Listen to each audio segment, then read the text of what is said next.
Ladies and gentlemen, it seems like it's only Chaka and I when it comes to the grand finals time. But if you're new, I'm Sino, that's Chaka, and we're bringing to you another grand final for another league. It'll be Titan Hand League, where we will see To Be Determined versus Packrunners. Chaka, how are you feeling tonight?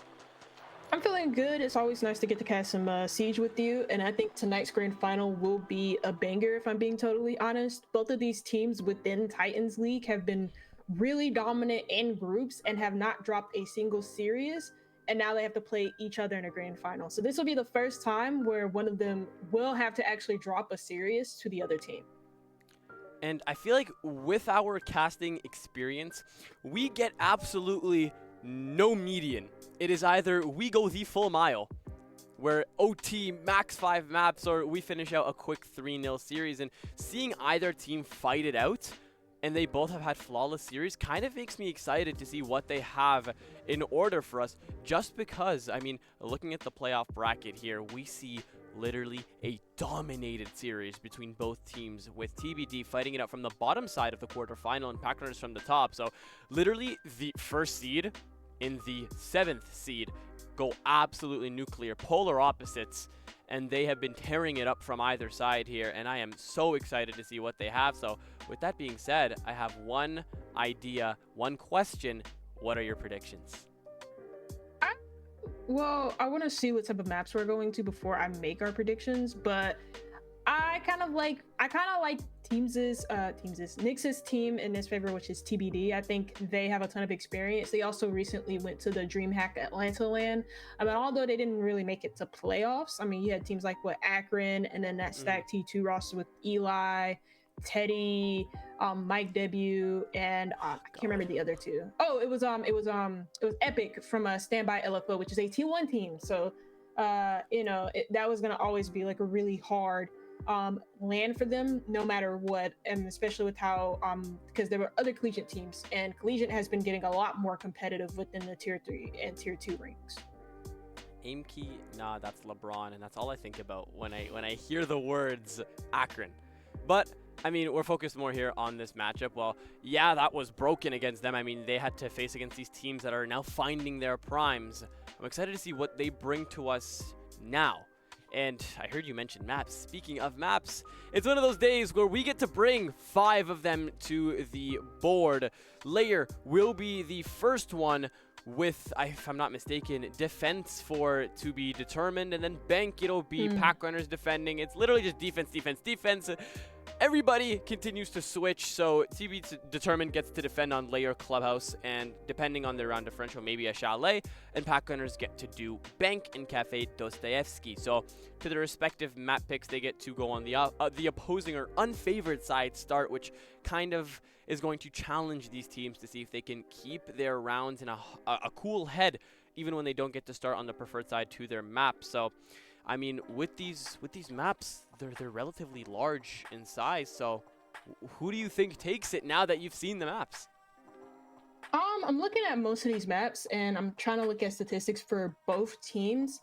And when I look at specifically what Lair, Bank, and even to some extent Cafe, I kind of look at TBD's records on it, and it looks like they just have the better win rate on it, and 23 series for them, so that kind of accounts for not really only best of ones but also best of 3s.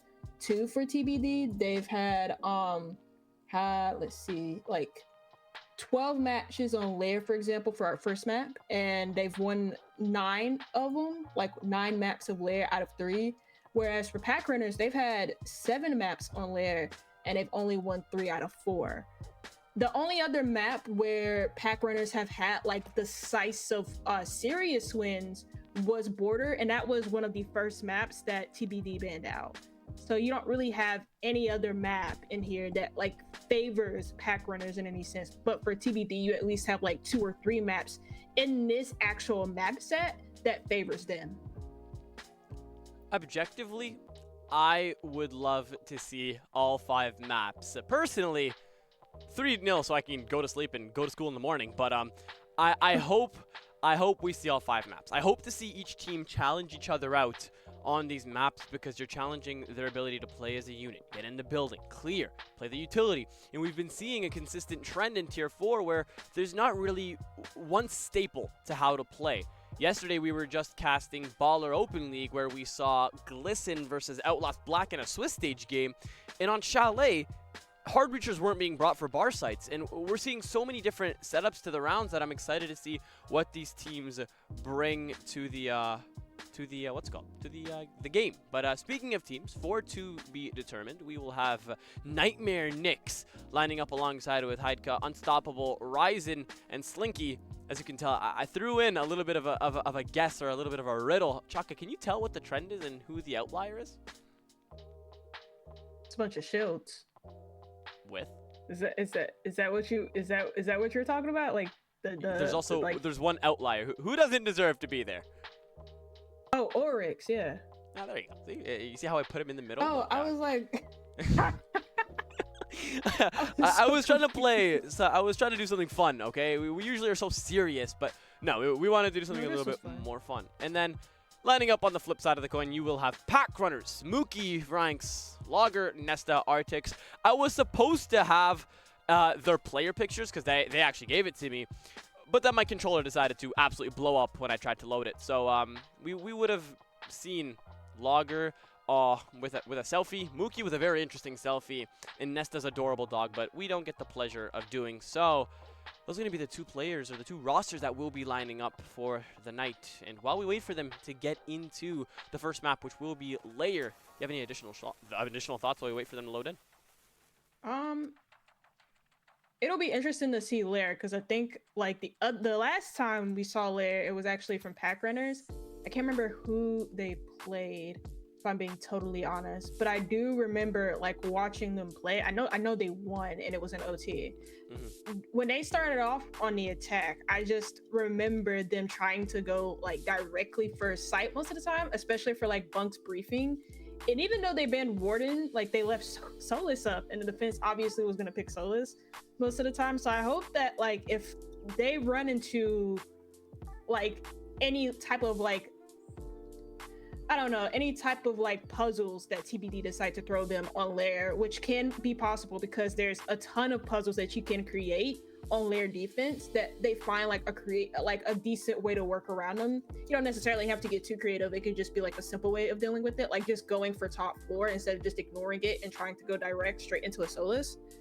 But yeah, hopefully we see them try and like work around those issues instead of just trying to like go directly into them, which is what they did the last time we watched them play. I was just going back to go look for it. It was Triple B or BBB that they took down 8-7 on Layer. And I think the first round we casted on that game, it was a Mookie ace, if I'm not mistaken. He was playing outside of the breach, and we were screaming, Mookie ace! Because he was a 1v, he got the first 2 kills in the round. He also was left in a 1v3, and it was a little insane because he followed it up by getting another 3 kills and on following. And I'm pretty sure he finished that game with near 20 kills. He didn't get to that threshold, but he was close to it. So for Packrunners, I kind of hope we avoid the run-and-gun play style because I would like to see them be challenged as a cohesive unit. I would like to see them play as a team because once you start to rely purely on the individualistic aspect of Siege, you're going to struggle when it comes to your executes, your ability to isolate and get those round wins together. But I feel like their ability to get their round wins in Baller Open League at the top of the Swiss stage, now being in the grand finals for another league in Tier 4, they're really showing us that they're here to play. And I feel like that all is going to come full circle if they're able to close it out right here against a renowned team that is looking for an org, if I'm not mistaken. Yeah, and TBD kind of like, for me, all I know about TBD, or at least like from Nyx's perspective, having watched him play for years, is like Nyx likes to play like very structured and very by the book Siege. So I feel like that if you have a team that just like plays like very aggressive, like Brazilian style of Siege, where we're just like running and gunning and like just taking gunfights and being aggressive. I know you don't like them, but like that's what they do, and they're quite good at it. Like, I feel like I hope that doesn't throw TBD off their game a little bit, because I know, like, from my experience of watching, like, Nyx's teams play, that has been an issue where, like, if teams just, like, run at them, they kind of just, like, get a little bit afraid. Yeah. I feel like the creativity, yeah, it does. When you want to play one-dimensional Siege and you want to stick to a playbook, when you get that curveball thrown at you, or when you lose a first pick, or when a wall gets opened up a little bit faster than it should have been, then you lose the creative mindset because you only know the playbook. And I really hope that the creative element of Siege has been discussed with that TBD team. And then on the flip side for Packrunners, I hope they have a little bit more structure. I feel like each team needs the complete opposite than the other. One needs structure and the other one needs fluidity to be able to play their game correctly. And it's kind of crazy that we say that, because regardless of playstyles, regardless of the unique playstyles that they bring to the game, they were eliminated in another league in the same exact position by teams I wouldn't have expected. I mean, Daystar Rising is a very strong team. It's composed of Trevmac, Kaysen, Rin, a lot of very heavy hitters, and they won 2-1 against To Be Determined in the quarterfinals of 3Z, if I'm not mistaken. And then Lend of U won against Syntax, and then they went to play Packrunners, where Syntax 2-0'd Packrunners in the quarterfinals. These are not teams that we would expect to do so. I mean, Daystar maybe. Those guys are a little broken, but seeing these teams completely dominate the Swiss stage and then move on to the playoffs where they are supposed to dominate, and they get first rounded, I feel like both of them are going to be on the edge of their game, because now that you're in a grand final, you're being put under the lights of the Tier 4 stage, and you get all 5 maps to try to pinch out a win. Yeah, it'll be interesting to watch, I think. And I kind of really want to see how like both teams play on Lair. Do you say TBD starts on defense? Yes. Okay, so that'll be pretty interesting to watch how like Packrunners attack, and like how they work around these issues, because I feel like, yeah, like I said earlier, I feel like TBD will find like some ways to give them any puzzles. It'll be also interesting to see what type of bends they come up with. I remember last time Packrunners, when they played Lair, it was Warden on their first attack, and I can't remember what other operator they banned. I'm gonna be totally honest.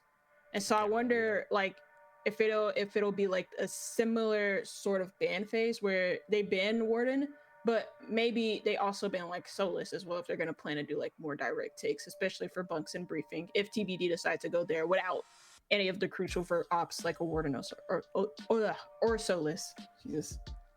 Do you remember that first round? I mean, for those of you guys who weren't here, I mean, I should have had the clip prepped. Packrunners were on the attacking side of Lair. They went to plant in the same corner 5 separate times with a Solus watching from above.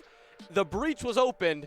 Nobody was in sight, so they thought it was the green light. They tried to plant in the smoke, like Solus's ability can't see through the smoke. They got denied 3 times before the 4th was a charm. The verticality was finally dissected by a floor bang from Mookie. And from there, they got the plant down, and thank God they managed to get an ace from Mookie to get themselves on the board. But I don't want to see that type of siege. I don't want to see it all boil down to the one person who gets the opening pick and is going to be forced to get the next 4 picks for the remainder of the round. We need to see some cohesive siege. And if we see players trying to stick the plant in the smoke with a Solus watching above, then, oh God, are we doomed? And oh God, am I going to be vocal about that for today? Yeah, they also kind of like did some defensive setups where, like, for Bank Basement, my bad. I've been talking about a lot of Bank Basement recently. I'm excited I've been, to see that site, by the way. It's been cinema in Munich. Maybe it like correlates and like translates over to Tier 4, maybe? No. Like with the way that it's played? No, with like the absolute cinema that we've been seeing so far on it. We've been seeing Plant Niles, double C4s. I thought it was Doki who sent a double C4 today to kill D+ and take him back home. That was so satisfying. Maybe. I think Bank Basement has always been like played the same way each and every time. And it does take a while for like Tier 3, Tier 4, Tier 2 to kind of like catch on a little bit, but eventually they do. And yeah, maybe because it's usually always played out the same way. I will say this though, for Lair though specifically, I remember I saw one Packrunner setup on Basement where they met the attack in bunks and briefing. Like, these guys literally reinforced the exterior wall and bunks, waited for BBB to breach it open, and every kill just happened in bunks briefing. You just opened the Every kill. floodgates of bad memories, dude. Holy. That was a game and a half. The fact that that went 7-7 OT, I remember I went back to watch the VOD because I have to make the highlights. I think I shed a tear. I think I started crying at some point watching that VOD back because that was the most interesting game of Siege. I have no idea how it's played. I don't know what is going to happen, but for now, we're going to get out of your ear. We're going to stop yapping, and we will be back after a swift break because it's Tier 4. Time torching. It is what it is, and we apologize, but we will be back as soon as we can. Peace.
we bring it to you guys. I'm so sorry.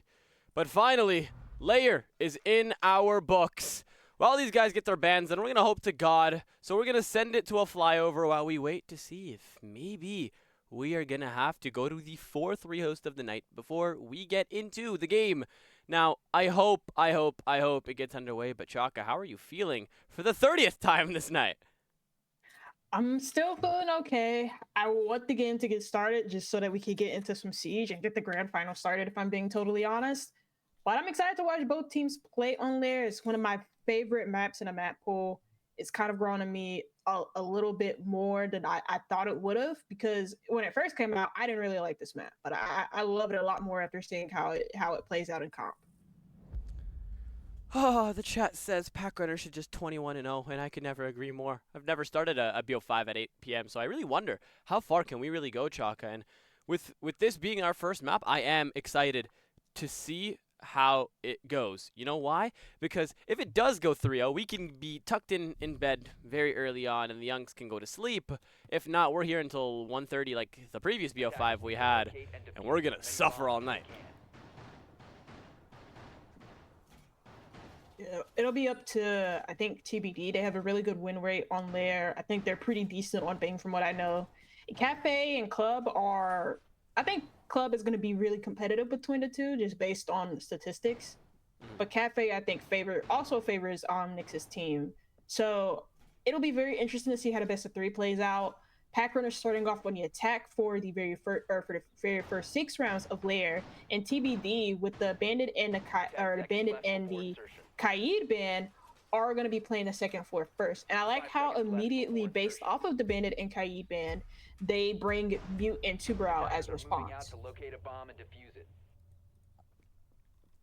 Now, it will be the uppermost floor as the first site here. Now, very interesting seeing Packrunners on the attack, because we've seen what happens when they give up first rounds. They allow that snowball effect to go against them, and that usually becomes a problem. So I really hope that they're able to keep that lead nice and realistic here. But as of now, their main idea is get the breach open on R6 wall, and then from there funnel in from the R6 hallway and try to pick off these defenders one by one. But with this clash on the board, Nightmare Nyx, he's going to be a problem that they're going to have to address very early on into this game. Yeah, it's going to be really difficult, especially if they decide to go, oh, okay, no. Oh, no. Wait, where is that? That's R6 hallway, so that's Pebbles Hall. So if they decide to go for a Pebbles Hall take, that can, like, really delay their whole entire push. You also have Mute Jammers in the way that can slow down the whole information gathering, though it seems like they were still able to get their drones into Pebbles. So it looks like they are going to do a full Pebbles take. They're really not going for a mass, or, like, a mass execute. First blood of this final goes in the favor of Mookie here, as he has opened up that gap that they need. Luckily for the defenders, it's only the Goyo, meaning you're not losing out. He doesn't have any passive utility. He might have had impacts or two, but his main idea is to keep those Volcans on the board, and luckily for them, they're in. Ryzen, for some reason, is exploring the outskirts of Layer here, but in the meantime, LD will be able to reinforce the double wall and allow the defenders to be protected because they've given out that confined wall. While Zeke establishes verticality here, Packrunners are starting to try to find and execute that works in their favor to trying to get this breach open and then finding that gap onto the B chassis. Yeah, all they really needed now with this Pebbles control is to open up storage wall, which is what they've successfully done. They've also established vert control to try and get rid of some of these power positions, specifically in the corner right next to the bomb chassis. And they've done just that. They've successfully pushed the defenders back, but they can hold like passive long angles, and you have the smoke inside of server that can smoke off the entry here for Packrunners. The whole point of this whole lineup for TBD was just to waste time, and to be fair, they successfully done that without having to aggressively go for map control. The only one who got aggressive here was Hyped. He's dead. Now Mookie looks to double down. Clash Shield is going to prevent Mookie from being able to sprint in. The C4 denies Zeke. The plant looks to go down, denied at the last second here. Varanx and Mookie team up to try to reel it back in. Artix is still down, given that second chance at life here, while Varanx looks to isolate his gunfight. He'll win it, restricting only Slinky to behind the front desk. Has that Clash Shield as his restriction here. He's in a 1v3. He has a C4 in 10 seconds. This is a very realistic clutch here. He'll shut out that cross from the breach. You only have one man that's watching the cross. C4 goes over, but Varanx shuts him out in the last second. And Packrunners win by an inch here as that super sub almost saves them by trying to put that plant down. Not needed. And 1-0 is the scoreline. Yeah, Verox and Miki being absolutely huge there for Packrunners, getting the opening couple of picks there for them too. Like the Pebbles take and display take were really, really well done. I think Packrunners just recognized their win condition and the fact that they just needed to be really aggressive because TBD had a bunch of tools to stop them from getting the plant down. It wasn't just smoke grenades. They also had 2 nitro cells, one of them which did stop the initial plant, but the other one that wasn't able to go through in the last couple of seconds just because of good overwatch. And I liked how in the last few seconds, Rox decided to get aggressive, knowing that if he just decided to play it really passive, you have decent enough cover in the middle of R6 room that the Tubarão can play behind, and he could get a nitro cell over a wall and stop the plant. So yeah, very well done there from Packrunners, recognizing that they really needed to get like more picks to be able to execute inside of R6. 10 seconds remaining.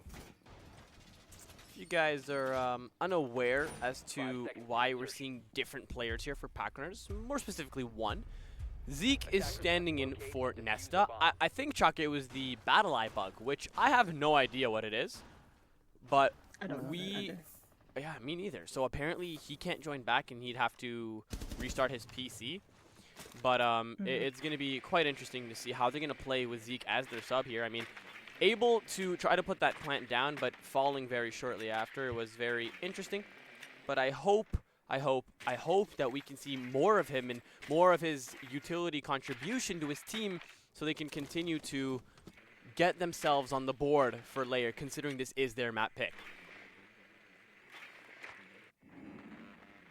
Yeah, they're also starting on defense. TBD have played Lair a couple of times, especially at DreamHack Atlanta. I know they 7-0 a team with I'm not exaggerating when I say this. They literally 7-0 a team full of family members. They literally 7-0 a team of family. So like they can play this map quite well and they have solid setups on it. It's just about executing it. And in that last round, although they had a pretty good like late round win condition, just not able to win out important gunfights against Packrunners. Now it looks like the first engagement is soon to break out here because Nightmare Nick's getting very, very aggressive. I mean, he is the captain of this team. We were talking about it in the pre-show, how his playstyle is very textbook. You get the defenders up aggressive, enforcing the attackers away from the site here. And at all costs necessary, don't give away any easy bodies, because when you do that, you lose the structural integrity of your defensive.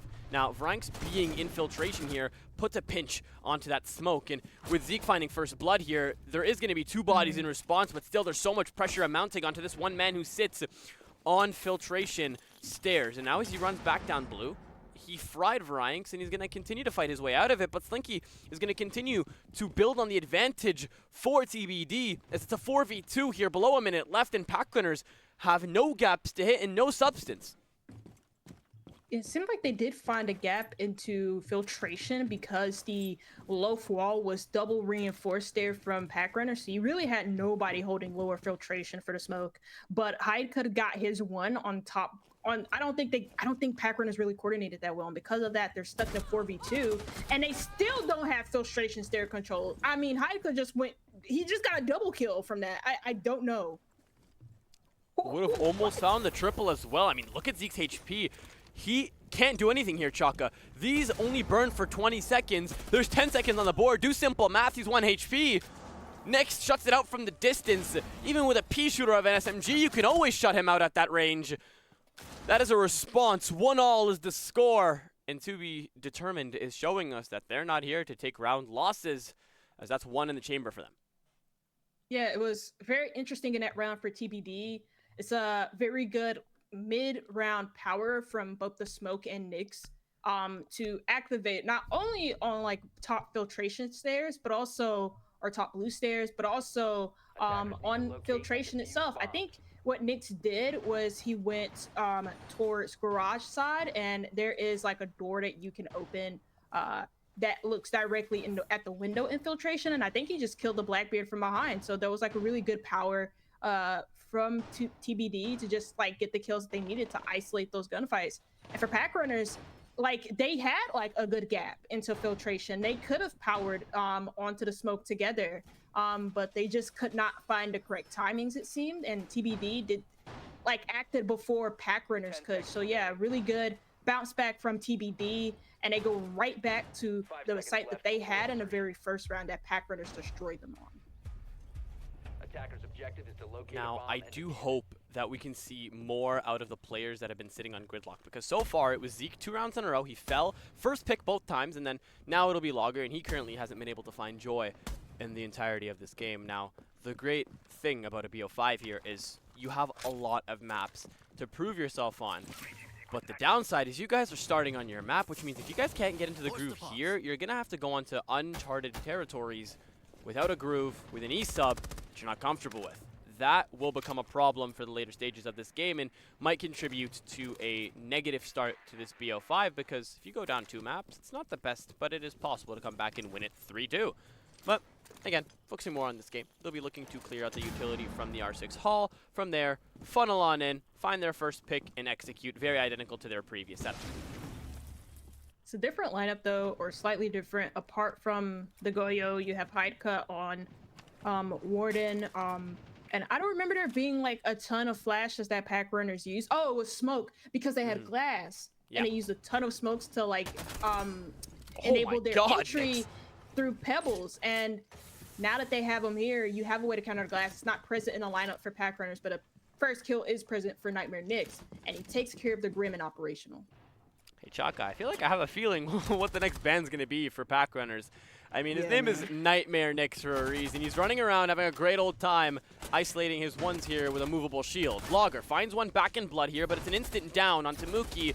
You can't lose that Ying. She's crucial to your executes here, and Logger's going to have to try to reel it back in to try to find that refrag. We'll find that down. We'll confirm, but in the meantime, Mookie is finished off as well, leaving us at a leveled man count. Now, there's going to be another man who substitutes in, but it will get backstab here for Varanx, but in the meantime, Artix is taken care of by Slinky. Yet again, it's just refrag for refrag, and we're back up at level. Now, Slinky, he has a DMR. Logger doesn't have enough HP, and that means if he gets carried away with the swing, it's a very, very easy kill here onto Logger. With just under a minute left, one C4 used out here. It's going to be LD to use his second C4, Slinky to utilize his DMR at that distance, and an execute for Packrunners that they're going to have to hope goes very, very well here. Because one part of the actually like the most rider wall here, they could just shotgun this open and get like an easy plant down. No. LD just has a nitro. He can stop the plant. LD looking to send out that nitro. Slinky takes the head off of Logger here. C4 goes loose, but it's not enough to put Varanx in a critical condition. Just 20 seconds left, and Varanx is trying to bait them out, try to isolate the ones here. As he moves across, manages to get Slinky, but LD catches the slack at the last second. Could have been disastrous as they essentially lined up here, but they'll manage to reel it back in, and for the first time, TBD take the lead. Yeah, really nice round, or end of round there from TBD. They had a very good, again, late round plan to stop the execute there from Packrunners. And I kind of like the problem solving that Packrunners did. Again, one part of that wall was soft from TBD. They left it soft just so they could enable the Tuberal to play inside of Mask while he holds down operational, so that, you know, if somebody does try and open up his operational wall his Mask wall from operational, they won't have like a free angle onto them. You can still be aggressive and operational and all of that stuff.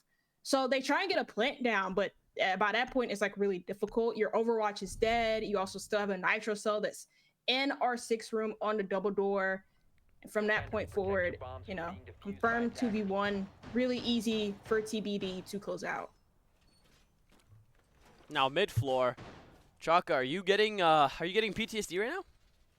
I'm getting the flashbacks of Mookie here. I really hope that they don't force this guy to get an ace again, because he's on Capitao. It's a very similar lineup to what happened last time.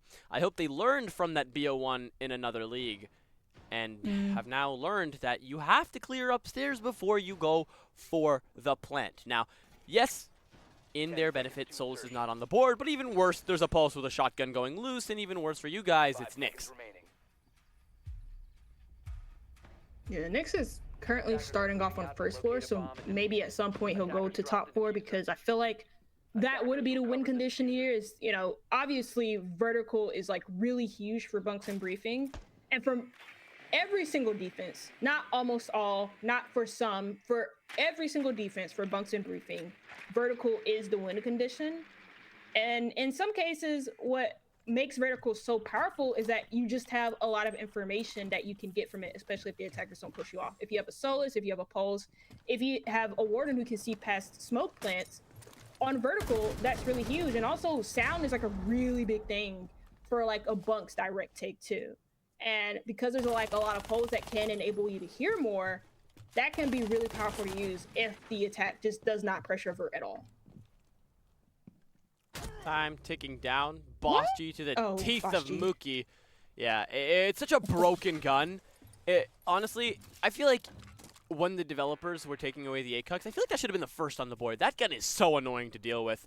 One bullet, you're gone.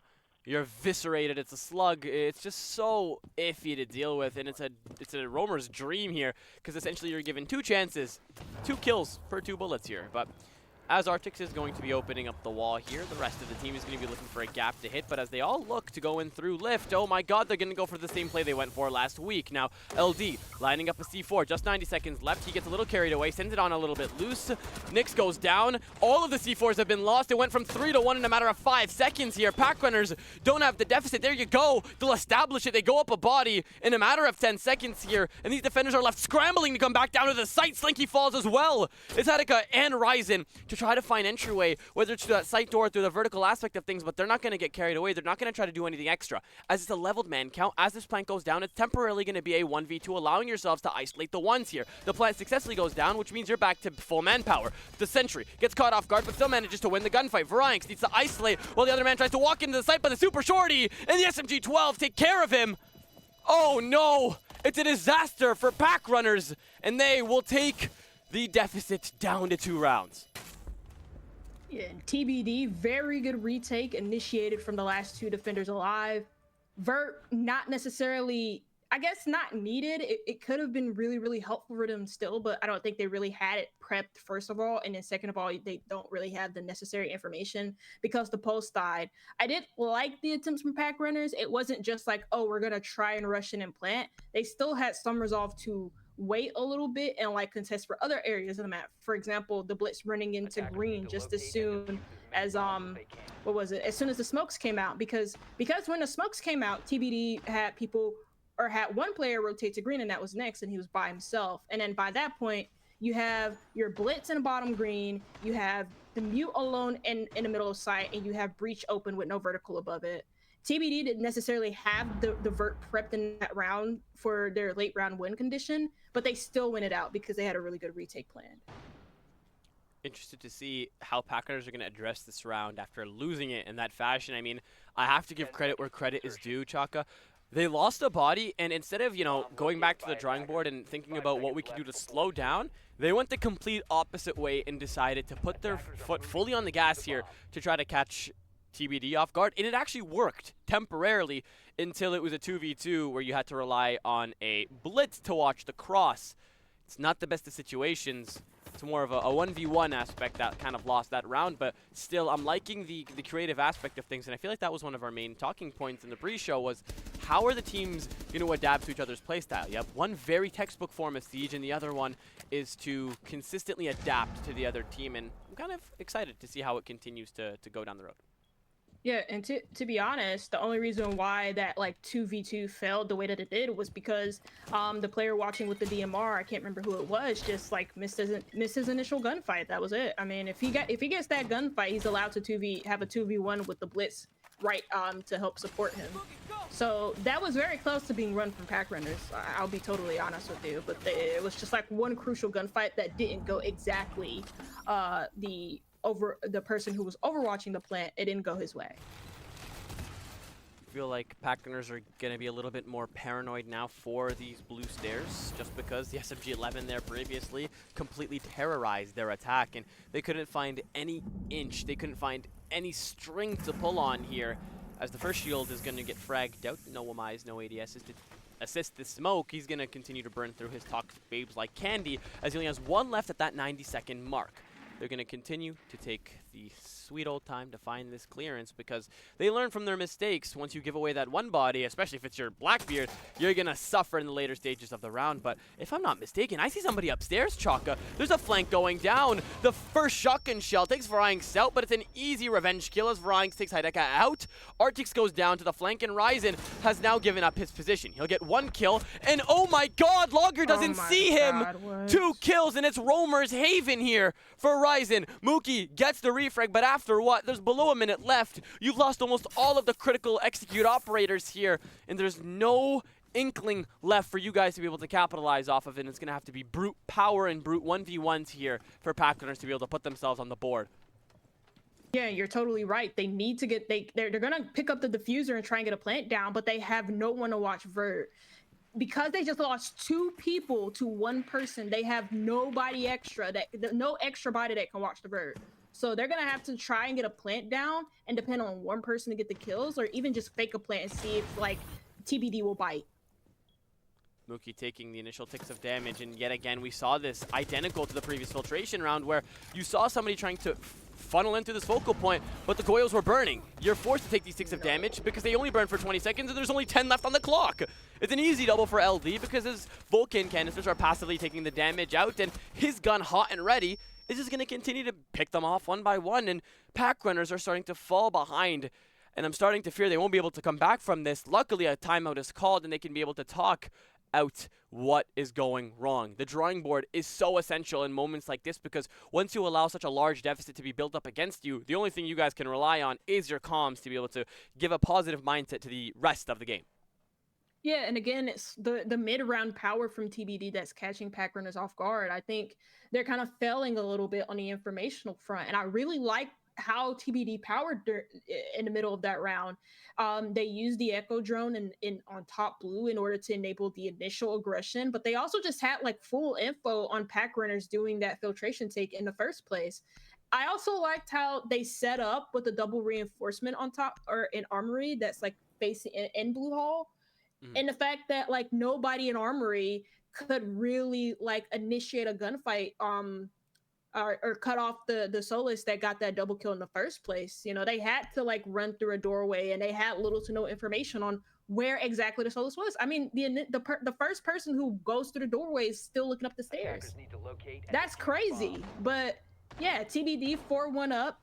Packrunners take a timeout, and they kind of have to figure out a way to get past this defense, because Lair is defender-sided, but if they go down 5-1 to TBD, who are pretty good at Lair, and especially on their attacks, that could be a really, really big issue. I hope they can convert it. I really do, because we see the defender side or the attacking side at maps, regardless of what the map is, it's usually pretty hard for the team that's down 5-1 to be able to come back from it. I don't know if our replays actually managed to catch it, but taking a look at how that round went, Hideka's getting 1 down. He gives away his position. You guys fully flash him, and you still give up the element of surprise and fall, and before you get that refrag, you've suffered 3 casualties in a matter of 5 seconds. That's an issue. You need to be able to address that, and I hope that was the main talking point in the timeout here. And if we're looking at the statistics, it's usually the team that calls the timeout to claim the round post. So hopefully we see a little bit of a change in sail in this round. Yeah. I'm trying to think of what happened in the last round. We just saw like some, I'll be totally honest, like that the last round on Mask and R6 room, where they had like, it was like a crazy amount of kills that happened in mezzanine. Like I actually have no idea how most of those happened, because it just like went like by that quick, and Packrunners were struggling to try and like get refrags on. But we'll see what happens in this round. I will say, like, TBD have done like a pretty good job of keeping Mask wall closed, or at least the very first round where they played this site, they did that very well. I thought there was a direct angle. Oh, there is a direct angle being held. Ryzen loses more than 75% of his HP and is now going to have to spend the rest of this round walking on eggshells. Slinky, wow, the same for him. Damage being taken off. For fun here against to be determined, and they look to be able to try to get that back in blood here. And the great thing of having a DMR in your pocket is you could do that. But I don't think it would have mattered. Regardless of the gun, It was a headshot, and Logger is no longer with us. Now Ryzen is going to be caught up by the Grimbies. Nix from where with that C4? Full blinded, sends it loose. That's Zeke taking care of the breach being opened up, but there's a mirror window going down. LD cancels it in the meantime. And now it's an absolute disaster here for Packrunners, as To Be Determined are showing us why they want to start off this finals with a bang. They're winning their gunfights, they're keeping site locked down, and most of all, they are keeping their utility in their pockets until they so very need it. 3 Zodos, 3 Toxic Babes, as you can see, a Black Mirror. Artix is going to be using his Selma Charge to make it fully walkable, but now he's going to have to verse a Black Mirror for the rest of the round, Chaka. Still have 1 Selma. You can open the mirror window, but okay. So they take mezzanine control in the meantime. That's pretty solid for Packrunners, but like, how are you gonna get in? I mean, there you go. That's how they're gonna get in. LD just gets walked down here. Artix is confident enough in his ability to 1v1, and he'll win it. But with this low HP we saw earlier in the round, these players cannot get carried away when it's coming to denying this plant. Artix goes into the site, is going to take the initial ticks of damage off of the Toxic Bait, but manages to burn a C4 in the process here. Now, as both of these players are buried into meeting, and the other one sits into sight in R6, you're going to have to be able to get your hands dirty from a distance. Like he says yes, and so does Ryzen. In the red time, it's Varying's left to try to find 4 kills in 2 seconds, and it's nearly impossible as TBD come back from the deficit yet again and are now up 5-1. Yeah, Packrunners kind of ran the same exact attack that they've been doing for the like last 2 or 3 rounds that they've played on that site.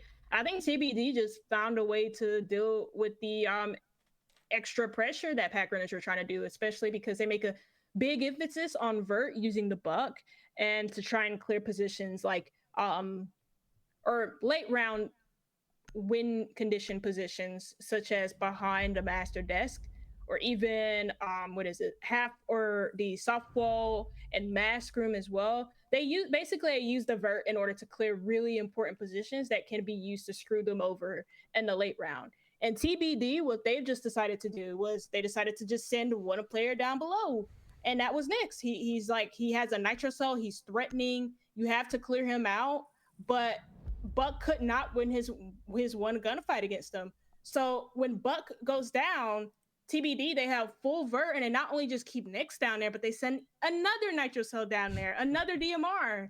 And it's just like, it feels like for TBD, they have a really good read on these attacks, because I think Packrunners are just kind of like doing the same takes. They're being very readable. And so they kind of have to take that into consideration for defenses, because you can be very readable on your defenses. And if you are, and the attack has a good idea of what to do, they can really screw you over. I agree, and I honestly feel like we have to give credit where credit is due. TBD is playing exceptionally well. I mean, not a single negative player on the board. The lowest it gets, it's LD, but he's even. He's not even negative, and with the way they've been playing, I mean, we would expect a person who gets shot down to 20 HP to just not swing for the rest of the round, but they are defying that logic. He took so much damage on that Tabaro last round and swung into it and considered to swing it for the 2nd time, did it, and then hit a 1-tap. You know how crazy that is to do in a grand final? I mean, talk about confidence, talk about the confidence in your team, in yourself, to be able to do that. It's just amazing. And I mean, Packrunners, I feel like they're just not ready for this level of aggression here, as they're going to learn that yet again here. TCSG spawn peek from Mookie is going to work out in his favor as he takes off critical points of damage onto that Blackbeard. But you need to get that first blood on the board here, because that defensive side is going to be in your favor, yes. But is the snowball effect from TBD going to be 10 times harder to come back from?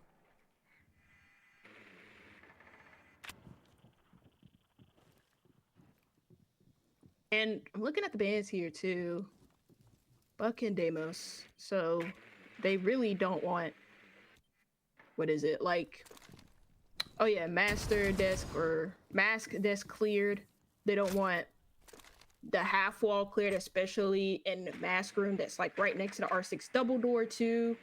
They also want to be able to fully be able to breach or keep these walls closed too, because without the buck, for example, you can't really I guess, get the vert done unless you bring Sledge Shotgun, but I don't think TBD are willing to experiment with that. They get operationals control for free, but with the Kaid in play, it's going to still be really, really hard to get these walls open.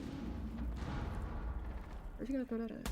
90 seconds on the clock here, and as LD looks to find that inkling to get in, Nyx will go down as first blood. Slinky gets a refrag, revenge kill actually, almost instantly, and that opens up the gap onto top main here, driving a wedge in between the easy rotations from meeting into the bathroom hall.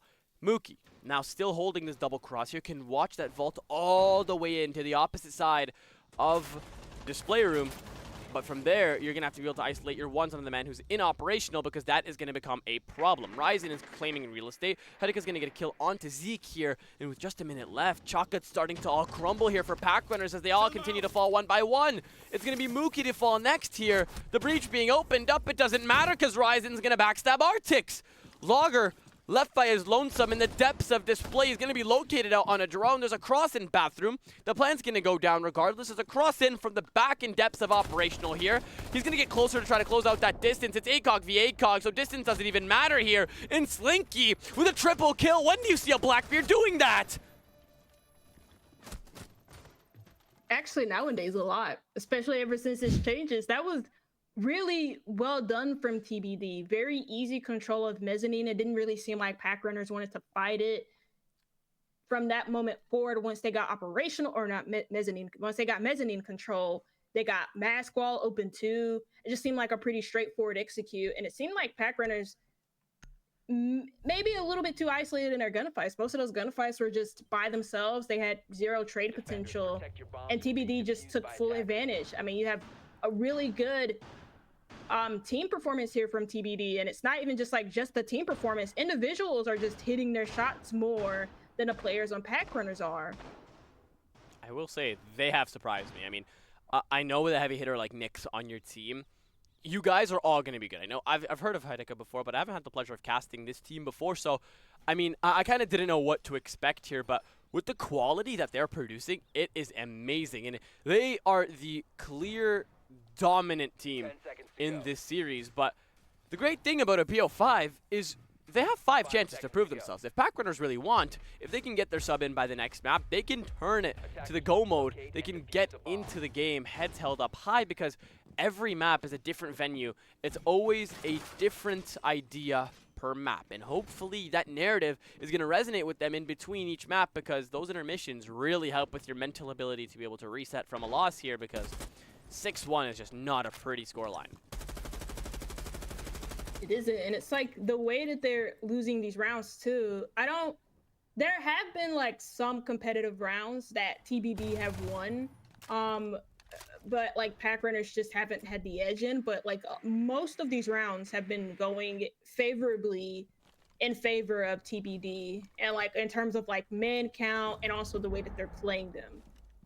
So I kind of said it at the beginning that I felt like Lair was a TBD map. They played this a couple of times at DreamHack Atlanta, and I was kind of impressed with some of their, with the way that they played it especially.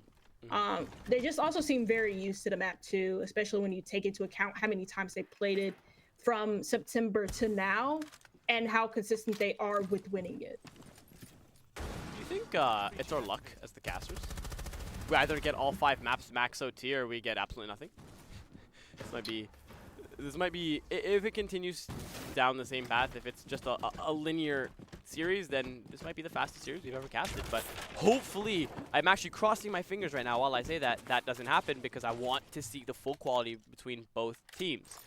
90 seconds left on the clock. Flank watch established, and they now look for their execute onto filtration side. And now we're not going to see the aggression from top blue stairs. Rather, Mute get up in personal in from the top of the hallway, and that double team between SMG11s here is going to take care of the first player. Zeke lets the recoil go out of control, but Varanx is here for that refrag, and TBD walk out of that a man down. Seems like in response to that, TBD, they lose the vert control, but they spotted 2 players upstairs. At least one of them is still on a roam, or at least know they've all backed off at this point. But it looked like they wanted to try and see if they can maybe power through warehouse, and that's not working currently. So there really isn't an in here for TBD, because while they do have this warehouse control, You know, at this point, it's like Packrunners have just fully been very comfortable to just sit back on site now. They've wasted so much time and have gotten like 2 picks, one of them being a shield. Yeah, and with such a short amount of time, we're seeing Goyo become one of the most influential operators for both sides because they're popped at the 20-second mark, teamed up with the Toxic Babes. It is a death penalty for anybody who walks in. You're going to have to rely on people like LD to eat the fire and address the ones here. And if nobody gets carried away, it is going to be a Packrunners round. The case forced loose by Logger here. Ryzen taking heavy damage. Logger will find his second, and now it's Slinky looking to bait out a kill. Will take care of Arctics here. He'll find the second, but it's not enough substance, not even close to what you need to do to get that round win. And Packrunners finally find a response. Yeah, like I said earlier, they just have no good way inside of the site. Despite trying to spot a gap over by warehouse, it seemed. I will say as well too, like you mentioned with the Goyo point, there was also like the fact that for TBD they played both Goyo and Smoke to waste a ton of time on during the mid round, and they had like, and for both Packrunners and TBD on their defenses for Bank Basement, they had good mid-round powers around the blue hallway. And in that case, that's kind of what happened with Packrunners. They had one player coming down from R6 hallway or Pebbles hallway down the stairs to blue hallway, and another player from green going into blue powering onto the isolated Blackbeard. They had a really good plan to stop the mid-round take from TBD going into filtration. So yeah, really good round from Packrunners. It kind of still puts them into contention for this map, but it's still a 6-2 lead. Any of these rounds could go TBD's way.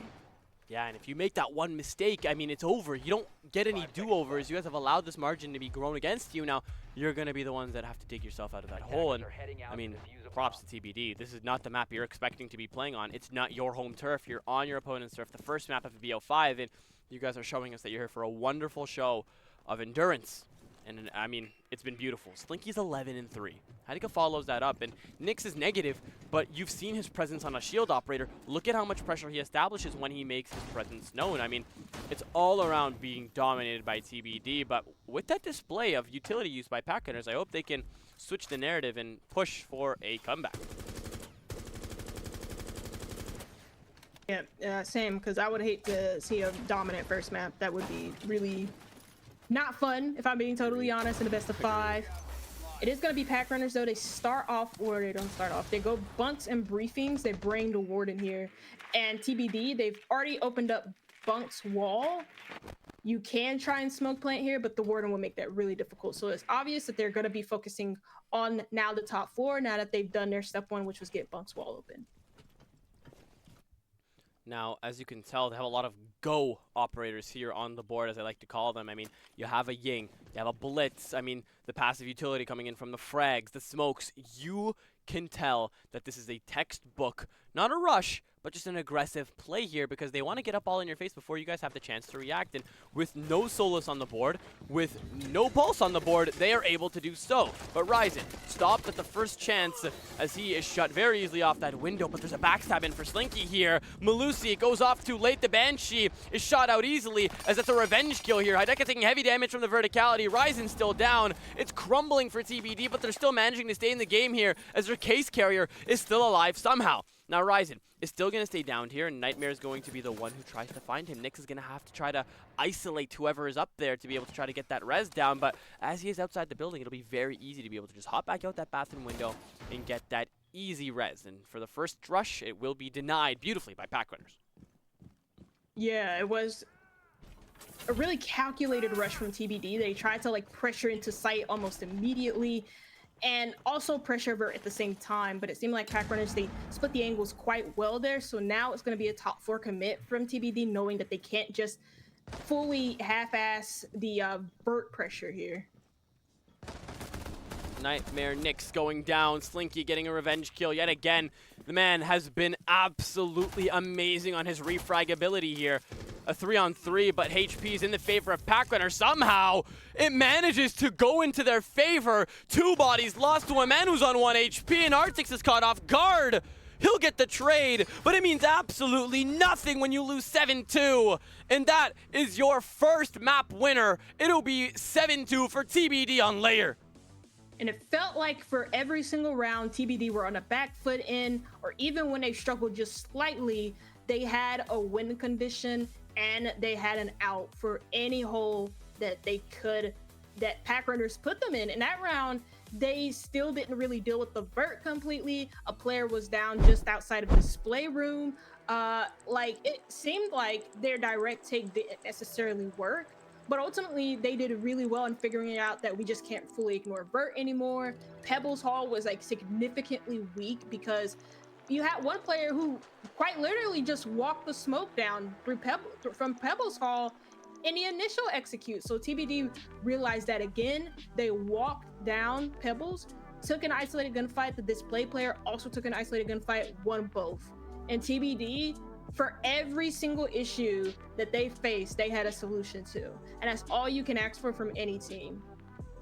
I mean, he was prone on the floor with 1 HP in barbed wire and still managed to land a headshot. That is unreal. I mean, we'll talk about resilience and the 1v1 capabilities from TBD. They take away Packrunners' home turf, and now they get to go on to a more comfortable venue. But we'll have our opening thoughts for that second matchup soon after the break. Don't go anywhere. Drop a follow. I mean, grab some water, because we will be back as soon as possible, because, you know, consistent rehosts really aren't the best for the flow of time. So we'll be back.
We're back. We apologize. I know. It's not ideal when, things get all mixed up.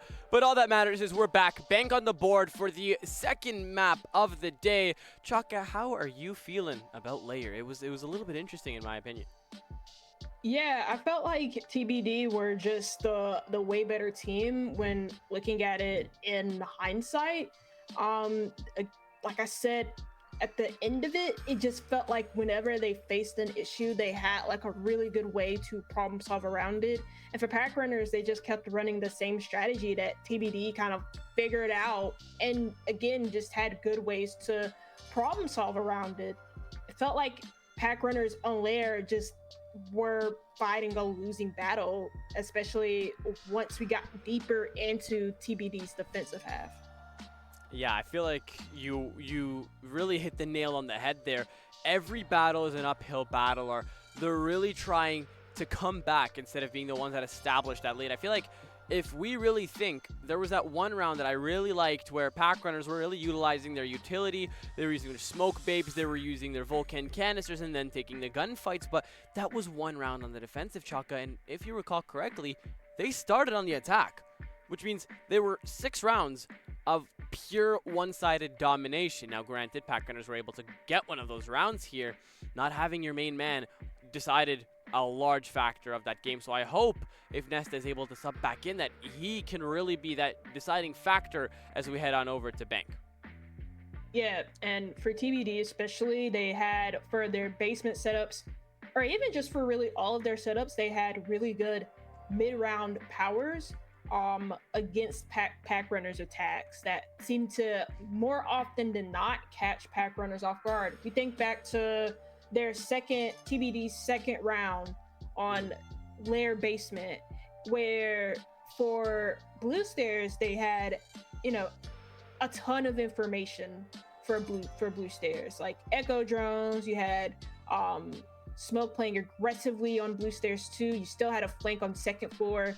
And whenever Packrunners tried to aggress towards Blue Stairs to isolate the Smoke, that's when TBD would power. And it didn't really, that seemed to just catch Packrunners off guard.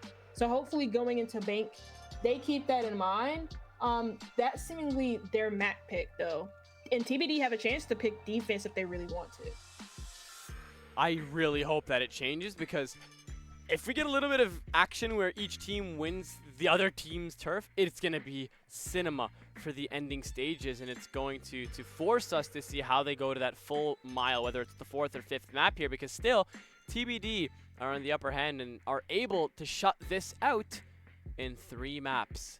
I really hope, Chaka, that isn't the game, because that would really be disappointing for us to see as the casters, and it would also just suck in general, because we always want a longer BO5 here. But as they are taking their sweet old time to get it on the board, you have a prediction for the second game, or are you going to go into this with your head held up high? I have a feeling that TBD will do quite well on Bank. They, again, just like Lair, have a really good win rate on Bank. And what was it? Between the 9th of September to now, which is the 10th of November, they played this map a total of 6 times. They won it 5 times. So I have a feeling, just like Lair, I hope it won't be as dominant, but I have a feeling that it will be a win for TBD. I made a mistake. TBD picked this map so Packrunners get to choose their side, and they picked defense, much like how TBD picked defense on Lair. Now, I remember on our first map, we were literally saying it was just defenderception for the offensive side here, and I feel like that is kind of interesting, because Cafe is on the board tonight, and you would think that we would see a pick where the teams take that first. You know what I mean? You would rather see them take the better side to take that round differential, but apparently not, and they suffered. And I hope that it changes, because if it doesn't, we are going to continue to see the very dominant-sided game for TBD.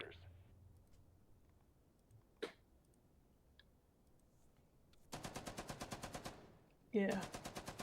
TBD do start off on an attack, like I mentioned, and looking at the bans, this is something that I haven't really been seeing for a little bit whenever I've watched Munich, or even like some of the Element games for Element 6. which is Hibana and Ace being banned. I don't feel like I've been seeing Hibana Ace bans for a while. So this is kind of interesting that both of the hard breachers are banned. For TBD, they decide to ban both the Zombie and Castle, but not Mira, which is not going to be played here from Packrunners on basement, which I think she's quite popular for basement, specifically for that default wall that you can place a mirror on and you can't get it open, obviously, without a ranged hard breacher. It's not going to be picked here. But it's also interesting that TBD didn't go with a Kaibin, which in this case is pretty big because he's one of the most banned operators in Pro League. I think the most banned operator, and behind him is Azami. Azami has also been very dominant just because of her versatility. So regardless of what map you go on, she can dominate because she is able to restructure the map to her liking. Yes, they are now susceptible to being shot out, but still, you waste ammo and you waste time. And I feel like on maps like Bank and Chalet, which are both on the pick board tonight, are going to be very, very difficult if she remains on the board. So great on TB determined to be able to get rid of that early here. And as you can see, they are not planning on stopping anytime soon, but as Nyx meets this clash, he hears the support from Mookie on Marble and decides to leave it for now because him losing his body as a spear entry this early into the round would be detrimental to the overall hold for TBD. TBD gonna still be watching Marble just in case there's any re-aggression, because for the time being, TBD, they have full first floor control. There hasn't really been a ton of aggression here from Packrunners in order to really disrupt this. Like, sure, a minute's gone off the clock, but that's by TBD standards. They're just taking the time to fully clear the mid floor. They're also now just getting all the hatches open, which again is pretty decent on time. There is no Goyo there is no Goyo to worry about, so it's not like they have a ton of utility to clear. You just have a ton of utility to watch out for a late round execute, which is in the face of this Tachanka being played in lockers instead of the Smoke, who's played in the power position on blue stairs. What? That is disastrous, but you know what's more disastrous? Allowing the Smoke to, just fly up blue, call it a day, take care of LD, finish him off with the Toxic Babe. Hadika's taking heavy damage to barbed wire. Hello, break it. Slinky takes care of Orion. Slugger falls in the meantime as well. Artix evens it out, but is taken out instantly. Now there's a man confined to Elevator, but in the meantime, Clash is going to get it down with her shield, leaving it up at level here. As she goes mobile, she is going to place it down and isolate here. Nyx, a two-way angle. It is unwinnable for him as Nesta finds his 2 kills. Slinky confined to lockers. No leeway, case in hand, but you can't put it down. You have to be able to go for the gunfights here, but you know where one person is. The other person has a shield. Even though it's continuously going around, you're going to expect the flank here. You think that Taser is covering the sound, but it's not an easy kill for Slinky. 15 seconds left. He has all of the other side to go for, but he decides to try to go for the gunfight, and Mookie shuts it out at the range. Packrunners get themselves on the board, and see ya in the all chat is what's said. And that was a really cool play as well to see from TBD, from the last player alive on a Capital. Just because, I think it was Slinky, but just because like he tried to bait out, and he actually did. He used the Smoke to block off the elevator angle to see if he could bait a pick from the Clash, because obviously the Clash from Red, or actually from Server, would be the only one to see them. I don't think they had any obvious sound cues, but maybe the Clash thought Capital would be on a plant by now. But that was a really good way, or a creative way, to try and like split the last 2 players up. And it just didn't really work out in the end. It was very close though, Slinky was. And Packrunners do get their very first round on the board. A very good way to open it up, because they did a very good job of stopping that lobby rush that TBD were going for.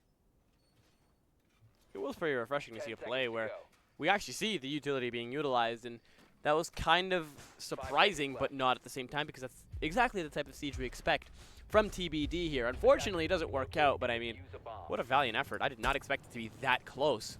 Shield up, Clash could just sit in a corner and gold while the teammate watched the cross into Elevator. It should really be an unwinnable round there for TBD. Packrunners almost made it winnable, but still, amazing to be able to isolate your ones for Mookie. He'll grab 2 in that round and assist as well, as now TBD is back to the drawing board to try to address the uppermost floor on their next defense. Yeah, very creative way as well for Slinky to try and like push out that 1v2. Is just unfortunate that it didn't really work out that way, because I was kind of rooting for him to win that, just because of how he isolated the last 2 gunfights using the Capital smokes to force the Clash to peek him, because how else are you gonna really get info? Either way. I can't say I was doing the same, man. After seeing JV in that clutch on Bank Basement, I was not looking for a part 2, but tier 4 instead. Oh yeah, the one against D+, that was funny. No, it wasn't funny. You know why? Because Furia suck. Well, I don't know. I don't think so. No, I know so. Candela's going loose in through the window. Slinky's watching the cross. No mirrors to worry about. I mean, she's not banned, but Packrunners have decided not to bring her, and that's going to contribute to your overall contribution to the site. C4 takes care of Nixon. Hideka gets a revenge kill, takes care of Mookie in the meantime here. So, say goodbye to the person that was holding down stock, but you've also lost your spear entry on the attacking side of things, and Ryzen, amidst all the chaos, has gotten himself into the double side, which means he can watch anybody coming in from Banana, anybody coming in from the overhang, and anybody crossing in from long desk or janitors, which means he can just hit easy backstabs. Can't find a kill on the logger. Oh, that's going to come back to haunt him, as now Packrunners are able to keep the site locked down. Slinky has something to say about that. Sitting in the middle of the room here, looking to isolate his second one of the round, able to take care of Arctics. Vranks goes down here, an instant revenge kill by Hideka, but still it's left at level. This Clash and the Jaeger. Chaka, we've seen this very similarly last round here. Let's see if Nesta's going to go mobile. He's going to place that shield down. But in the meantime, Slinky is going to seek refuge behind the reinforcements. Won't keep him safe as Logger takes his face off. And LD's taken care of by Nesta and Packrunners. That's a beautiful way to defend. Yeah, and a really big issue that I saw in that attacking lineup from TBD is the fact that they have no ranged hard breacher, or at least any type of hard breach. Well, because yeah, Ace and Habana are banned. But they also have like no way of like applying pressure with the attack that they were trying to do into Janitor. So that meant that when they tried to go for the initial plan to just send a Blackbeard in there to get a plant down, they got stopped by the Janitor player, because the whole job of the Janitor player is to stop the plant, because he has a direct angle behind the CEO desk, and usually the player in Janitor will have a nitro cell, and that's exactly what we saw. Like TBD, they tried to go for a CEO execute. They don't really deal or have a way of muting, excuse my pun, because that was a player playing in Janitor, that Janitor player. They just had no way of dealing with them. So they just really struggled throughout that whole entire round, just because they never had a good way of dealing with Janitor. Also, it's insane that Nesta subs in and he gets right back 3 kills, and 2 of them of which were sole deciding factors of the game. So it really shows how this team really is used to playing with this similar identical 5. Always is the same. It cannot change, otherwise they lose a map, as you can see, because Chaka, they're currently at the same amount of rounds they won in total on Layer, and that was their map.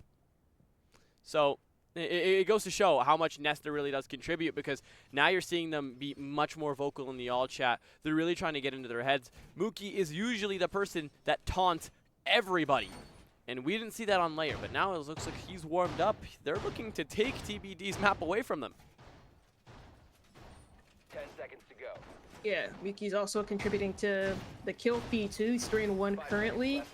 He's been slotting in almost immediately into the Packrunners team. I mean, he is their permanent player compared to Zeke, who was playing in the last map for Packrunners, just to sub in for Nesta, who was having some PC issues.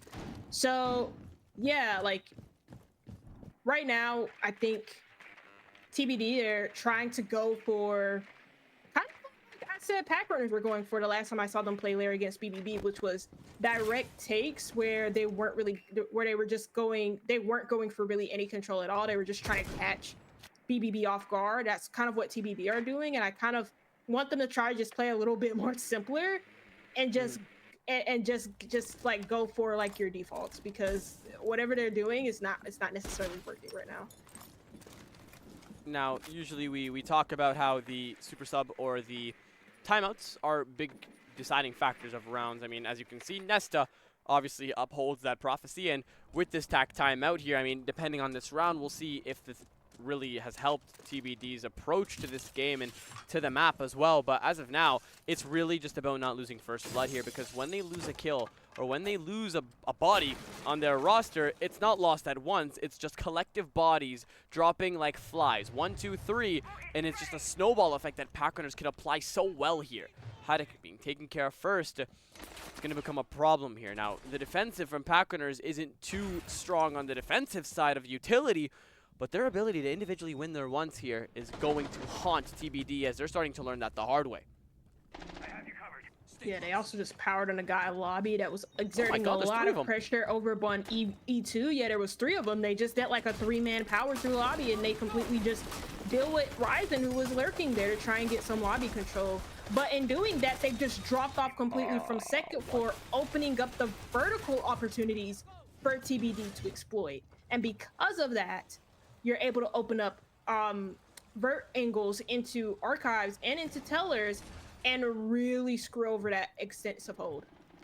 Now, this gridlock falling earlier in the round allows easy backstabs like this, but Mookie, the trigger discipline, was just not there, and Vrank's eating the track stingers is just going to have to force him off of that. Just losing 15 HP per tick is just not fun here, and Arctic's falling is definitely not going to make this fun. You guys were in a 5v3, now you're struggling to keep your bodies on the board. Vrank's taking additional damage here. Half a minute left. He's forced to go even deeper into the site here because he needs to keep his body up. All of these attackers are full HP. Losing your C4 has now completely taken care of your chances to be able to use your utility to take care of everybody. You're going to have to be able to get your hands dirty via gunfights here. So Mookie will be able to take care of LD before he'll fall, and Nyx needs to put this plant down while Slinky watches the cross. It'll be a pseudo 1v1 here while he tries to put that case down, but it looks like they're going to get aggressive and it's going to work! Are you serious? Yeah.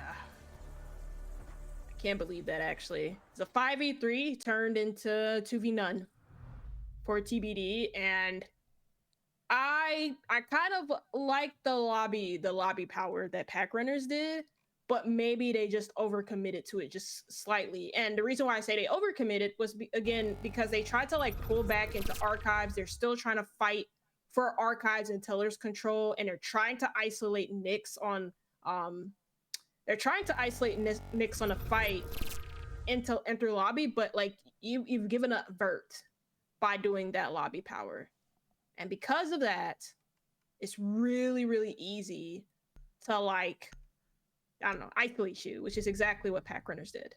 Or TBD did, rather. That was a disaster round. Attackers That have Monty located- isolated his one and actually won it without losing a single I don't know how the guy didn't trade him. FHP. It is insane because we said there were 3 people in lobby. 1 died, 2 died. Hello, where's the 3rd?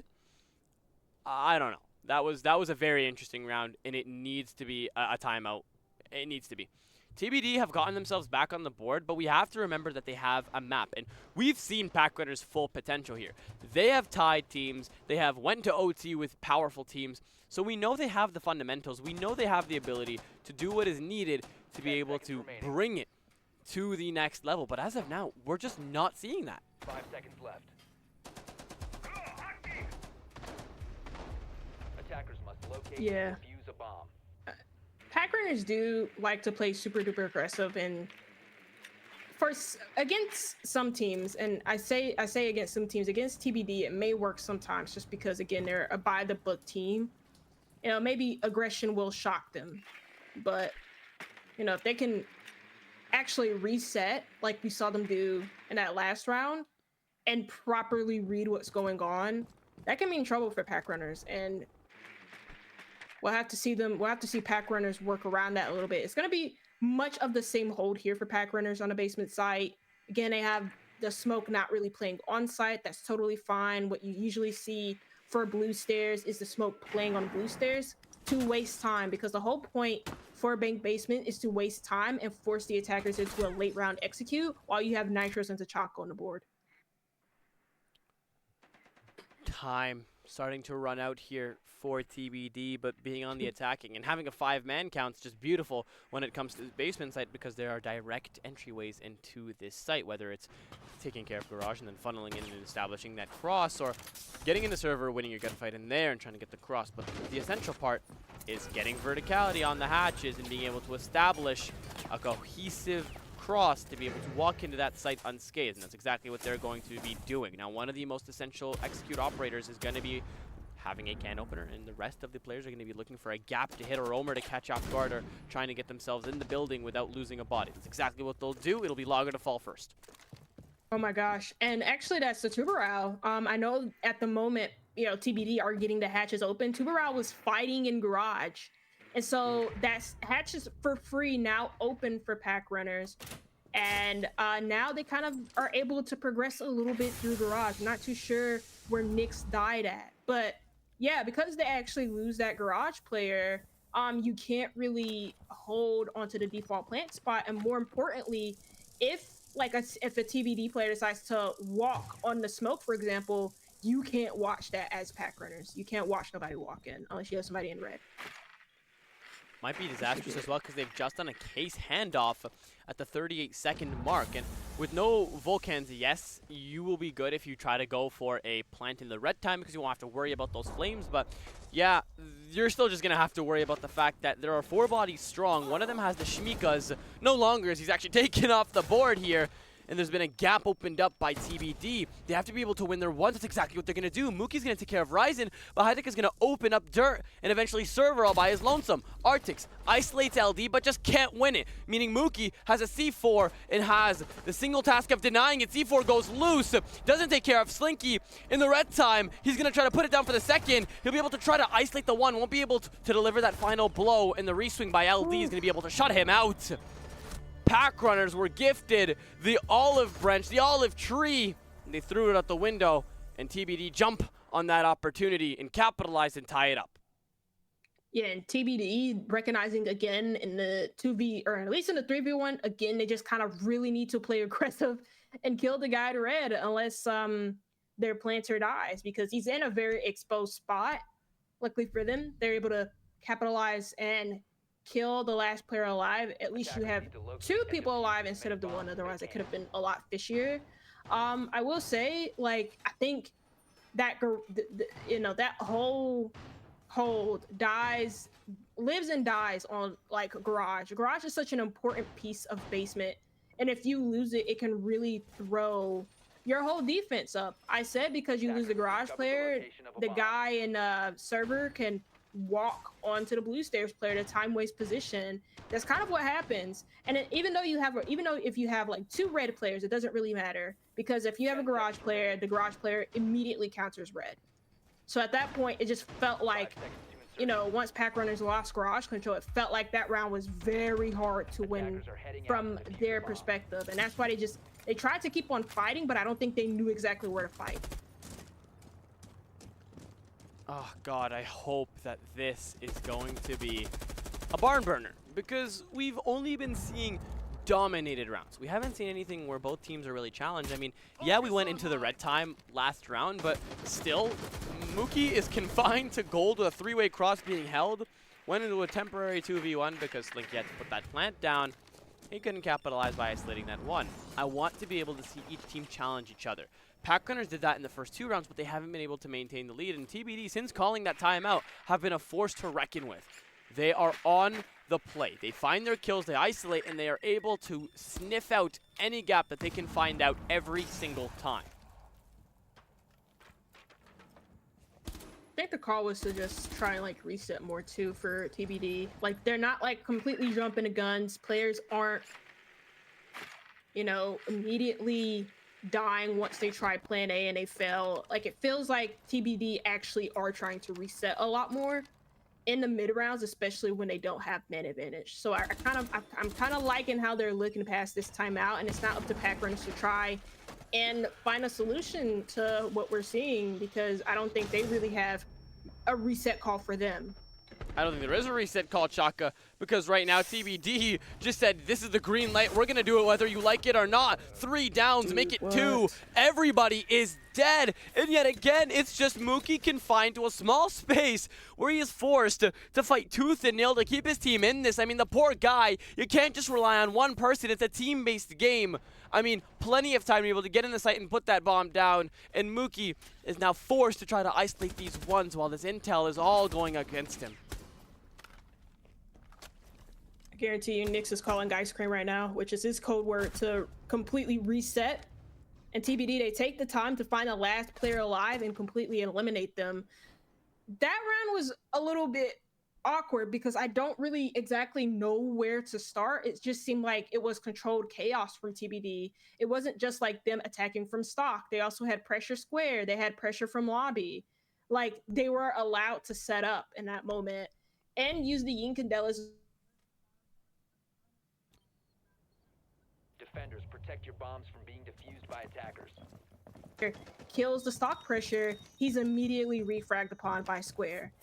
And at that point for Packrunners, where do you have to play if your janitor player and your stock player are dead? Not really anywhere, especially once there's lobby pressure. So yeah, really good round from TBD. And now Packrunners, it doesn't like I called them the aggressive team that could take TBD off guard. Now they have to find a way to hang because at the moment they're kind of just being left behind.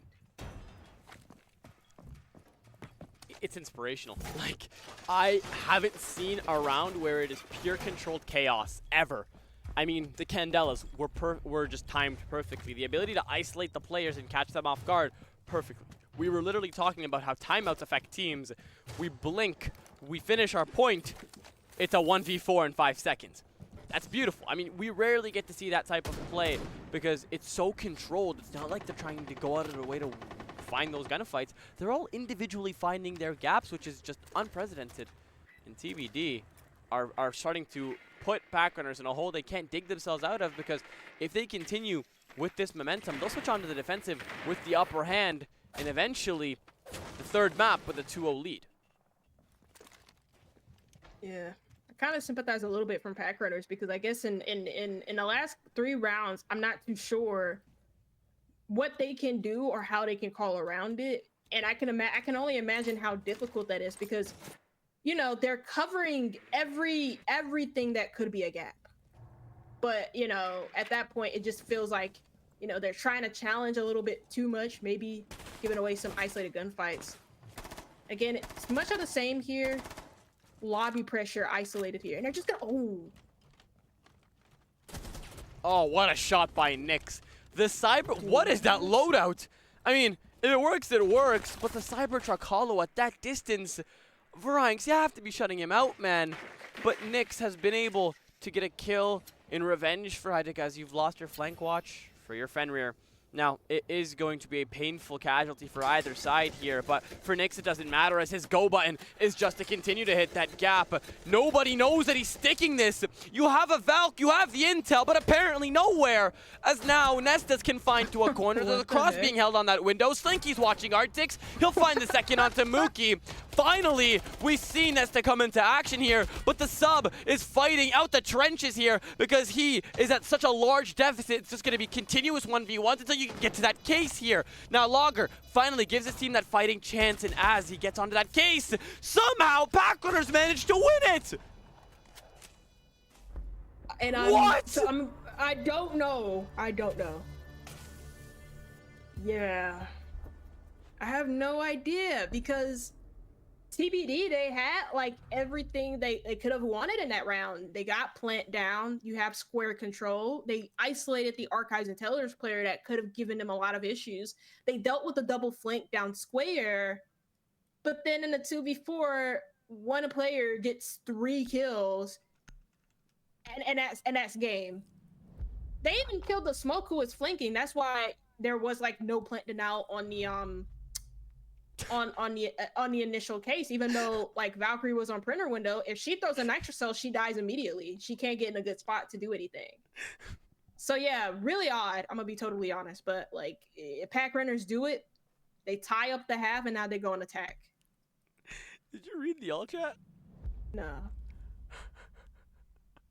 A player from To Be Determined said sometimes the homeless win the lottery. That might be the most... That's the best way to explain that round, I'm gonna be totally honest. That might be the most disrespectful way to say a fluke round in my life, but still, I mean, I feel like it's not even caster's curse because we're not even saying they're winning at this point. We are trying to color in a picture, and both teams are coloring outside of the lines. I mean, comebacks where comebacks shouldn't be happening. I mean, a man advantage here for TBD, and they managed to throw it out the window. Packrunners amazing on the ability to isolate the ones, but the rounds that they should be winning, they're not, and it's just a continuous game. And in the all chat, it's rage bait. It's just back and forth. There's so many variables at hand that I honestly have a headache. I'm so confused. There's nothing to predict that we just have to go round by round to be able to see who wins the series. I mean, that's really nice though, because like for Lair, it kind of didn't really feel like we had the privilege of Fair enough. being in the unknown. I'm gonna be totally honest. Like, you know, TBD completely smoked Packrunners on their own map pick. For Bank, it's kind of like, yeah, TBD sort of look better, but like Packrunners are still very competitive and they're playing much like their old selves. They're being aggressive. They're powering together. We didn't really see that much on Lair, especially even when they switched on their defensive halves. So yeah, this is much nicer to see, and this isn't even their map pick.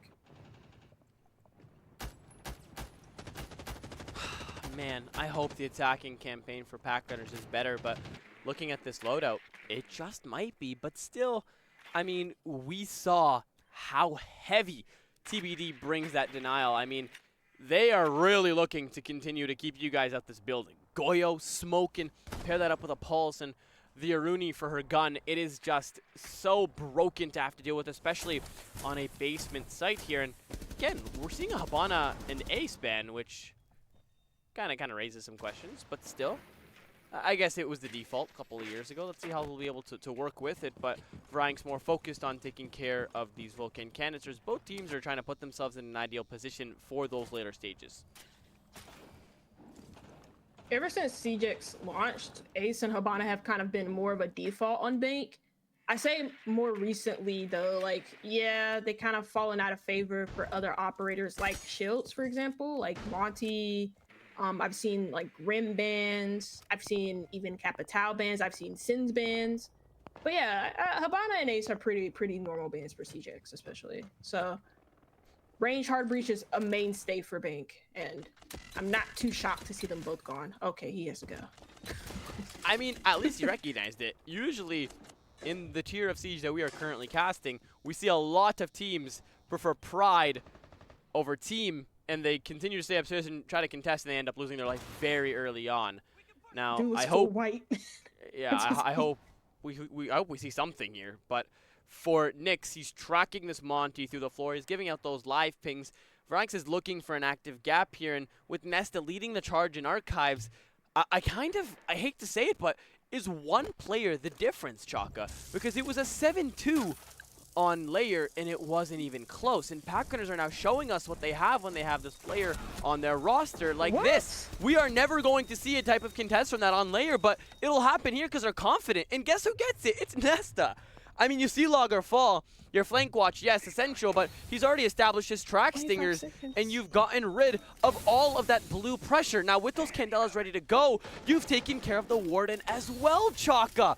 The smokes going loose. Nesta looking to stick it down, but those toxic babes hit the nail on the head here. Artix actually goes down to the smokes. Ryzen follows it up onto Mookie. Nesta's low on HP. You're in the red time. Just get in the building and go for them. Vranx gets 1 and 2, looking to hold that cross, taking damage from that barbed wire. Aruni is going to help out Nyx, and he'll find the 2. Denied at the last second, TBD. You are the people with the lead because, oh my god, it's dominated one's utility and everything is in your favor.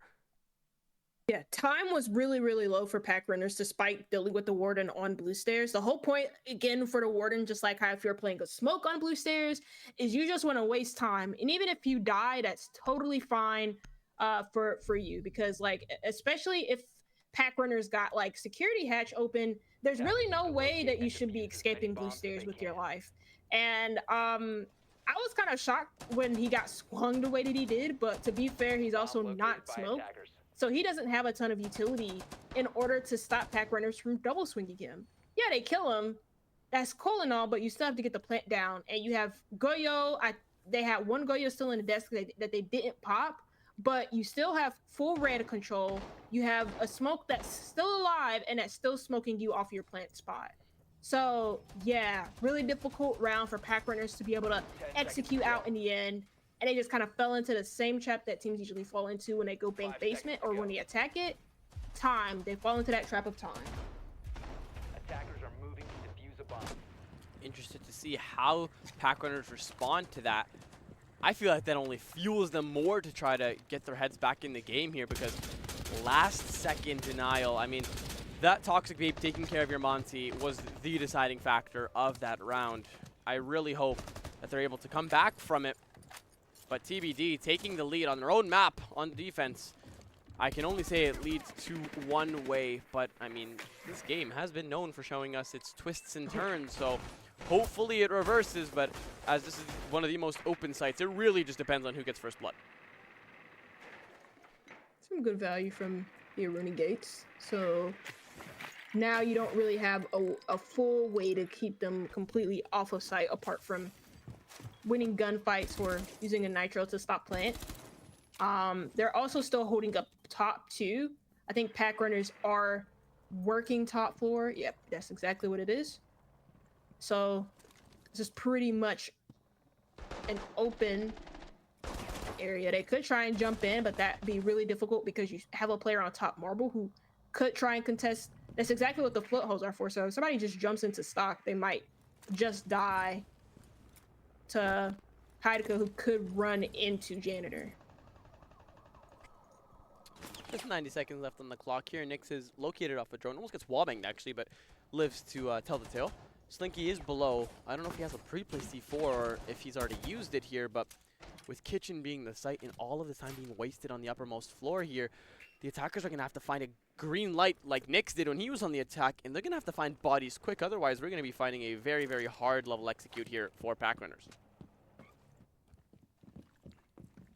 Again, it seems like they're kind of choking down the clock a little bit, and they want to try and like get a plant down. So I think they did, but they're gonna do a smoke plant. It's gonna be really hard. Yeah, the Suryas are those, so they can walk in, but the Shimikas, look at how much HP shredding off of Nesta. He's almost gonna go down. One more tick and he will fall. Yeah. Artix falls in the meantime. Slinky doubling down on the pressure here, as now the site is being lost for Packrunners. There's no pressure being established because these defenders are oh so resilient. Logger has been playing outside for the whole round and can't find anything for his team. Not even an inkling to avoid that flawless as he's caught off guard from Janitor. And it looks like it's another TBD dominated second half game. Wrong way. And like Packrunners, again, time is like very low for them. They're trying to go for an execute with little to no control anywhere else apart from site, and they kind of just get punished for it. You still have a Tachanka that has a mirror window with full vision to see you walk in, even if the smokes are blocking you. And even though the smokes are blocking them, where else are you going to plant? Like, realistically, with the way that the smokes were lined up, where else are you going to plant? They never went for top floor control, so they never dealt with the Tellers player, who was also a big issue for them in bottom square. Like, yeah, I could totally see why they're taking this time out, because these last two attacks have come down to the last few seconds with Packrunners having no clear advantage or no clear win conditions for them to win. I feel like the banter as well from the other team really starts to play into your head, because if you're calling a timeout to mental reset and all you hear is Artix, hey buddy, game started, I feel like that just kind of starts pressing on the importance of being able to win this map yourself. But TBD are knocking on the door of that match point, and if they win bank, they'll be on the series point as well. And I mean, I hate to say it again, but look at the leaderboard. TBD, their largest difference is 7 kills between the bottom fragger and the top fragger, and that's because Slinky is just doing very well in the kills department. But other than that, everyone is either positive or neutral. Heideka has 6 assists, which means we are seeing the cohesiveness from TBD. They're showing us how they're able to play as a unit, expose the Packrunner flaws, and just capitalize upon it. So I really hope that Packrunners are able to really reset off of this timeout and show us why they can either tie it up or just close out that deficit. That's a really weird setup in Janitor, I won't lie. He reinforced where you would usually put the rotate at. And then he's also just fully opened up the Janitor head holes, which is, I guess, totally fine when you want to have a straight angle right in CEO. So that's gonna be like a consistent threat for Packrunners. But yeah, it's gonna be, they did reinforce the wall where you would usually put the where you would usually put the rotate. But they also had a rotate into long desk from Janitor, right where that reinforcement is. So you at least have a way to safely do it. Oh, they put a mirror window here. Okay. Okay, that's interesting. 2 shields as well, mixed up with that Denaria. I'm really interested Oh, to see wow, how yeah. this site's gonna play out. Oh my god, I mean, it looks like we know how that plays out. They really want to discourage any form of vaulting in through that window, or if anybody walks into that site, or the corner of that site, you're gonna get hit by those lasers and consistently be tasered off by that Denaria prison effect here, but it's gonna be an issue if they can't take care of Ryzen, because just having that Solus to deal with becomes an issue in the later stages of this round. Looks like they want to just try and crack this mirror window and then just get a quick plant down behind CO. Yeah, they're just going to smoke the head holes too. Seems like they just want to try and get in very quickly. Do you think we can get a 10-man? Oh, never mind. I was gonna say, Wow. can we get a 10-man count execute? But no, apparently Slinky can walk into ATMs, no cross, nothing, and get taken care of quite easily. And with Nesta plugging this hole into Janitors, I mean, yes, it protects his thermite in the long run, but you're also sacrificing the ability to watch that flank. And I really hope that Mookie is watching that flank camera, because this Solus is going to punish you if you're not. This Clock Chaka continues to run down, and Packrunners are starting to try to amount phantom pressure and regular pressure, but it's starting to equal to nothing as TBD just have a very strong grasp on this site. Let's proceed slowly. Yeah, the only real positive is that there's like no janitor player here and they have top square control.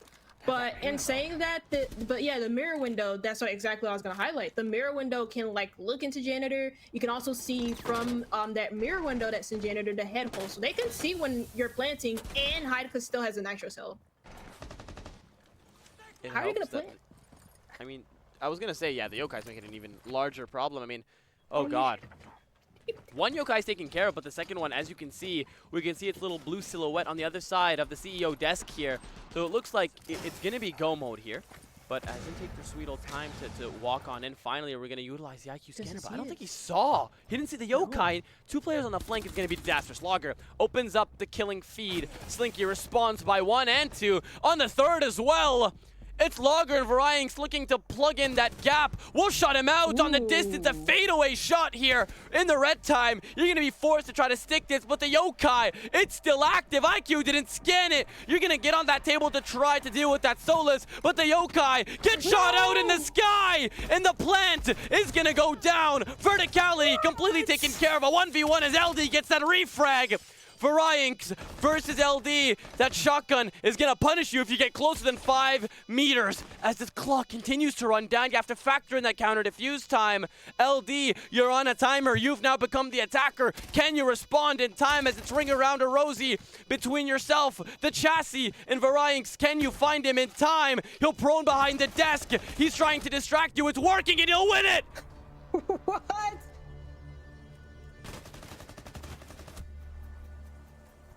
What the hell? What the hell, indeed? No, because, like, oh my god, there were so many win conditions from TBD. From the mirror window and on long desk, the 2 players, they had 2 players down below, one of them a Solus. They had an Echo drone that was not detected from an IQ, from the IQ, playing on the windows the whole entire time. They still lose it, though, off of pure gunfights from Packrunners. Packrunners, all they did was just say YOLO and just win their gunfights.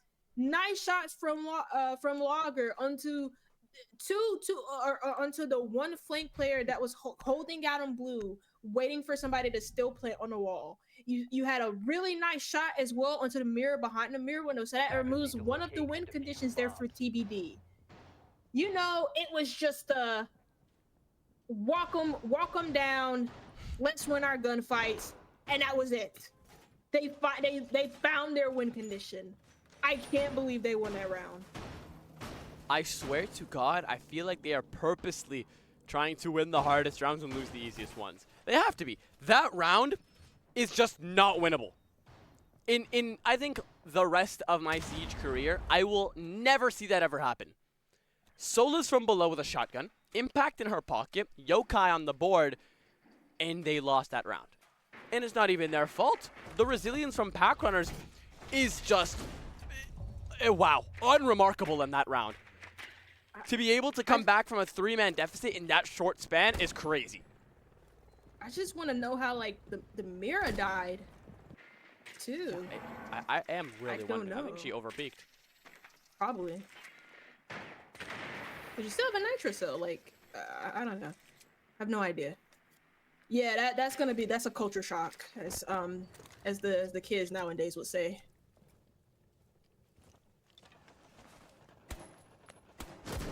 Now, unfortunately, I don't think anything can top that round, so we're gonna have to endure this. But Chaka, I've just realized he has a 3 KD on Bank. He has 15 kills next to his name. Quick maps, because I wouldn't be able to tell you that. That's really good, actually. Yeah, he's been consistently really good for TBD. He almost had a clutch in round number 1 on their attacks. He was kind of influential on some of their, like, most of the entry picks that TBD were able to get. Yeah, it's just been really, really solid and a complete nightmare, funnily enough, for Packrunners to kind of deal with. Nightmare, you said. Yeah. Absolute cinema. Poetry from you, Chaka. Absolute poetry. Logger taking initial damage. Candela goes loose. It's starting to shape up to be a faster executed round here for Packrunners to locate out that man who's lurking in admin. He's confined to one located area, but if I'm not mistaken, he has the support of his teammate who is no longer there, but somehow he's gonna actually manage to take one out and finally refragged out. Oh, he did way more damage than he should have. He takes out so much health off of Mookie. He puts Nesta in the ground alongside of his 2 remaining Candelas, and this is an absolute safe haven for these defenders now because they have a leveled man count. They can just sit out in the corners and try to waste out their time until they're challenged on ones. Yeah, like that was a lot of value just from one player, and he was the open area player. He's not playing a time waste position. You still have Slinky on oh wow, okay. Well, you had him on blue stairs. He goes down really, really easily because nobody is watching his server. But 4v3 now for Packrunners, that's like significantly better than what they had previously, but it's still gonna be really hard because you still have smoke grenades and the nitro cell to deal with from Nyx in server or in gold. He came from safe. Look at the lineup. Oh my god. Is Smoke LeBron? Yeah. Smoke now, LeBron. Nyx has that fully automatic pistol. We saw him deny beautifully with that double kill the last time they were on this site here. Located by those Grim Bees. Mookie taking heavy damage from the Toxic Babes. Will go down, finished off. Nyx being live pinged here means they know exactly where it is. But Smoke gets 2 kills. Are you serious? Just move out the way. Varink's trying to go big, but Nyx finds his 3rd. It's just domination. TBD, are you serious? You just can't be doing that. As Packrunners are now facing the series point. You know what? You asked ironically, is Smoke LeBron? I think he is because, like, I don't know if that was a missmoke or an actual, like, decent smoke from him from lockers to, like, put it right on the hatch. Because Packrunners, they decide to go in deep and not on a default plant spot because, you know, obviously with smoke lineups, where are you going to throw the smokes? You throw them right on the default plant spot nearest the server wall. So he tries to go in deep, but the smoke grenade is closer to the open area hatch, right where Packrunners wanted to plant. So at that point, it's just a crazy read at that point from TBD. Yeah, so he's LeBron and the Akinator. Yeah, like, I can't believe that, actually. He just, like, read them. 10 seconds remaining. Like, I mean, that was... That's a sidekick, like a popular sidekick in film. Yeah, who would have known LeBron was balling for the Lakers and hitting a crystal ball at the same time? Attackers are moving to defuse the bomb. I mean, now, that's just like a crazy smoke. I don't know if he did that intentionally. There's no way. There's no way. Yeah. Because he threw it right at the door, or right, yeah, right on the server door. But it just reached the planter. It spread that much. It looked like he threw 2, maybe. He got 2 kills with them. Yeah, no, he got 2 kills with 2 separate smokes. Okay, so he meant that, yeah. It's just the king. I can't, like, there's nothing else to say. I mean, I'm speechless. I don't think I've ever seen one player get 3 kills with smoke grenades in 2 rounds. Doc. But, again, Slinky is hungry for 20 kills as he continues to keep his foot on the gas. Less than 30 seconds into the round, he'll find the first, and that's the spear entry gone. Funny enough, Mookie is actually in the area of stock looking to find a refrag, but the site's not on this floor, my friend, you're going to have to get a lot more aggressive to try to take care of this because there's another floor you have to address, the attackers. Establish all of stock, I was going to say, but no longer. The man who was buddying up with Nesta is no longer going to be with us here, and he's going to have to open up all of these castles by his lonesome while Arctic has to wrap around and to continue and drive the dagger further into Packrunners' heart. Yeah, like this, the double heart breach ban, this is why it's so effective for Bank. There's really not a lot of ways that you can dislodge the defenders off of top floor other than just like taking raw gunfights, which Packrunners are not able to do even against old man Nyx. What is up with Nyx in that loadout? I mean, why is it always that scope in the extended barrel? It's a console player loadout and it works out, but I mean, Chaka, more importantly, the second map has been determined. You see what I did there? It didn't work out, but whatever. TBD takes the second map in 7-4 fashion. It's better than 7-2, but still, we need to see more out of Packrunners. But they will move on to the third on the series point, and TBD is just waiting to drive that final nail into the coffin before they call it a good night and take THL Season 1 in their pocket. Yeah, really good performance on the defensive half from TBD. I'm just kind of really sad because I felt like for Packrunners, they had like some really aggressive defensive setups, but then for their attacks, it was just like every single round was low on time, like minimal control, or like where they were just trying to do like, what was it, like ISOs, and like none of it really worked out because again, they just don't really have the necessary control, and TBD just have a ton of win conditions that weren't really thought about for Packrunners, which is kind of a shame because I think of Packrunners as this like really energetic team, and I just didn't really felt like I saw that on Bank. Like, I don't know. A lot of close calls there, and we can say it was a lot closer than I wasn't expecting it to be a 7-4 fashion. It didn't feel like a 7-4 fashion, but still, it ended out in regulation, and by a 3-round margin, it's not better. I mean, by 2 rounds, yes, it's better realistically if we're being very considerate, but still, in a BO5, the rounds matter. The timeouts matter. The mentality matters, and going down 0-2 as you approach the series point, which is no longer going to be your turf, it's going to be a little curious to see how it plays out here. I'm intrigued to see how it plays out, but Clubhouse, it's going to be the pick of Packrunners, if I'm not mistaken. We want to get this next map to you as fast as we can, so, you know, make sure to leave a follow if you're enjoying so far. W for Rennie in the chat for observing for us today, and we'll be back soon.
We said we were optimistic, and this has been the shortest break so far.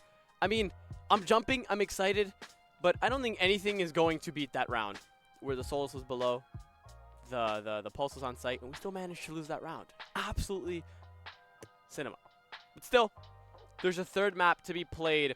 It will be Clubhouse, and if you guys are just joining us here today, it is going to be a best of 5 where TBD are currently leading 2-0. They've won on Packrunners map of Layer where they were playing against a wounded Packrunners, but the Birds came back full strength on bank with their main player, Nesta, subbing back in. Didn't really seem to help at all, Chaka, as they suffered a blow, 7-4. Didn't have a great old time on that, and now they're facing Clubhouse, which is their map, yes, but they're starting on the attack. So this means it can only go one way, and that only means one thing. What are your overall predictions? Well, I think it's much of the same. I think TBD are still favorites to win. They've always been favorites to win in my book. And I feel like Clubhouse shouldn't really be any different. For me, Clubhouse is very similar to maps like Lair and Labs. And I know Nyx's teams, or even just TBD in general, they really like Lair and Labs. So I feel like they shouldn't really struggle here on Clubhouse. I feel like for most of the game, they have been much the better team. And Packrunners really, really need to step it up here to make an argument for themselves to maybe flip the script. God, I hope they do. I really hope they do, because this is going to be the most challenging map of all. Are they going to be able to be the ones that challenge TBD and not lie down and take it easy? Or are they going to be the ones that fall down, take it, and then completely get destroyed round after? Kind of They've already started with the banter, right? Yeah. To be honest, like TBD weren't typing back at first on bank until like they started winning rounds and were firmly in the lead, and Packrunners just seemingly were very desperate to make things work. So it's no surprise that kind of like right now they're kind of like returning the same energy. This could just be like cool banter. Maybe they're not like intentionally trying to be mean, but they are trying to get into their heads and just kind of make them overthink a bit. It happens. I really hope that this is the turning point. I mean, I want to address something that I promised myself we wouldn't do. We weren't asked. I asked either team to provide me with either a quote or a nickname from one of their players. So, obviously, for TBD, they gave me their captain's name, which was Nightmare Nyx. Now, Packrunners went the complete opposite direction and said, if you're not good at it, use your fingers. Which, for those of you who are younger, we're not going to really explain, but for those of you who know, you know. And that really raises some questions. Wow. Yeah, exactly. I mean, it took me a second as well, but when you go into a game so confident, you're happy to joke around, but this is what you're putting on paper. We have to address it. We have to fix it, and we have to go into the next map with our heads held up high, because I really hope to see some Packrunner success, because a 4th or a 5th map is exactly what we want. 10 seconds left before insertion. Yeah, for 5 seconds remaining. TBD, they brought out the Denari once again. They brought it out a couple of rounds, and I didn't really see the full impact of Denari. Spawn peeking. Sorry. Oh my gosh, I had a really bad yawn. Yeah, he's spawn peeking, but he's gonna get droned out, so he has to go. I mean, Val camera's starting to become detected out here, and as they take their sweet old time to be able to, you know, clear up the technical areas of this map, because you really don't want to suffer a casualty this early. I feel like Nyx is really, you know, coming out of his shell to be able to just aggress whenever the moment presents itself. From a spawn peak onto long haul to now converting that to stairs, sticking his face up onto the most aggressive part of the map here.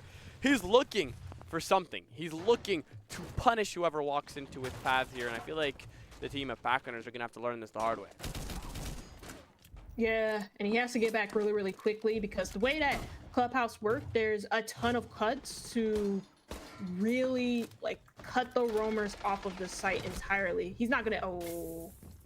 That was a play, because Haika just does not have really good vision on the player coming in from hall, especially because he's crouching. He doesn't know that Logger is just gonna walk him down like that. And that's a smoke down done early. They wanted to waste time on main stairs. They can't do that anymore because he died without any smokes. Yeah, you do also have to factor in the bodies as well, the overall pressure. I was gonna say starts to accumulate onto the site, but no longer, because we've allowed Nyx to run back down, and since Mookie has been refragged out, you're gifted that second chance at life as Nesta gets on his drone that allows Nyx a grace period to get the hell out of there.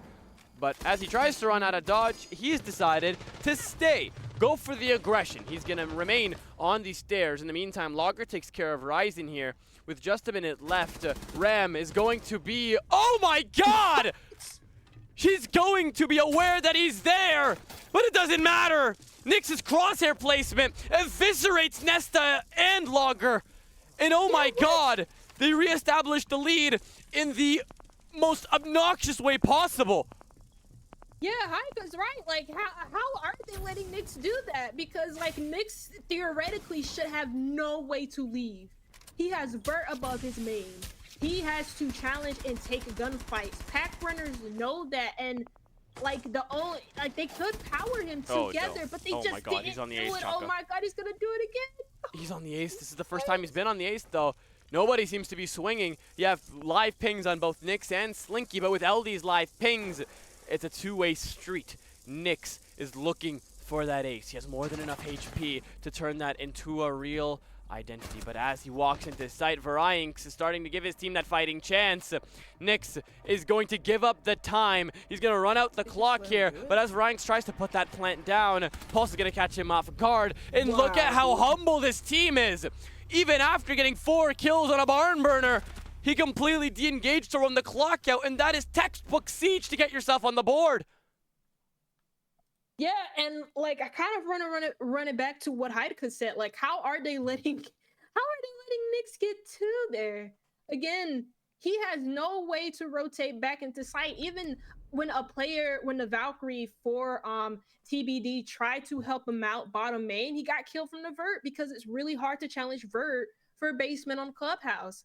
But Nyx still gets 2 from 2 players knowing that he's still on main. They just didn't think that I guess they just didn't think that he would get aggressive. And the second player isn't able to refrag as he hits a nice headshot fading away. Like, I can't believe that. He killed the only 2 players that could kill him, and both of them died. That might be one of the greatest clips that we've seen here today. I mean, it gave me chills in the bones. It also kind of reminded me of that stomp and one tap on console, that little fadeaway. You couldn't just leave stomping out of it. I tried to say I couldn't leave him out of it. But still, on a real note, that level of play is insane. That is the evidence of why Nyx is that player who has played at the uppermost level of Rainbow Six. And even how he finished out that round, Chaka, he literally, he completely left the site. He went on to blue stairs to completely take the chance of a 1v2 out of the question. Worst case scenario, the Pulse would have lost his 1 post-plant, and Nyx would have been forced to fight a damaged Varyinx. That is a disaster to have to deal with, but 4 kills and managing to deny the plant all in the same round is a beauty of a first for TBD. And if they can continue and build up this large margin, I feel like this is too far gone, Chaka. Yeah, that's just... That was crazy. That was insane. It was crazy, but that's also just like... That's a chalker because, like, again, I can't feasibly explain, or reasonably explain, rather, how Nyx is able to get away with 2. Like, he's just him. I look... Yeah. Nightmare Nyx for a reason. That's cool, but, like, I still don't understand. Like, I mean, man, like, when they refer to you as a Heiko was nightmare, right. I mean, when they refer to you as a nightmare, not a dream, I feel like there's evidence to show why, and that evidence was seen in that round. I mean, changing it up, we were talking about how textbook their siege is. It hasn't been textbook so far. Nyx in the first 30 seconds of that round started off with spawn peeking in that long hall to running up red stairs, or main stairs, whatever you like to call it, wide swing onto that player who's playing off of Jacuzzi, and then fully run back down in a site where he came back to the stairs and fight his way out like he was in the trenches. It was the most interesting round that we've seen out of him in terms of aggression, the ability to convert it, and it actually worked out in his way, and that still is one of the craziest rounds that we've seen in the series. Yeah, I'm like, he speechless. just I he honestly have nothing out-aimed to say. he out-aimed 2 people at the same time. I think In the actually, same mag. yeah, I think one of them had their backs turned to him. I think it was the bar player. I know the Ram was trying to like refrag him. I think there was a logger on Ram was trying to like refrag him, and he had his gun up and he was ready for the gunfight. But I mean, he just got one tapped. Unfortunately for most people, like Siege, not even for most people, I just think unfortunately like Siege is a one-shot headshot game. That's just how it's always been. You know, unlike CS, you know, we don't have Kevlars and vests or Kevlars and helmets to negate that. So if you just like hit one shot on the head like that, it's over. It's over for you. I still think that I don't even know. He hit the headshots. I mean, there's nothing more to say. That Ain't man nothing you can do. is unstoppable, and he has single-handedly carried his team to that round to win with the respect of that denial from LD. But as we are post-tech pause, I don't think there's been a game where we haven't had a tech pause. We are back on the road. Gym Bedroom, one of my favorite sites to see defended, especially when Cade and Mira are no longer available. It's interesting enough that TBD have decided to opt out of bringing an Azami. Yeah, it's also very interesting because, like you mentioned, like Haid is banned, Mira is banned, so it'll be pretty much the same setup as if you did have a Mira. So like one reinforcement on the bathroom wall with head holes on either the right or left hand side. I think usually people like to have the head holes on the left side, just because like you want to have like the reinforcement that's right in front of the shower stall there present so that you can at least hide in shower stall in a bathroom. But yeah, Kaid is important too because obviously you want to be able to like deny what is it, the plat wall from being open along with the cache wall from being open too between both cache and server. So yeah, you don't have that anymore. You're gonna have to find other ways to delay. We've seen some quite interesting scopes, Chaka. First the Cybertruck from Nyx, now Red Dot. Huh? But in the meantime, Slinky gets 1 and 2. What the hell was that? Nyx is now down. Dare jab triggers whoever is in motorcycles, and Ryzen comes down to aid his teammate. Hears them aggressing through Lounge. Arctic's applying in that pressure from stock as well, creates a two-way pinch onto Red Stairs, deleting Ryzen from the lobby. Almost impossible to win a gunfight in a scenario like that with that type of gun in hand. And now it's all leveled out here if they can find Nyx, finish him off here, but still, with the time that he's alive, these seconds are precious. And Nesta doesn't realize that he sees the toes, and Slinky is still just going crazy. It's just an individual performance round by round.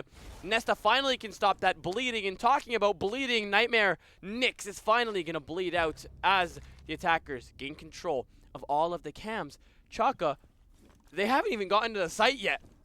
It's in CC, it's in Gym, and you guys yet have to clear CC and Gym and get in to try to get that plant down. Still, yeah, it is very hard to get to Bedroom without this. Oh my god, we're gonna see 2 aces back to back. Slinky has been prone on rafters for 2 minutes and is looking for a hungry ace, and he finds it. Are you serious? This man is a sneaky snake as he just continues to mop the floor with his body and deliver headshots in the meantime. TBD, it's 2-0, but it feels much larger than that as they are really showing us why they are pushing round in and round out, as his ex-teammates from Landezvous are showing him support in the chat as well. Yeah, like TBD are just like swaggering on Packrunners right now. Like they're actually running their pack. Like I can't believe this. And it seemed like in a 2v2 for Packrunners, they had a possible chance to maybe have a good advantage in that round. You have a player pushing in from lower garage. You have a player on east on top red stairs. They ash open the wall between garage and server. They could isolate him. They could isolate Slinky. Instead, they just give him 2 1v1s. All of his gunfights were just clean 1v1s, raw 1v1s. They had no utility to fully clear him out. Those are just raw gunfights, and they all of them lost it. It's chalked. I can't believe that. Actually, oh my god.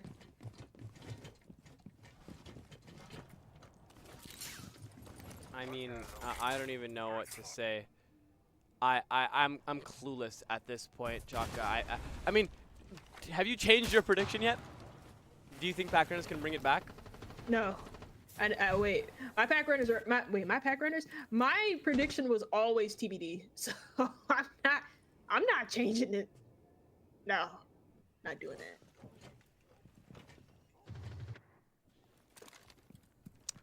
As they are looking to continue on their defensive campaign for a full cycle, they'll go on to CCH, which is the riskiest site to go on. But, I mean, they have everything that's needed. No Azami for Rafters, but Chaka, do you think it really matters when you have this defensive campaign on your hands? 2 4Ks and an ace back-to-back? Oh, no. What? Oh, that was the garage player, too. Who was he? You know who that, like, the operator was? Okay, well, I guess it doesn't matter. So. Mickey dies down below. Yeah, okay. Well, either way, that was a garage player. And that's like a huge win condition for the attackers that Packrunners didn't even need to work for. They didn't need to use a single Capital boat to clear him out. That's insane. They get free garage control and plat walls open. The only thing they don't have is lounge control, which is where Nyx is. So there is a way to disrupt the plant because you have a shotgun. Wow. The plant's going down? Hello? Varianx trying to put that down, but eventually gets off of it. I don't know why, but there was no C4 tossed at him. There's only one in their hands. Nesta, I mean, buddy, you have to be able to swing the 2 players below. They're actively trying to deny the plant. Nesta doesn't know. He'll take care of Slinky, but a little too late as the man who was helping out Varianx is now put 6 feet under. As the clock continues to go down, just below a minute left. There's nothing to do here. 3v3, the plant is so hard to try to put down here when there is some form of lounge control. But since TBD has given it up here, they're going to be forced into a situation where they have to isolate the gunfights. LD wins his first. Heideka here's that plant trying to go down. He floor bangs it and completely forces Varianx off of it for a 3rd time in the same round. Artix gets his kill and gets his hands dirty. And Varianx completely forces LD out of the site, which means it's fully in the possession of Packrunners here. But still, these bodies are dropping one by one. And if you lose Artix, you can kiss this round goodbye. It's been the closest you've had. Artix takes care of Heideka in a 1v2 situation. You have to be able to isolate these ones. This Monty's going to stay fully extended, but you won't even get to that point as you are going to stay stuck on the first obstacle. Packrunners finally get themselves on the board. Yeah, and I think that's kind of just really unfortunate for TBD. They had a garage player. He happened to disconnect. There were full ADSs as well in garage, and not one of them needing to be used against Packrunners because the garage player disconnected. They just run right in, take immediate control. Plat wall's already open. You have a free runaway to a plant, and they tried to bait it out initially to force some aggression from the lounge player. It did come, but Packrunners were able to deal with that quite easily. So, yeah. Looks like we will have a rehost because, yeah, the player needs to reconnect. I have lost count. How many are we on? 2? I genuinely think we've gone above 5. I thought it was 2. Oh yeah, we're counting the pauses as well too. because they've been longer than 25 minutes each. So yeah, I think we're currently counting 5 tech pauses, but we're not going to waste any time. We're going to bring back our final thoughts on that round after this swift break. Oh, we so apologize. We're so sorry, but it is what it is. It isn't Siege without some issues, some bumps in the road, but still it remains 2-1. Match point, series point for TBD. Let's see if they can convert it, put the final nail in the coffin, and take THL Season 1 as theirs, and rightfully theirs.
we're optimistic that we were going to come back early, and that's exactly what we did. If you missed who's on the mic, or if you've missed this whole series, which would be very interesting because we're 3 hours in, I'm Sino. On the other side, that's Chaka. Chaka, say hi. Hello. Yeah, that's Chaka's voice if you didn't know, the absolute GOAT. But we are currently on the 3rd map out of 5 potential, where TBD have taken the first 2 in a very interesting fashion, and they currently look to take the series and the map if they can win Clubhouse right here and right now. Yeah, I won't lie, apologies. 5 seconds left. I hate to admit this, but this isn't like a totally professional stream. I Attackers are keep, heading I out to keep defuse a bomb. yawning, and it's not like the series. The series is very entertaining. Man, I think it's just late. I think that's what it is. It's not even So that late. Our last BO5, I think our last BO5 was it wasn't the worst I've done, but it was an interesting one. Yeah. Because we went, well, I think we went all 5 maps, 3 of them were OT, right? 5 maps. And we started at 7:30 and we finished at 1:30 a.m. 2 a.m. Mm-hmm. Yeah. Had a midterm Yeah. that day. I think I failed that one. I don't know.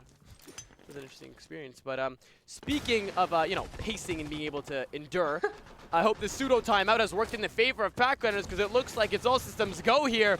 Fully flying on into the building. Now, that Maestro's Alda is going to hold everyone at bay because they don't want to be caught by those stray bullets, but Varanx is fully in sight, waiting to get his hands dirty. Is going to take care of Heidika. Slinky has been taken care of, but Ryzen on the flank finally stops that bleeding somewhat, but that plan's going to go down, whether they like it or not. Mookie being shredded by that Evil Eye, but still, you guys are going to have to get your hands dirty. Nyx rises to the task, takes out one. Now, mainly, dirt control is going to be the biggest problem, but Maestro responds as well. There's no way you guys lose this control. Glass stays prone, but that DMR isn't as helpful as you think it is when there's no smoke. But Nyx sits close with that shotgun. Drone goes loose. He'll swing out, no connection. And as this timer continues to run out, you guys just need to continue to waste out this time successfully so far. Nesta is going to continue to help Artix, but Artix is going to be by his lonesome. You need to hold out. Please hold out. You guys can't lose in this fashion here. As Ryzen is off that case, it is just not possible to be able to counter defuse in time, and Packrunners claim it and tie it up. Yeah, a very good rush from the very beginning. It seemed like a very off-site hold from TBD, because they had the castle in play. That leads me to believe that they had like a first floor hold using the castle barricades around like pool table, lounge, etc. And so because of that, Packrunners just did the age-old strat that most teams do when most teams are off-site, which is we rush down blue, and we also rush in from dirt tunnel, which is exactly what they did. Even though dirt tunnel was being held by a Goyo can, blue was for free, and 3 people were in blue, and it overwhelmed the only site player, which was Castle. So that led to an easy plan. TBD, they did a good job to make it close, but Packrunners, they just had better post-plant positions from dirt tunnel. So yeah, pretty cool round to see. You don't really see many gimmicky rushes on Clubhouse, but when you do, it's very nice. It's very nice to watch them be pulled off excellently. I love that the remaining 2 players from Packrunners were able to reel it back in to stop that bleeding. If Nyx had been using a laser, that shotgun would have connected with that first player, and it would have been a 1v2 and not a 2v1. But still, evidently, it worked out in their favor, and they're able to come back from it and tie it up 2-2, which is essential, because this is still the defensive campaign of TBD. And if you can deprive them of those rounds, then it contributes to their overall grasp they have on you and on the series. And losing Nyx is going to continue to push that narrative of losing defensive rounds here. And the best case scenario, Packrunners can find their footing here after what seems to be our forever infinite timeouts and push for a 4-2 split. Yeah, Nick's not exactly ready for a gunfight. He's aiming to the right, so Ash is walking, or not Ash, but Logger's walking in from his left, so he has no idea this is happening. And yeah, they're trying to isolate these numbers on top 4. It might just work, actually. But Ryzen wasn't supportive of him. On main stairs, he's going to back off completely. Heidika can just waste time here, because at some point, Packrunners are going to have to deal with him. 2 minutes left on the clock here. Ryzen finally respawns, gets a revenge kill a minute later by taking care of Artix here. Essential to being able to drive those operators out of areas with those bolts, but will no longer be able to utilize them. Heideka recognizing danger, dropping, but losing a good amount of his HP. Rise innovating as well. It's just going to be a full, complete step back from that uppermost floor here. But Heideka hasn't fully given up here on the Romas. He's going to sit in this corner. The shock drone misdrones him. Oh my god. Finally shot out here as he gets carried away, and he's going to hide out and strip. Now, the attackers might know where he is, Chaka, but just knowing where he is going to contribute to becoming a problem, because they're going to continue to look over their shoulders when it comes to trying to put this case down. Yeah, you can't necessarily forget about the roamer and strip, and the reason why is because he can just flank you straight up and really screw you up on this execute, especially if you're going to be planting below the armory hatch and trying to use the late round win condition from Burt. You have to worry about this flanker, and that's why they keep checking it every now and again, but that's just going to waste time. You know, you have to look forward and wait for the execute. They have to have comfort in knowing that they at least know that one player is still upstairs, and they could just outnumber the 3 players that exist on site. As Nesta takes initial damage here from a very tricky angle to have to counter. He's prone, which means one bullet will take care of him. But Heideka, I mean, we said it, and it happens. I mean, he's on the flank. He'll get his first of this map here. And for Packrunners, I don't think they care. They're just going to continue to go for the all systems go here. Slinky in proning. They're best friends. He stayed on the floor for the majority of his executes, but as we enter in the red time, it doesn't matter how you do it. As long as you get the kills, it translates! This man is unstoppable on Aruni as these guys continue to push for the lead. They've broken that deadlock in TBD, are leaving no space for a comeback, and Packrunners are yet again trying to dig themselves out of a hole.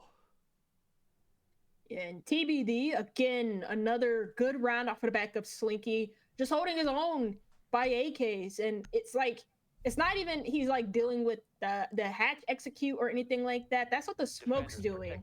He's killing players all the way back from AKs onto main stairs.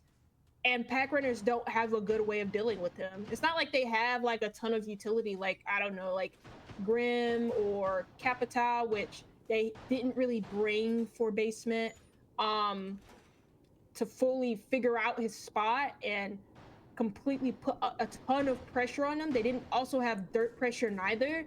So it kind of just feels like maybe Packrunners are just getting a little bit overwhelmed. They not only have to deal with the side players, but they also have to deal with the flanker that last round that they didn't necessarily forget about, but they just tried to ignore, and it got to a point where they couldn't ignore it anymore because he killed their teammate. Attacker's objective is to locate a bomb and defuse it.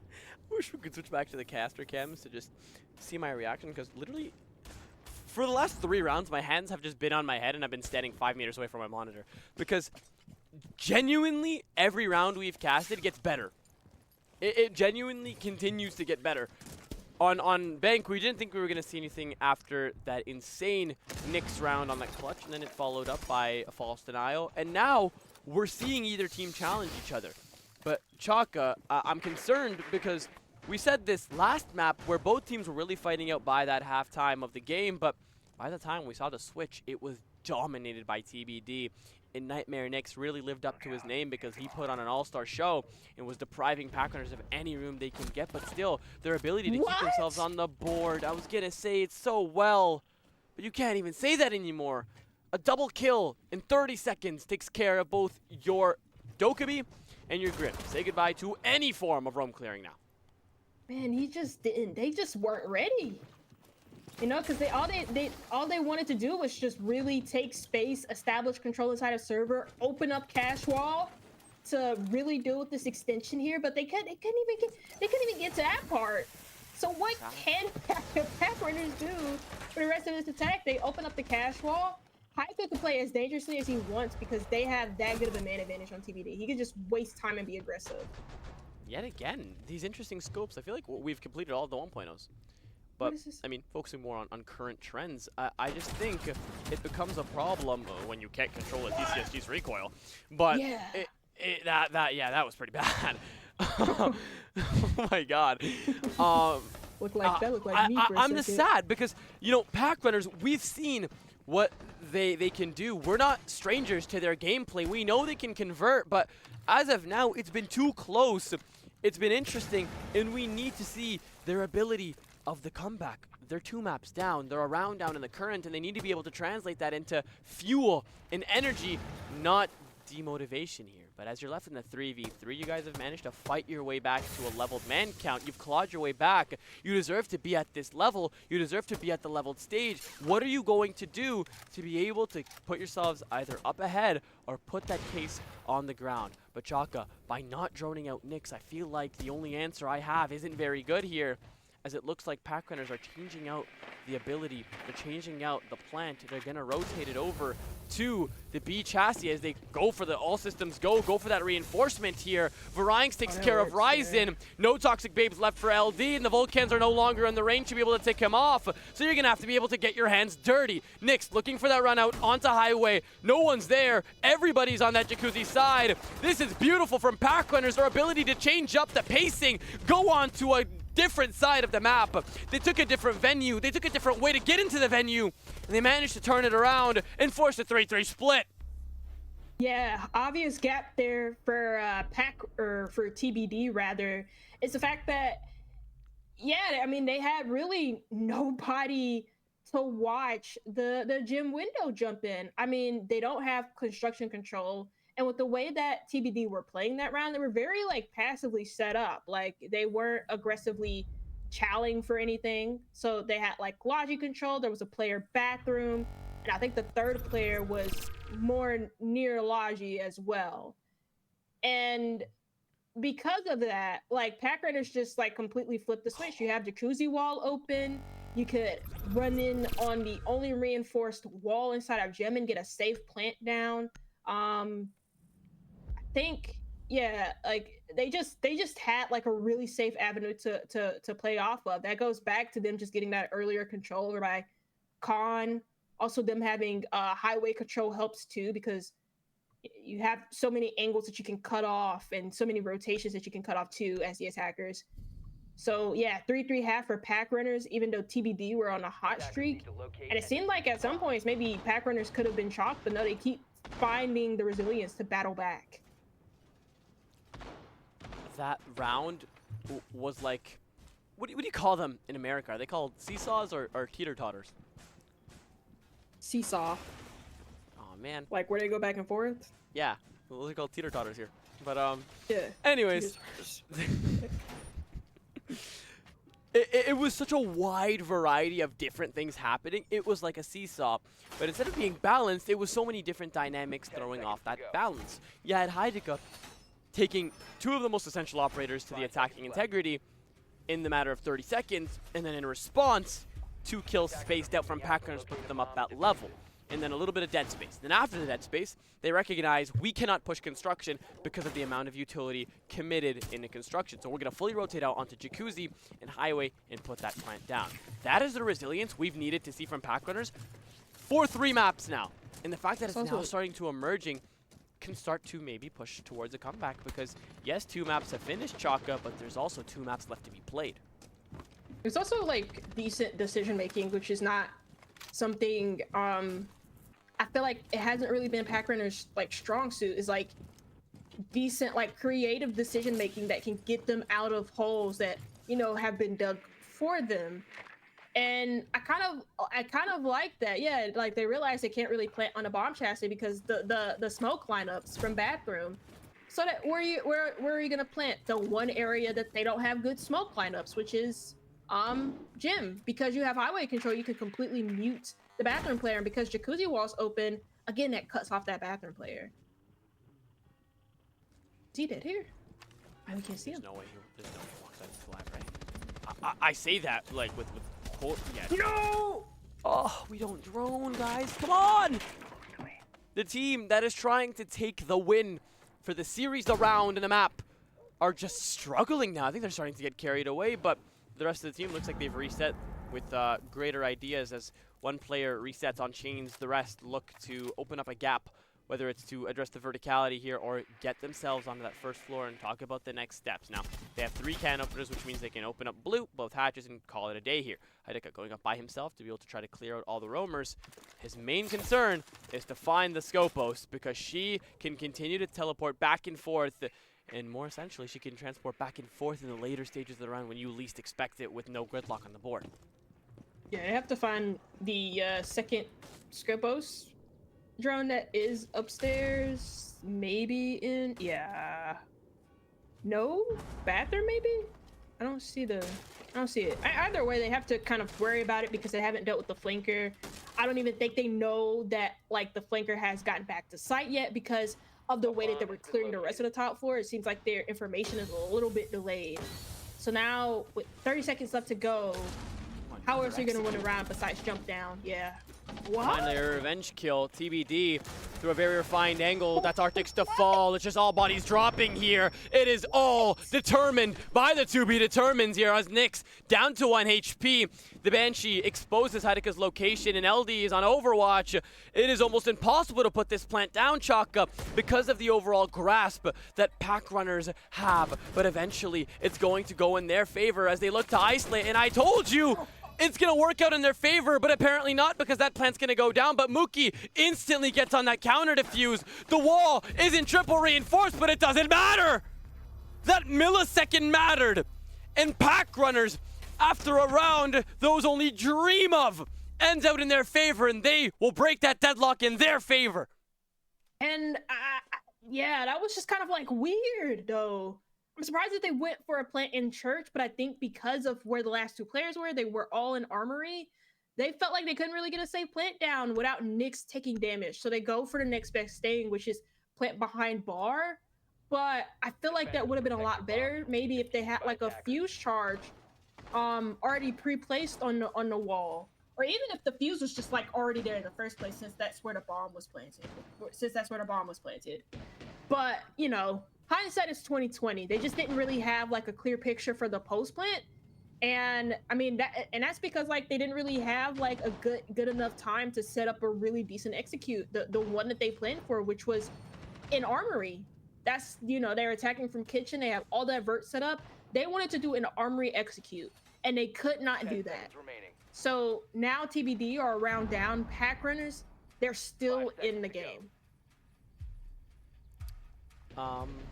Is this comeback season, Chaka?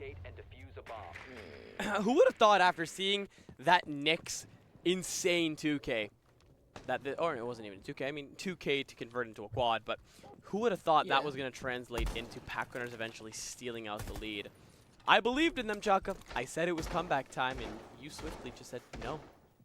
But the haters never quit, and the Packrunners supporters also never quit. So 3-4.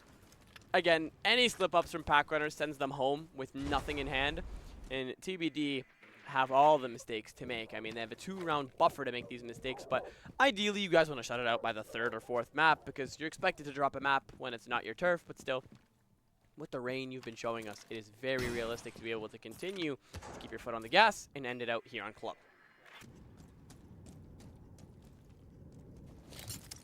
Yeah.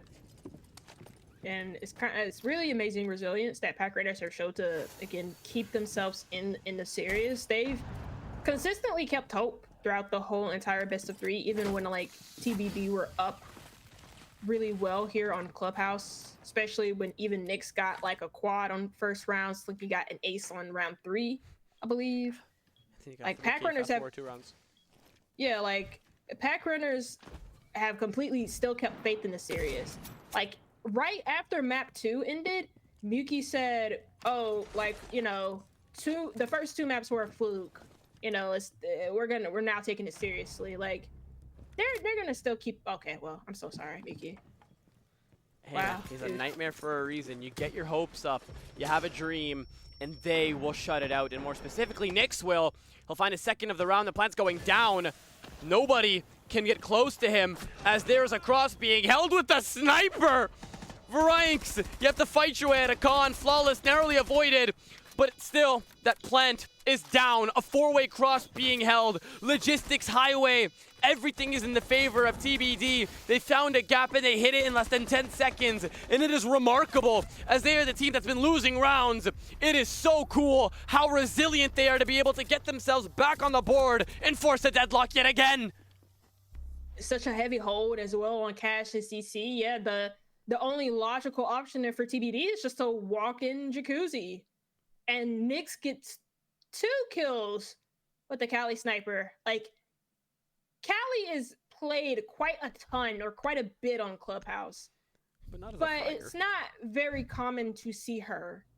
But when you do see her, I feel like when you do see a Callie, she's like really, really good. And in that case, all they did was just like find a gap and exploit it there for Packrunner or against Packrunners. And they're gonna run the same set again. Packrunners are again. They're not gonna really give up on it. The lineup seems to be the exact same, barring that they don't have the Denari anymore. So Bomb located by attackers. I mean, I don't even know what to say except for I actually lost my train of thought. 10 seconds left. I've never seen a Callie become a fragger. Nyx is holding that cross. They had anybody. They had 3 people in the jacuzzi, breach, site area, 1 person on highway, and somebody in construction. Any one of those 3 players could have put that bomb down and watched the cross, but no. They relied on the Nightmare himself to put the cross down, and he delivered, Chaka. 3 kills, 2 of them with the sniper. Unreal.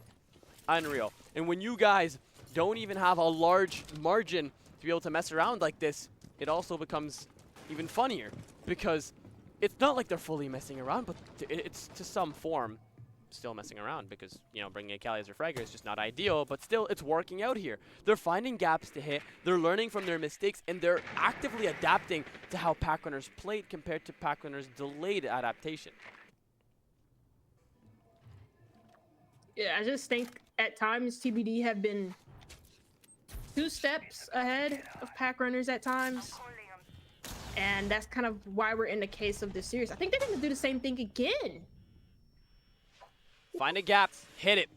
Took it straight out the notebook from the rotation from Packrunners, but still, 1 body dropping. Yes, it is Nyx, but still, you know the rest of this team can be resilient, and that is exactly why they have had evened out score lines and evened out scoreboards for the previous maps here. Maybe not so much for Ryzen this map, but he still has been a consistent player with the assists and kills. Heideka finding that gap, instantly refragged out, but Ryzen opens it up. I told you, don't count him out. He's going to find it. Nesta is going to punish him as he will plug the gap in. And finally, that is the type of round I'm trying to see from Packrunners. They're able to find the refrags. They're able to find the locations where they can position themselves correctly, where they're just not going to expect to be. And beautiful, beautiful, beautiful. Anything is possible when you're 100 HP, but it is all the harder when there are Kibas intact, 3 operators at 100 HP, and Packrunners hungry to go up around. Yeah, I think the Ying bin here really good for Packrunners because like TBD can't like do their controlled chaos strategy anymore. If like you had a Ying, for example, on logistics hatch, you could probably just throw in a Candela, maybe cause some chaos, throw a Candela inside of site 2. And then like maybe try and go for like a play, or even just throw Candela into bathroom along with the blitz just running in, and then try and get a plant down on the reinforced wall. But they could find no gap. Like Packrunners had no gap, but maybe, ooh, maybe not. You know what we learned though from the previous maps is TBD makes the gap. Packrunners only finds it. That is a very different playstyle. I mean, you saw Packrunners found the gap by droning out construction, logistics, and realizing that you guys have to fully rotate over to Jacuzzi and put that plant down. For TBD, it's we're going to run up the stairs full speed. I'm going to get a kill whether you like it or not, and it's up to you whether you want to get that refrag. So as of now, the way they're playing it, yes, works, but in theory, Packrunners are starting to slowly adapt to this play style and put a comeback on the show.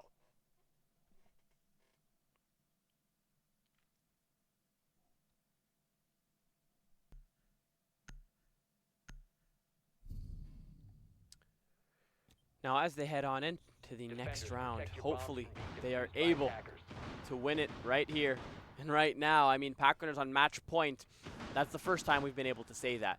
They've broken their threshold. They've gotten above 2 rounds on the loss, 2 rounds on the loss again. They went from 7-2 to 7-4, and hopefully they're going to be able to win this 6-8.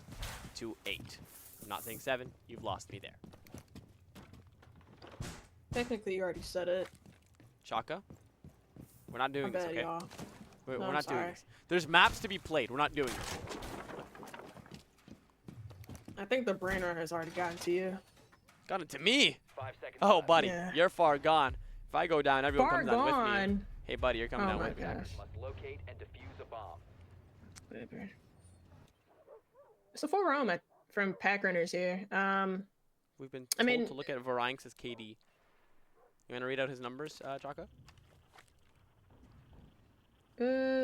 No. He thought, yeah. Goofy.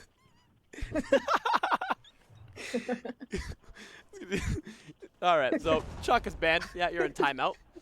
So What? what is Nesta doing is my main question here. We can be goofy. He's being super goofy right now because if he dies, that hatch is soft. No can Yeah, openers, he's- nothing. He's on a mute jammer, so I think he's hoping that like maybe like when at some point maybe if the rest of pack runners like get away to go back to site, or when TBD go for like kitchen, that they'll just like fully not know that he's here. So he's sitting on a mute jammer so that he can't be drowned, and he's gonna try and get a kill and then like get away, and that's his hatch is his getaway. I've yet to see mute jammers make players invincible, but as of now, that's starting to become a very realistic standard. You see those 3 operators in the background start to establish that strip control, but with that castle barricade being established, it's going to delay them for the time being, while Grim looks to enter. Please drone. No drone. Please drone. You sent the Grim bees in. Oh my god, he actually got it. Looks to find that second, and his teammate was waiting below to shotgun him down. Got a pick, got out, and Grim as well makes it all the worse, and now it's just going to be TBD to try to come back from that. Yeah, that's a strategy that I've literally seen Canadian do on Shopify Rebellion. So, Canadian's also nice. like, yeah, but sometimes it works for Canadian, which is just stupid. But whatever. And in that case, it did work. And Ryzen dies. That's crucial utility that could have been used for like a blue play. And I don't really think they fully dealt with the. I say fully dealt with the roam. You still get a pick. You deal with the crucial utility operator. Packrunners have sight now. And it's just going to be really hard to now drop this hatch still because you have like smoke grenades. And yes, just the smoke grenades to do it because the nitro is used by Nissa already. Can we see a Nightmare Nyx round where he comes to haunt the dreams of TBD? 30 seconds left on the clock here. Toxic Babe still preserved. Same with the Volcan canisters. Utility economy is amazing, but He Nyx walks just hits the in. go button. He's just gonna go for the plant. Nobody sees him. Nesta does, but he's running at the rotate. Are you serious? He's gonna stick it! A post-plant scenario. 7 bodies. Nyx losing his health tick by tick, but being able to back out into main, he's able to establish a beautiful position. Heideka gets one, but taken care of. LD, he has that verticality. He's not going to make it easy. Nyx also has a frag. He'll get one, and he looks to get that second. Denied. It's just Arctics looking to get that counter defuse. He's going through the wall. No one's the wiser. Just needs to hit 3 more ticks, but you have managed to fall! TBD! Give yourselves a pat on the back! What is that play? How does it work? Oh my god, Nyx! They went for the classic Kool-Aid plant. They can't drop down, like I said, they can't really drop down the hatch because you still have smoke grenades right on the default plant spot below the hatch. So they can't do that. So what does TBD do? They get creative. They go for a different play. People seem to think that like Clubhouse is this default simple map and you have to play it by the book every single time. And TBD in that round just showed you, and even in like a couple rounds ago, Packrunners showed us, you can get creative. You can do gimmicks like that. They just go down main stairs, go straight to the Kool-Aid plant spot, and they get a plant down. The smokes go in the wrong spot because they're actually in the right spot. They're right on the default plant spot. So he's smoking the right spot, but they just don't have any info on anybody walking down main stairs and going to Kool-Aid. That's crazy that TBD are able to win that like that because nobody's watching main hall. Locate and defuse a bomb. How is it possible that these rounds actually continue to get more motivating? I thought we stopped. Hello? It's been 3 maps, and we've been on a linear growth pattern of just straight action. When you think you've seen it all, it actually just continues to shock you. As we go to CC, Packrunners have had a shaky start to their defensive cycle here, but still they've gotten those wins. They've been able to get themselves to 5-5. All they need, Chaka, is that one round to get them over that finish line, push that match point, and then from there either force an OT or close it out in the max regulation. Hopefully they're able to do it because, God, a 3-0 BO5 is just not that fun.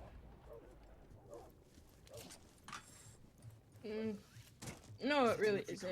And I know you asked, like, oh, why do we always get, like, either or? I feel like that's how best of fives usually always end up. Either it's a clean sweep 3-0, or it's very, very close. I rarely see best of five finals go, like, 3-1, or, like, kind of be in the middle. It's either close or it's not. Yeah, I don't think And I've so ever seen a far, format? Yeah, no, barely. They barely have it. I haven't seen one in years. Yeah, I mean, Oh. Heideca, Wow. first blood onto Arctics now. That player in lounge, essential to be able to assist whoever is playing on rafters. Logger taking heavy amounts of damage, thrown into the flames, can't move left or right. Takes a good amount of HP off of Nyx, but still, eventually will fall. Mookie trying to substitute in for his teammates, manages to find one on Heideca. He's gonna stay down there to try to continue to keep his foot on the gas here, but still there's a one-man advantage, which means you are essentially leaving site open. I think he heard that call through the caster comms and went right back up. As they reset, 1 minute left, one-man advantage in the favor of TBD, only slightly by 1 HP in the favor of Nyx. And at this point, their Packrunners are setting up for them to just fully take Garage. So yeah, like the plan was not to lose 2 players that early or that easily, but you have a way of dealing with the Garage play if it happens. And I don't think TBD will necessarily be ready for these far angles from Tuck, but also from Cash as well. So when they go up here, I don't think they're going to be pre-aiming for this. 30 seconds left. Yeah. Beautiful shot from Nessa to be able to deny case carry. I'll hit at the Yeah, second. come on. I mean, it's honestly ridiculous how one operator with an ACOG can completely change the narrative. He's going to look for the third, but Slinky, he knows better than that as he is the king of the DMRs here. Now to be determined, looking to get into the site, get that plant down. Toxic Babes are going to look to take damage off of Ryzen, but the headshot definitely is going to take all of that damage off first. 5 seconds left on the clock, taking active damage from that Toxic Babe. Mix that in with an SMG-11. You're good as dead. TBD now facing down the barrel of the match point, not going towards it. And now they're going to have to fight to go into OT. Yeah, even when Nesta fall, you still had smoke grenades for the default plant spot as well. So yeah, even though you don't have anything to stop Garage necessarily from being taken over from TBD, you still have really good late round win condition there for Packrunners to stop the execute. And now they put themselves on match, or at least map point. Clubhouse potentially theirs. Clubhouse is favored for the defense. And TBD, though, have had some good attacks. But it seems like, you know, Packrunners have some really good defensive setups. And they're able to match the firepower here from TBD. I say doing this, Mookie and Nesta. Mookie likes to do this bit where he gets a good kill or he gets a couple of good kills and he starts talking to himself in the chat. It's hilarious. Like, he consistently does it without break, and I find that absolutely hilarious. But if they win this, Chaka, we're going to Cafe, and if I'm not mistaken, it's to be determined starting out on the defense, which means they will get the upper hand when they switch on the half, which is the first time we're going to see a team actually deny the upper hand in the first half of a game, which is quite interesting to see with the dynamic at hand.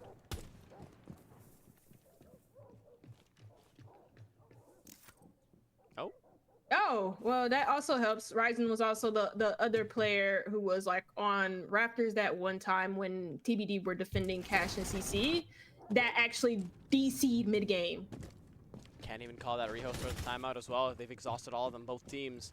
All rehosts, all tech pauses, completely taken care of. And that's kind of what happens when you take 2 hours to get into the game. Now, Nyx just consistently looking for that gap yet again. This man does not stop, will not stop, but this time is going to be faced with the clash, so he's forced to stop while the rest of his team goes to the drawing board and thinks about how are we going to get Nesta off of the board here and take care of that shield.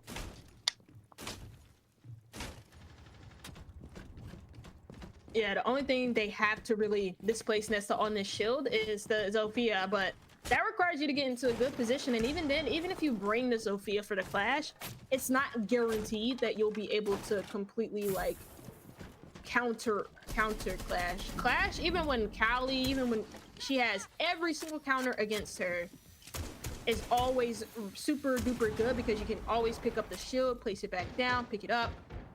So you can stop it from getting destroyed. And even when there are ways to knock it back, it's not long enough to be able to have any impact. Idika managing to get his team back on the board here, left up at level. Only just a minute 15 left on the clock, and blue control has still been in the control of Packrunners. Now, you see Blackbeard putting his shield on his back to be able to be more mobile, A, and B, to be able to have less sound on baby steps so he's not located. As it stands, though, Chaka, just a minute left on the clock. It's going to be very difficult here for 2B Determined to be able to find a gap to hit if Nyx can't pull another one of his miracle work. Yeah, like, yeah, you have no blue control, so even if they go for a moto hatch drop, it's going to be really hard to execute into church. I mean, they're even having a tough time walking down main, so they fall like dominoes. Shotgun delivers the final blow on the Idika, up flash in the hand. That's a map in the favor of Packrunners. They've delayed the end of our best of 5. And Chaka, can we see a first 4-mapper for the first time in both of our careers? Possibly, or Packrunners could complete the could completely just do a 180 on us and come back. Like, I'm not now at this point, after seeing what I saw in Clubhouse and how resilient Packrunners have been, I'm not completely counting them out of the book. I still think TBD will are favorites to win, just because they have a 2-map advantage and they only need 1 to confirm the series. But I mean, Packrunners have just shown us something really, really good, something really hopeful there on Clubhouse. I can't believe they did it. It was really promising for either side here, and after that was a barn burner. That was our closest game so far. We were seeing crazy plays from either side, but with that being said, guys, we don't want to take up too much of your time before we go into the later stages of the night. So as you guys get tired, I don't care. Get up, have a coffee, some cold water, a shower, and some snacks. We'll be back soon after the break to address our closing thoughts on Clubhouse and bring you Cafe from Start.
here.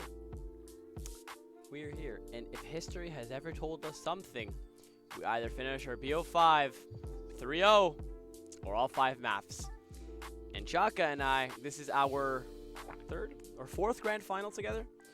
And we have casted 2 5-mappers and 2 3-mappers. I swear to God, if this goes 5 maps, we all, and I mean we all, are going to show some hate to Rennie and flood her DMs by the end of the night. But on the positive side of things, we have more Siege. Packrunners getting themselves on the board for their map. Can they finally put the nail in the coffin for TBD? Forced out 2 rounds from them because they are heading into uncharted territories, going on to Cafe. And hopefully, we get to see some comeback time, Chaka. Yeah, hopefully. It'll be nice because I feel like for a little bit of the series, I've kind of like said it before Clubhouse even really began. I felt like TBD have been on eye test, like just the better team. And so going into Clubhouse, I could finally say that like Packrunners really gave them like a run for their money. They kind of look like the team that were mentally in it for most of, if not all of Clubhouse. They looked like the better team too. And it wasn't really any surprise to me by the time that Clubhouse ended that they were the ones to win it.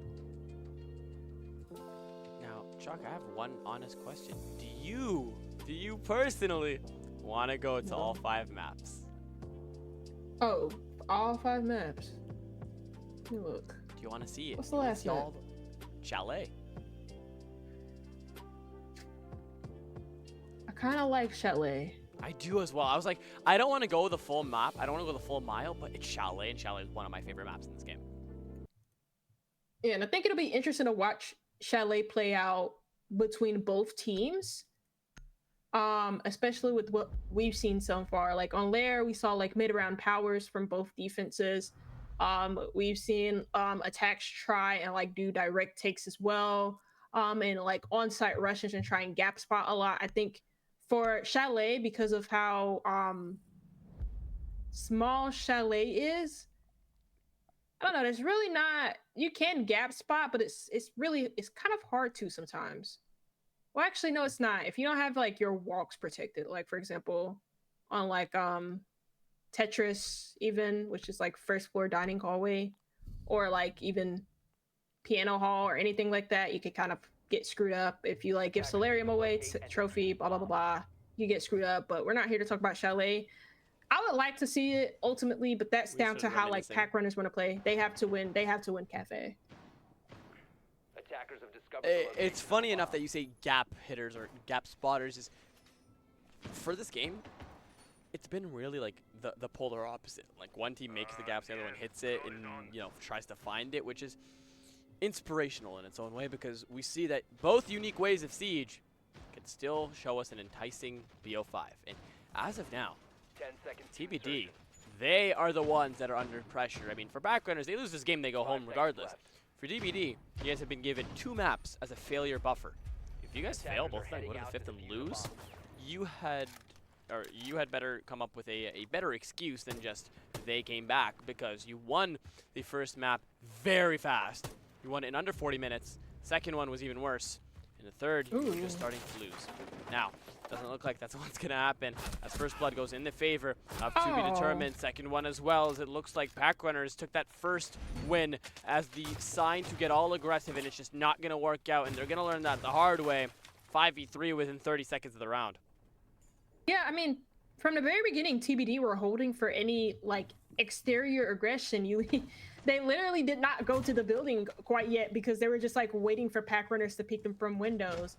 And like once that first kill happened, Yuki dies, and like obviously at that point Packrunners are still gonna try and like get aggressive and go for refrags. At this point they've completely chilled out, but now you have to worry because you're chilling out that they're just gonna take map control against you.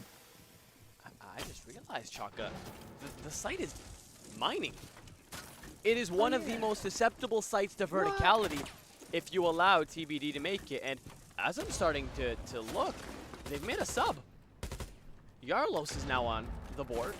Don't know where he came from, but apparently each team gets an E-sub, and it looks like it's going to work out, as the team coordination seems to be a lot better, as they will find 1, 2, 3, 4. Flawless round. Now on the board, see if they can close it out. Wrong time to turn, Arctics. You're capitalized for that mistake. And that is the problem with going to mining without having the verticality locked down.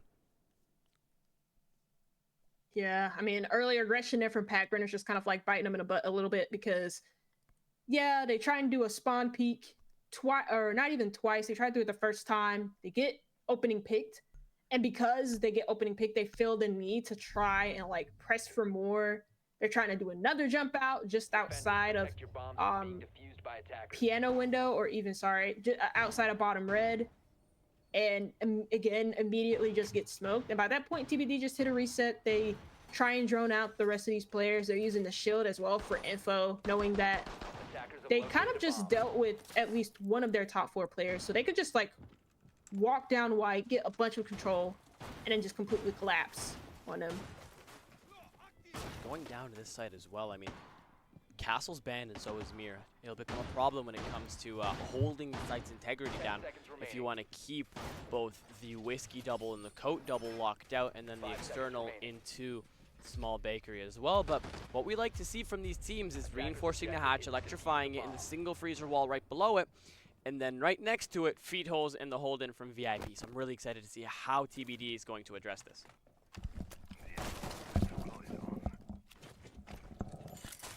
And it's going to be a pretty default hold here. You have an extension into VIP on the first floor, so you're going to be able to hold at least against like a hatch shop into freezer if that's what TBD are going for, which is kind of, it seems like they're going to do. They're going to get top 4 control. You have a buck, so yeah, plus ram, so that obviously means that they're going to go for vertical control, set up vert against this defense, make it very uncomfortable to sit inside of sight. It also gives you a really good post plant angle to work off of whenever you do end up executing. There isn't really a roam to speak of here for Packrunners, so the map control is for free. TBD are going to take the time to still drone it anyways, and they have a Monty, so getting the rest of this map control around top 4 is going to be pretty simple.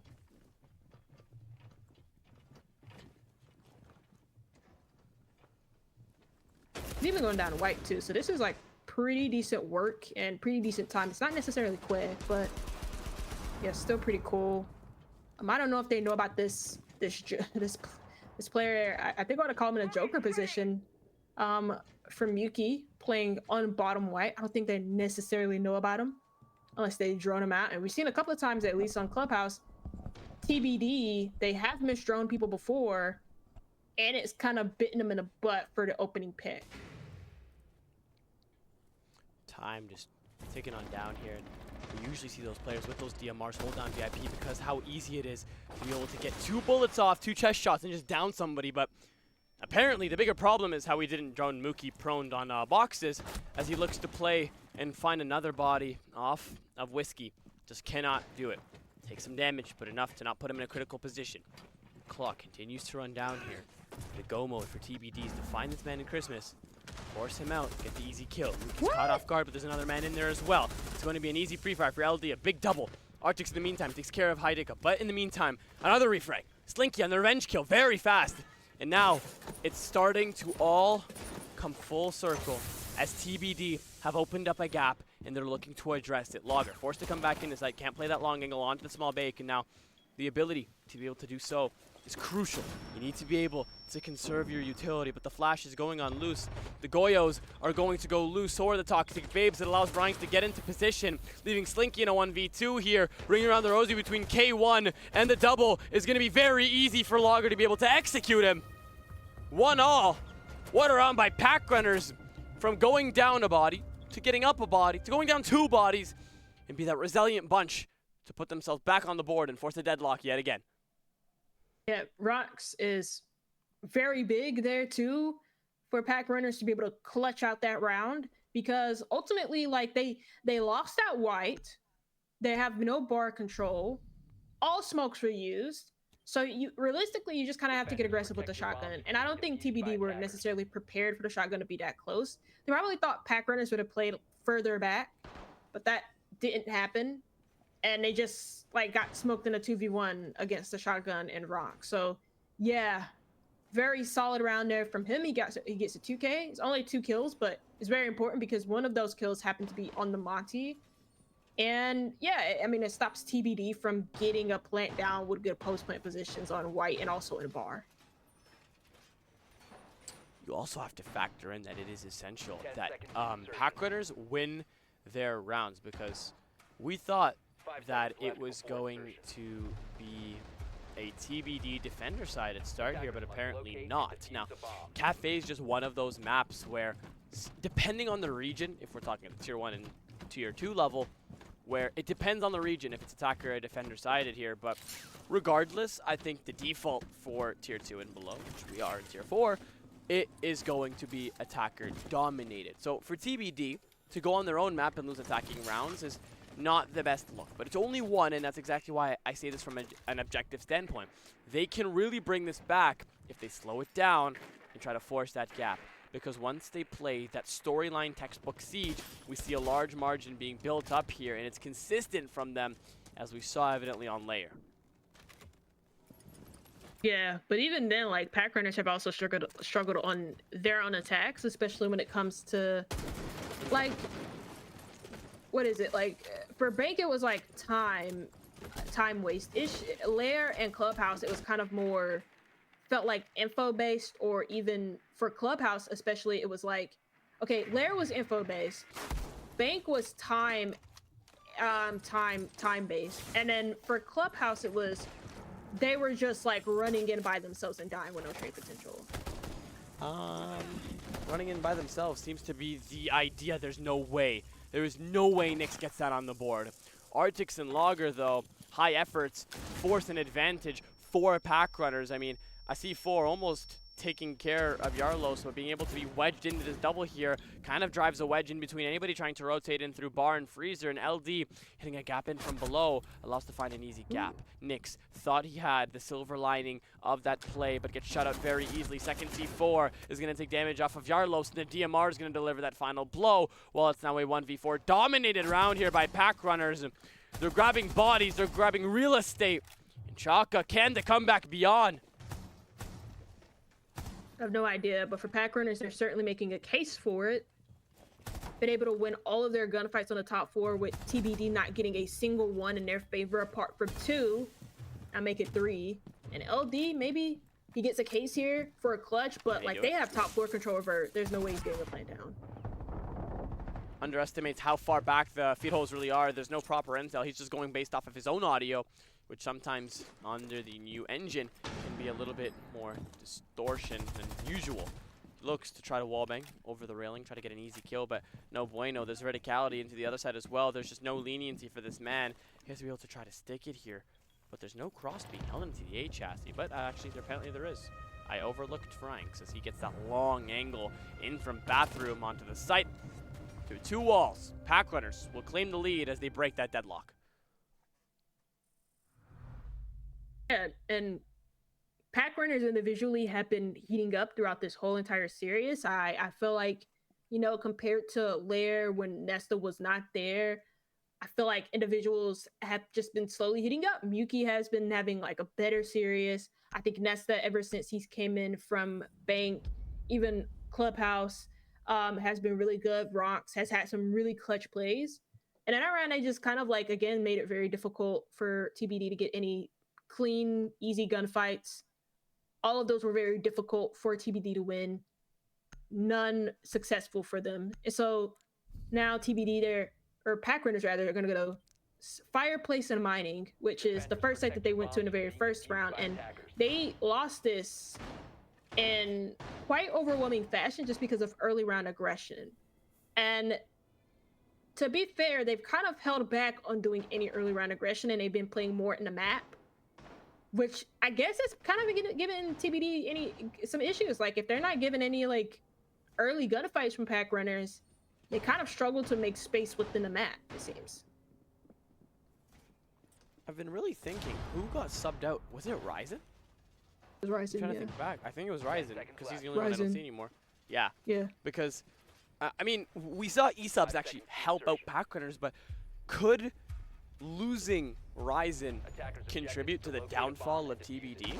That's a question to be asked. I mean, it's a question with a lot of question marks and a lot of hypotheticals, but it is still a question to be thrown out there because still, there's a map to be played, and regardless of who wins this, if it will be the end of the series or the beginning of the 5th map, maybe losing this player is essential to the comms, the chemistry that we are seeing, because Packrunners basically leveled up when they saw Nesta. They turned into a completely different team. Even if they did lose 7-4 on Bank, they were still getting the kills, and they were courageous enough to talk in the all chat, trying to get in the heads of the other team. I don't know, maybe losing that Ryzen player is just going to become an issue when it comes to overall getting your foot on the gas and, you know, overall trying to win this series.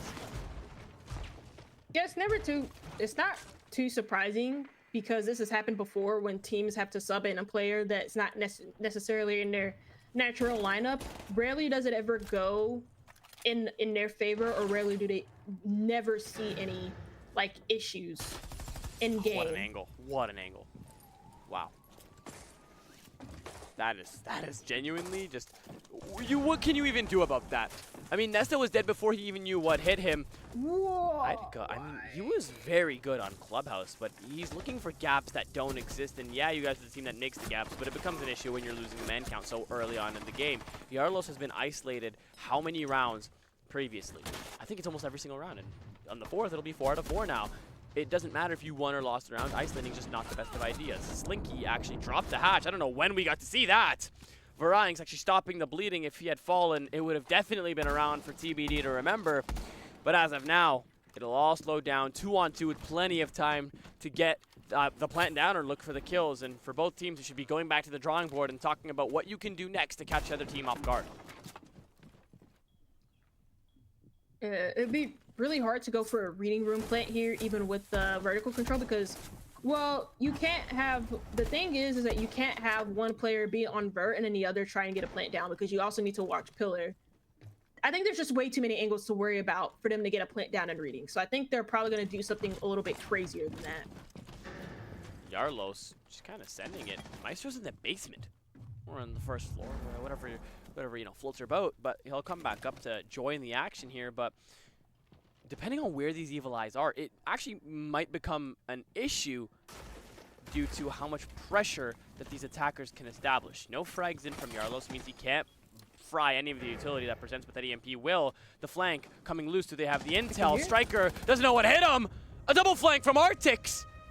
They want map 5. You have a nightmare on your team, but it's coming back to haunt you. Packrunners are coming back on Cafe, even on the downside as well, not on the preferred. TBD can't find any inklings, and maybe the sub is the downfall. Yeah, I mean, big issue in that round for TBD. They just can't really get any convincing control without like losing more than like 2 people. And like I kind of liked how Slinky dropped into laundry, because he had 2 people that he could have killed, but he only got 1. If he gets a second there, then that's a different conversation we have for TBD to be able to win that round, because you have laundry control, you could plant reading, you can have a player be maybe potentially in pillar or on vert still, depending on how you feel. I would prefer pillar. And then you have like really good post plant. You'd have like a really good position to like stop Packrunners from overtaking them. But I just think they lost too many bodies to get a convincing plant down. I felt like no matter where they planted or how they planted, because they don't get an extra kill, maybe make it a 2v1, that's going to be really hard for them to get a plant down no matter what. I hope we see some conversion here for TBD, or maybe it's time to call that timeout, because we know they have a good captain. We know they have a captain who's played at various levels of the game, so he knows when to call a timeout, when to address what's going on. But Packrunners, when you let them heat up, we were talking about, we know we can expect more of them from Layer, from Bank. Can they learn from their mistakes? And it looks like that answer is yes after they've gained Nesta and Jaka. I hate to say it, but I feel like coming back and going to Chalet is very realistic with the way that they're playing so far. Yeah, it also doesn't help that TBD kind of like lost one of their better players in Ryzen. and Yarlos is like kind Oh of my like not God, completely there's just no gelling way with the that works. team. Yeah. The gel has frozen, Chaka. Nesta has burned 2 Selma charges, the head of LD, and completely thrown a wrench in TBD's plans here. Now, we know they're a resilient team. What can they do differently? They have the info from the Logi bombs. The question is, what can they do to convert it? You don't have the Aurora barricades no longer, which means you can't block off the double, can't block off the single, and Small Bakery is going to be an absolute war zone, which means they're going to have to go top down to funnel in through there. Otherwise, Nesta is going to come to haunt your dreams. Yeah, that reward trick that happens usually on Bakery, I've seen other teams do it before, and I don't think I've ever seen it work, not a single time. It always burns the Selmas. You cannot do a Bakery take without dealing with the Red Stairs player, because they can just shoot the Selmas out. And now I mean, you still could try and do a Bakery take, but then you have to deal with the Bakery player a different way. So that's why I don't think they're gonna do the Bakery take anymore. They only have 1 Selma left. They're gonna switch to doing, it looks like they're just gonna try and execute down white. Bullet shock from Monty allows him to no longer be able to sprint and hit a concussion effect as well. And Slinky outside, you know, being able to get in the building might contribute to the overall death of his team, but still having this external pressure is essential here. And it looks like he knows that there's somebody in the corner, sees the arm of Nesta, clears him out off of no intel. LD, Arlos both have been taken care of, and that leaves it up to a 1-man advantage in the favor of Packrunners. And with the amount of utility that they possess, they have to keep their man advantage, Chaka. There's no smoke grenades, there's no Vulcan canisters, there's no C4s. They have to play pure utility, pure bodies, because otherwise you're going to be pinched out 1 by 1. As Mookie learns that the hard way, Coat has been given to the attackers. The clock starting to run down. It's going to go into red time for TBD, but it's Packrunners to take the lead. 1, 2, and 3. It's raining on in. Oh, can we see it? We said there could be 2 more maps left on Clubhouse, and it looks like that prophecy is being fulfilled. Yeah, Packrunners have shown amazing resilience throughout this whole entire series, and especially in this map, it just seems like maybe the player change is just a little bit too much for TBD, because like, again, that Bakery take was just like, I'm gonna be totally honest, just not good. It's kind of impossible to do without a Capital. They also tried to open again the Bakery wall, the Bakery single wall. But even if the rewards are up, there are ways to kind of like get it to get back open. You can also impact it if you have a bunch of explosives, which Packrunners did. And TBD tried to like switch the attack up. They tried to go in the backside, which is the right idea, but it's like, it's the right idea, but it's the way they're being put in that position, because they have no other choice. They cannot do their original execute. And I feel like throughout this whole entire map, Packrunners have kind of forced TBD to make decisions that they don't want to make, because they have no other choice but to make them. 5 seconds left before. Now, why try to come up with my own phrases when I can, you know, steal it from the chat? I look away for 2 seconds and they're hitting the spin move, step back, fadeaway 3 wet like water. You know? There's no better way to put it.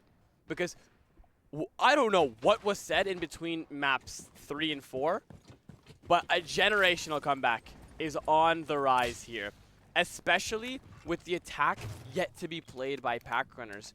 Maybe Tier 4 is leaning more towards the defensive side at Cafe, but I actually don't see a world where that's possible. There's too much external play here, and somehow Packrunners have been able to win the utility game, the 1v1 game, the ability to just be more cohesive as a unit. As TBD have yet to call a timeout and are struggling here, as their sub is yet to get on the board. Yeah, I have no idea why they're not calling a timeout to like discuss these attacks, because I don't feel like most of them have been close apart from 2 rounds. Like,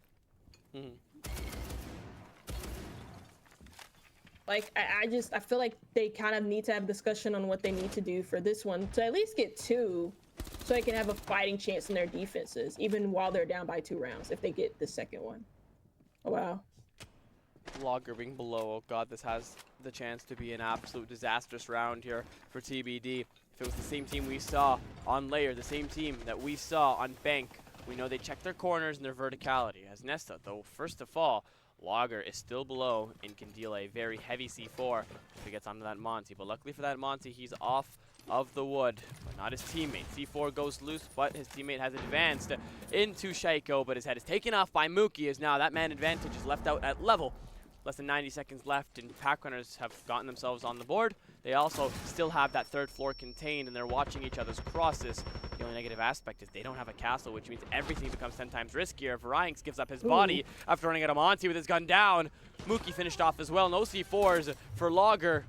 Nyx finally waking up here as there's just a minute left on the clock, and TBD are looking awake. Yeah, change here has been Nyx being on the shield instead of it being Yarlos, who I feel like putting Yarlos on the shield when you don't have him in your natural lineup is just kind of odd, because I feel like he hasn't really been playing the shields too well. Putting him on a gun, even though he's 0-4, I think it's just a little bit better. I think that kind of helps with the overall team cohesion. He's been able to help them clear out the second floor. He's killed both of the top 4 players. And again, they've been able to call for a reset and just figure out where these last 2 players are. You have bird control, you have man advantage. You can put one of these players on pillar for you to get a reading plant down. They're just gonna isolate. 15 seconds left on the clock. A two-way pinch on to Nyx. How is this man alive? The Alda does absolutely nothing. LD and Slinky team up after a pointless kill from Logger. And now, TBD finally showing us that they're gonna lay down and take it. If I'm not mistaken, a 4-2 split.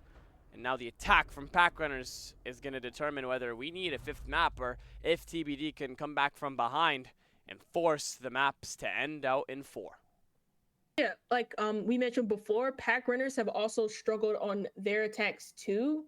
On like Lair and Bank especially, because like with Bank, it felt like for most of their attacks, it was down to time and also just like not really doing the right things on Bank most of the time.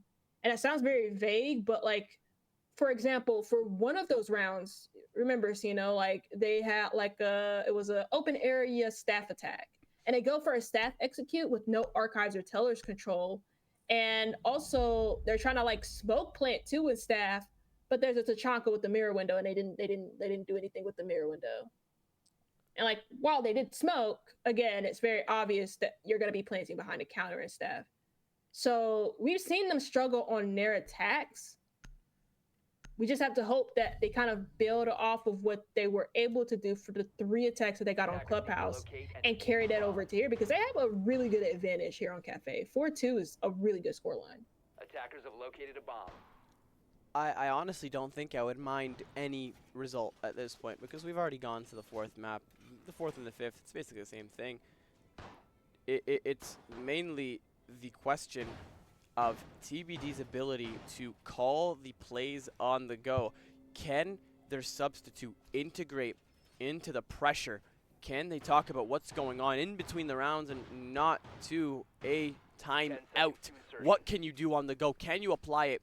Can you show us those different strategies? And I really hope that this round is either going to put TBD one round closer or help them learn what to do better to be able to establish a comeback.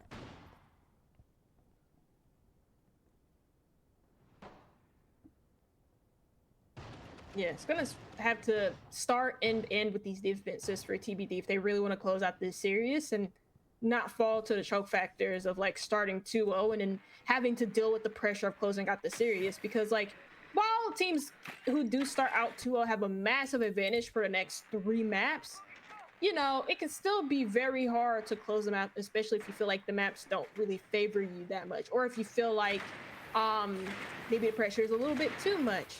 Wow, that's crazy value for 1 Twitch drone. 1 Twitch drone as and well? Also, yeah, like 3 Goyo packs. Also, this what 2 Syria gates with 1 Brava drone, a BP. Dude, wow. It's over. It's a minute in as well. They've utilized so much utility without even stepping foot into the building. Look at how much they've deprived. I mean, wow. What can you say to that except for GG's to the defensive utility of TBD? And this is why Cafe is an attacker-sided map. I don't care what anyone says. It is simply fact in terms of utility. Mookie taking shots from Nyx on the 2nd floor, given a second chance at life. Now, each player is aware of each other's location, but as Nyx is going to go for a full all-around flank here, one of these players is bound to cross paths with this man on the Goya. Another meat jammer. Okay, so that's why the meat jammers haven't really been effective. I think the initial ones that were right at the doorways or the exterior doorways or wherever they were to stop the drones from coming in may have just been in spots where they were just easily hacked, allowing for more of them to be hacked. Oh, the pillar So it's gonna be angle. really Does he see it? difficult. Wow. Oh. That was an insane moment of ring around the rosy. Nick didn't see him the first time, and Mookie didn't see him the second time. But you've now lost your Wow. ram, luckily for you. Bookie drones have been used. And now you have Buck just going crazy, ripping out the floor, putting no safe havens for TBD, making them uncomfortable. And now the main idea should be, can we take care of VIP before it becomes a problem? With just 30 seconds left on the clock, Nick's being on the flank, with you guys all dropping the hatch becomes a problem. Verticality is now in the favor of the defense, and they're still going to go for the plan here, Chaka. This might be disastrous. Artix is looking to stick it. Nyx is going to fight the man upstairs, which means there's a one-way cross being held. It was temporarily a 1v5, but still, we're back up to full power. Artix needs to play his body here, but so many crosses, so much pressure being established onto site here. It is disastrous for you guys to be able to try to come back from it. Yarlos gets one of the most essential first picks as Nesta is left in VIP to isolate each and every one. Pistol goes hot, is out of bullets. All of the defenders aren't aware of where he's coming from, but that shotgun compared to a measly P9 is going to allow an easy counter defuse, and TBD have closed it out 3-4, a one-round deficit, and has now become much more realistic to pull on out ahead of a comeback. And again, crazy value from Nyx in this series. He just finds was it triple or double kill? I think it was a double kill. He only found 2. He found 2 on a flank. I'm surprised that he found the second one, if I'm being totally honest. And the reason why is because I felt like Packrunners would have made some effort to like figure out where he was. And that's something that I feel like I'm kind of upset that I didn't like highlight this in earlier series, where like I kind of like bragged on TBD for like mid-round powering or having some sort of like mid-round win condition where they just get aggressive or they go for a flank or something like that. I don't feel like the mid-round info gathering or late-round info gathering from Packrunners has been all that great. They don't seem to deal with TBD just getting aggressive in the mid-round. And I feel like that's just down to info or, yeah, just down to info mainly. And so that's something they have to like take into consideration, especially if they want this to go to a Mat 5. I mean, just 5 seconds to go. It really just puts into perspective how easy it is for a game's narrative to change instantly.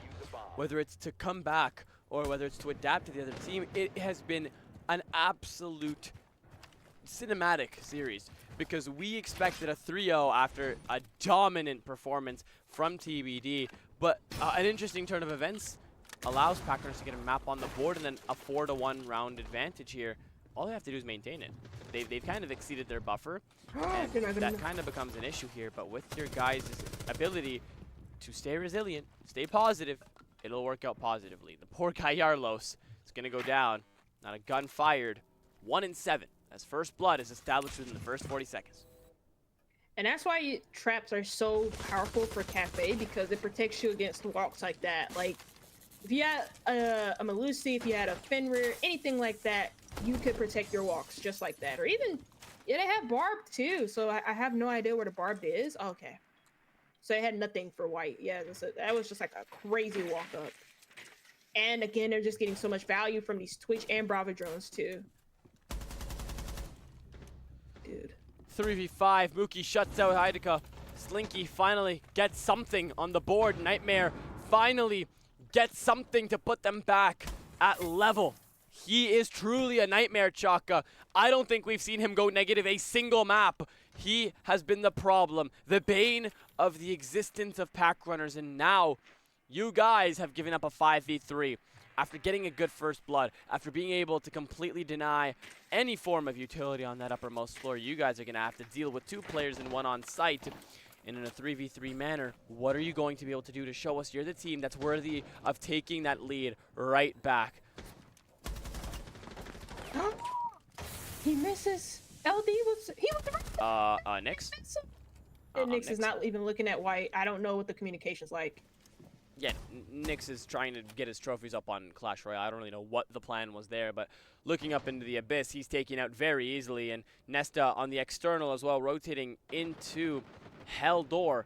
He's going to be able to watch that long way cross, which means anyone who's caught out in the hallway can't flank as easily as they wanted to, which means LD is caught out. The intel, the verticality, it's all being established here. He'll be taken care of. That's a beautiful three-way cross by Packrunners. The question is, can they maintain it? There's 30 seconds, which means the clock is against them. But the bodies are in their favor. Even when they're putting that plant down, it will be a 2v1. Now they know exactly where he is. He'll win the first gunfight, puts that shotgun hot and ready, wins it. But oh my god, he's so lucky he swung out. Otherwise, a disastrous 1v3 clutch against Packrunners. But they're able to save it in the nick of time. And Mookie, go crazy in that all chat. Get that banter in. You're going to need it. If you guys can shut this out, you're heading to Chalet. Yeah, and to be fair to Mookie, I have no idea maybe why Sleeky like peeked out that way. I'm gonna be totally honest. If he maybe tucks in a little bit more towards the reading room corner right next to the door, he probably still gets that kill, and then you have a really safe spot to play in with the shotgun in close range that Nikki has to challenge. Because based on time, he can't like rotate to the opposite side of reading. So yeah, Packrunners are firmly in the lead in TBD. I mean, this is like a far cry to what we've seen previously, where everybody was consistently like fragging. Like, you know what? To be fair, Slinky, LD, and Nyx are holding their own, but Yarlos, a sub in for Ryzen, has not been having the best of games. And I kind of feel bad for him because I don't know if it's totally his fault. He's just having a sub in and feel for a player and be an E-sub in grand finals tonight. And I can imagine that the communication is probably not like the best. I mean, I really was questioning what Nyx was doing there. He was just, you know, doing his own thing. He just had like no. I don't think like LD is supposed to call that out. Like somebody's supposed. Yeah, I feel like LD when you saw hear... them and he got shot. So maybe comms were like way too like hectic for him to hear the white guy. But somebody the LD, since he's the cocktail player or the C3 player or whatever, he should be calming that. But like I don't know, maybe it fell on deaf ears. I kind of feel like a guru. The last time I said 5 or a comeback down 0-3 or out 0-2 on maps was going to result in a 5 mapper, we were right, and that was for Neurostrike. If I'm right about this, Chaka, you know what? I was going to say buy me lunch, but I've learned last time that you're going to say I'm not buying thing. you anything. What the heck? There you go. I'm sorry, that just came out in a very hostile way. That just made me unnecessarily That's exactly what you said last time. But I mean, Nyx from downtown and Yarlos, Logger. Oh my god! Bodies dropping like flies. We joke around for 2 seconds. Everyone's dead. He's given that second chance at life because not a single player is going to go for that run out when they've established that lead. He's going to be picked up at 20 HP, which isn't going to be the best for a shield operator, but still takes the advantage where you can get them. And Varianx is actually going to be looking for a gap to hit. Yeah, 5v3 firmly in favor of TBD, but we've seen this before where like, yeah, they've just kind of been allowed to walk up white. And yeah, there's, again, no trap operators in this lineup, apart from Frost that can, I mean, Frost is not a good gap holder, I'm gonna be totally honest. They have nothing to hold their gaps, so. Yeah, no Barb, no Malusi, nothing. I mean, nothing. You guys like, have 4 C4s, no passive utility. You've prioritized the intel game. You have a Mozzie, a BP, a Pulse, cameras, Valk, everything but barbed wire. And right now, it looks to start leaning in the favor of Packrunners because they're literally just freely roaming. Varianx just went up and down these floors unscathed, and nobody seems to be the wiser. I mean, it works out in their favor that the site isn't in library, so they don't have to worry about holding that cross, but Logger has to worry about 2 positions, but it seems like he knows the melee doesn't work out. Yarlos gets 2, LD falls in the meantime. That's 2 refrags from a 5v2 to a 3v2. This is starting to become an issue here for TBD. You have a C4 from below, but somehow Nesta manages to get back on the board. Now a double C4 could be in the hands here of TBD, but the plant's going to go down on the A chassis. You need to get there, Silky, or Slinky, my apologies, but you've decided to go fancy and try to rip it up from the hatch. It doesn't work out, which means you're forced to run up and try to get your hands dirty. Nesta, not ideal that he has to use a DMR to try to hold this cross down, but in the red time, that plant is going to go down regardless, and it's just going to be an endless spray to put your teammate back up at level. He needs that grace time to be able to put his gun back up hot and ready. Post-plant situation. Slinky caught off guard by Nesta. A triple kill for him, as now it's just Nightmare Nix trying to establish something. Chaka, they've gone ahead and thrown a 5v3. Technically a 2v5. I actually have no idea how TBD have thrown that, because like, I'll be honest, like, again, Packrunners showing that resilience. They're able to fight from a 5v3 to make it leveled at that point. I can't believe it.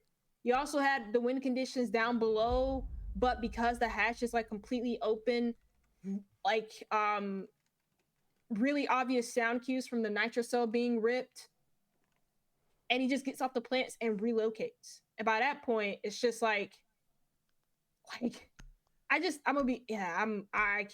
have no excuses. Like, yeah, I said they had no traps to cover their gaps, but they have a ton of info, and they still managed to throw that. I can't believe it. Packrunners are 6-3 up, and I mean, again, good on them to keep themselves in this series, and Miyuki might just be keeping his word. But this also just raises the question, when is it acceptable to call a timeout? Because consistently we're seeing round after round being lost in a very interesting fashion, and yet TBD have yet to call it. I feel like it would benefit them more now than it has ever, considering you have a newer player on your team who isn't familiar with how Packrunners have been playing in the previous maps. 5 seconds to insertion. Now, I am interested to see how they're going to play this out, though, just because, I mean, the utility, man, that was a very, very disastrous play.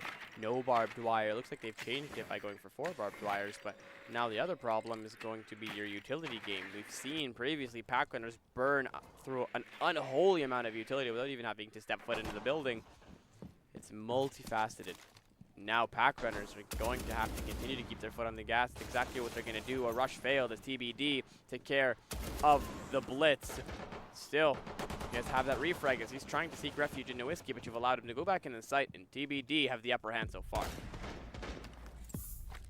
It's a good opening pick from Heidka that takes down the spearhead of the blitz. But white control is firmly in favor of Packrunners. You can't really extend into VIP no more. Now you're kind of like fighting and execute. Though to be fair, Packrunners don't necessarily have a lot of ways to set up Vert apart from the secondary pistol from Yuki. And even then, that's not really that great in setting up Vert. You have to reload after every 5 bullets, which is kind of very easy to burn through.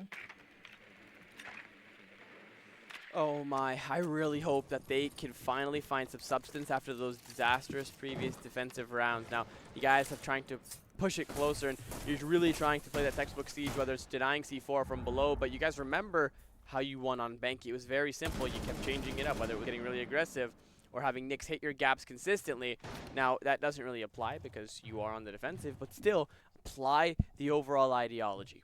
Change it up, talk with your team, take deep breaths, because the mental aspect really takes a large toll off of the teams that we don't know because we can't hear their comms.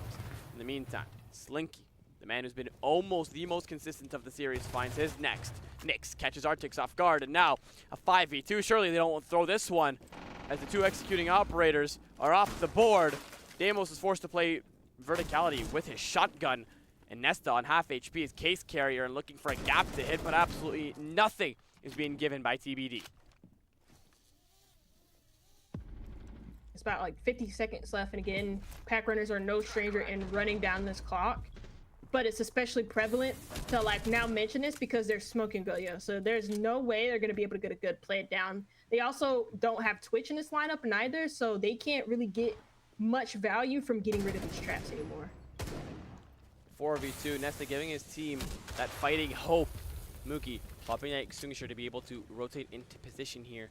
Runners, you need this so badly to be able to try to go to the 5th map. But TBD says no. They're going to keep you on this one, and Packrunners are going to call a timeout. It is needed. It is needed. It is needed. It is needed. We need to know what they can do differently to be able to try to close it out here before TBD forced this to OT. it's actually probably a blessing in disguise because TBD have not wasted a single timeout at all throughout this whole entire series. So this one is also for them. They can also talk with each other. I don't know if they have a coach, but they can also talk with each other and figure out like what they can do to get themselves back into the game and carry this over into OT. Because so far we've been asking for them to take a timeout and they have not been doing that. I mean, I feel like if you've already gone this far, you might as well go the full mile. You've shown us how it's possible to ensure a fifth map, but you guys need to put that final nail in its coffin. It's a problem if you just can't do it. And right now, it is so essential that you guys utilize the post timeout. You're all calm, you're all level-headed. And the main thing is you have the narrative in your favor here. You're on the momentum. You're the ones who have the snowball effect in your favor, and also you're coming off of a timeout, which means all roads point towards you guys taking this to the fifth map.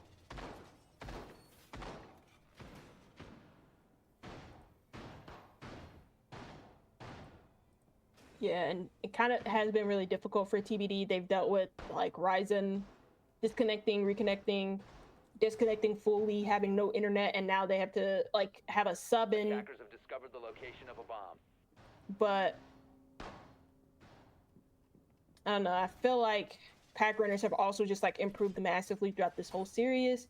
They've Agreed. seemed to 10 seconds. have like the better communication. They seem to just be more mentally in it, and it feels like they just want to win it a little more than TBD do. Attackers are heading out to defuse a bomb.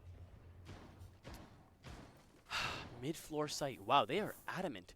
Both teams really love going to mining. What is the new tech about mining? I thought it was the fourth pick. I thought the tertiary site was mainly supposed to be library and reading.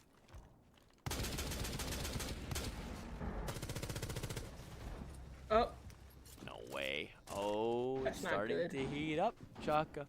The pot is being stirred. TBD, post timeout, loose Slinky, a man who has been delivering regardless of his operators, and now leaves it up to the hands of 4 players, captain still alive, to be able to try and push this game further. So much left to do for either side. Packrunners, you guys have a potential map left in your hands, and TBD need to be able to come back. Otherwise, this might be the greatest comeback we've seen so far. I think he's trying to like bait the nitro because I feel like he hears the beeping right behind it. I think it was just blown up. Yeah, it was just blown up. It's nice. Okay, so Ronx takes reading room control almost immediately, and they found another gap. So they're just catching TBD with their pants down currently, and again, a man advantage for Packrunners, a 5v3. Nyx really loves this scope, eh? I mean, he's been making it work. Looking for that gunfight, just deleted. That DMR, mistake it. 2 shots to the chest, you're dead. Mookie taking care of Heideka, and Nyx doesn't want to be caught in the screenshot as Yarlos is now left in a 1v5. The substitute is forced with the pressure of the world on his shoulders. Can he stop Packrunners from going into map 5? He's been stopped. He's been punished every single time he's made a mistake, and now this is the moment where he can prove himself. But still, there's so much pressure. There's 4 bodies waiting to get their chunk of the pie, but he's still going to fight for it. He is looking to try to help out his team, but Chaka, we need the full mile. Packrunners have gone ahead and done it. Map 5, Chalet is on the board.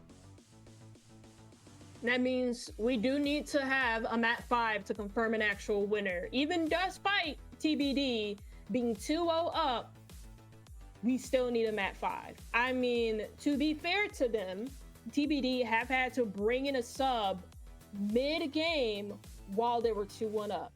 And that seems to have just completely thrown off their whole entire game plan. They tried to experiment with the Arlos being on shields the whole entire their whole entire attacking cap, which I think kind of made it a little bit worse. And it was only until we saw the very last attacking round from TBD where Nyx gets on a shield and TBD looked a ton better. But yeah, I mean, Packrunners just looked like the better team, just like how they did on Clubhouse. And just like how TBD had 2 very good first maps, it was Packrunners' turn. And now we're getting a map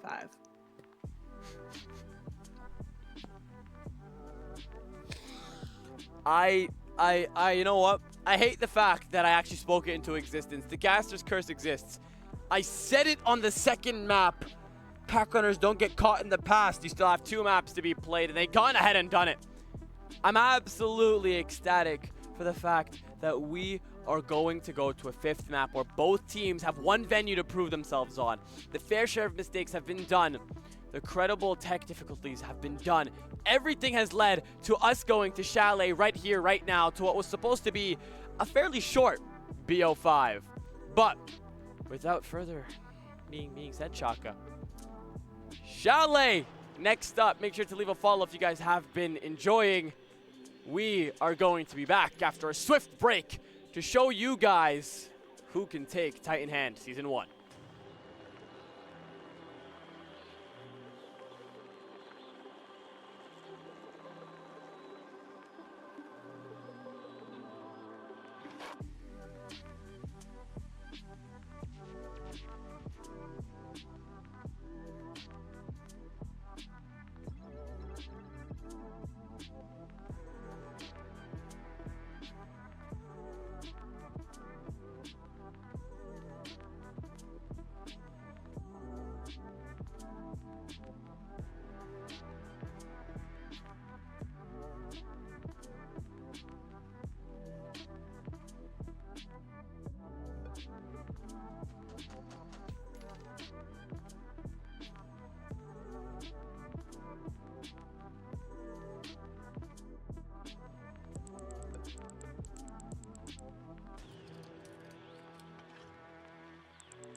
We told you guys, tech pauses don't stop us, rehosts don't stop us. They happened all earlier in the series so we can have a more fluid end.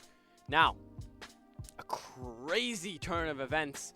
Packrunners have gone ahead and done it. They've warmed up. They've capitalized on the substitution by the team of TBD. And now, as it stands, Chaka, they've won 2 in a row to be able to force the maximum, the end point. Chalet on the board. Yeah, I'm kind of surprised. And it's actually kind of different from the last best of 5 that we did, where 2 of the maps had like overtime written all over it. This one, I felt like every map so far that we've had was a result that was kind of like very clear cut. Like, at least in the last map, Packrunners for me felt like the firm favorites to win it, just because like TBD didn't really feel like they were fully in the map. But they have to get it together for Chalet if they still want to have a chance to win the grand final and not fall victim to comeback. I really hope that these teams have brought their caffeine. I hope that they have prepared for this game, because it all matters right here and right now. There are no do-overs. There's no third or fourth map, because this is the full mile, and either side are going to be fighting tooth and nail to take home that prize pool money. And I'm really interested to see what they have in store for us. Yep. Every map lives and dies by the ban phase. Just because bans can be quite game changing, obviously, because you remove like meta operators that are relating to the map. Castle's not necessarily like a part of, I feel like, not Chalet meta. He can be really good for like top floor holds, obviously, especially for like dining and kitchen. Clash can be really good too, but then that means you leave up operators like Azami, for example, or Fenrir. I mean, even Denari's quite good on this map, especially for like locking down bathroom, for example. So you still leave really good operators up. Kaid as well. Oh my gosh, Kaid. Because like you think of Kaid, really good for holding down walls. He's also the most banned operator in Pro League currently, and for a very good reason. His ability is very flexible, and it can be very hard to work around, especially if you don't bring like EMPs, for example. Not EMP impacts, but EMPs, just because there's different ways of hiding the Kaid claws. EMP impacts might not necessarily be in the same radius as an EMP claw. And the fact that they also have a tuber route on top of that is going to make breaching walls really hard too. Now, I hope this little pseudo intermission in between games allowed Yarlos to, you know, kind of fit in, because we were talking about how it kind of looked like a puzzle piece that hadn't quite set in yet for TBD. They were that powerhouse team that was untouchable on the first 2 maps, and on Cafe, it took a turning point, or on Clubhouse, it took a turning point where they lost with Ryzen. Substitute led to a second loss, and now you've allowed Packrunners to warm up, and we were talking about their potential as a team. When you allow them to heat up, they are unstoppable. And right now, it's evident in the first round as Vranks finds first blood here, and it's LD to fall next alongside with Hydika. Now you have Nyx getting the refrag, but still, a 2v4 is disastrous within 40 seconds if it's a first floor hold. Okay, so they killed the Solarium Stairs player, and because of that, they just know that there's only one player on site, which was LD. They walk up West Main. There's no pre-vert set up here from TBD. They just lose a ton of control early.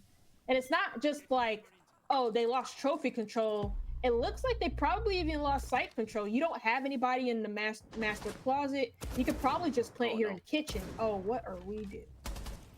Kitchen is right. Nyx is walking in from 45, but Slinky going big with a double the case. Wasn't going to come in from Kitchen. It was actually top Solar. And Packrunners didn't want to do anything until they killed him. Mookie! That's a wallbang to remember as he finally tips the scale back into the Packrunners' favor as it's Nyx. You've gotten that site control back, but after what? Your position now given up. You know exactly where the other players are, but they know exactly where you are. You're going to have the problem of having to isolate each and every one. That is the essential and the basics of a 1vx situation. You want to be able to force them to make the mistakes into walking into your crosshairs. Floor bang. Oh, that looks suspicious, Logger.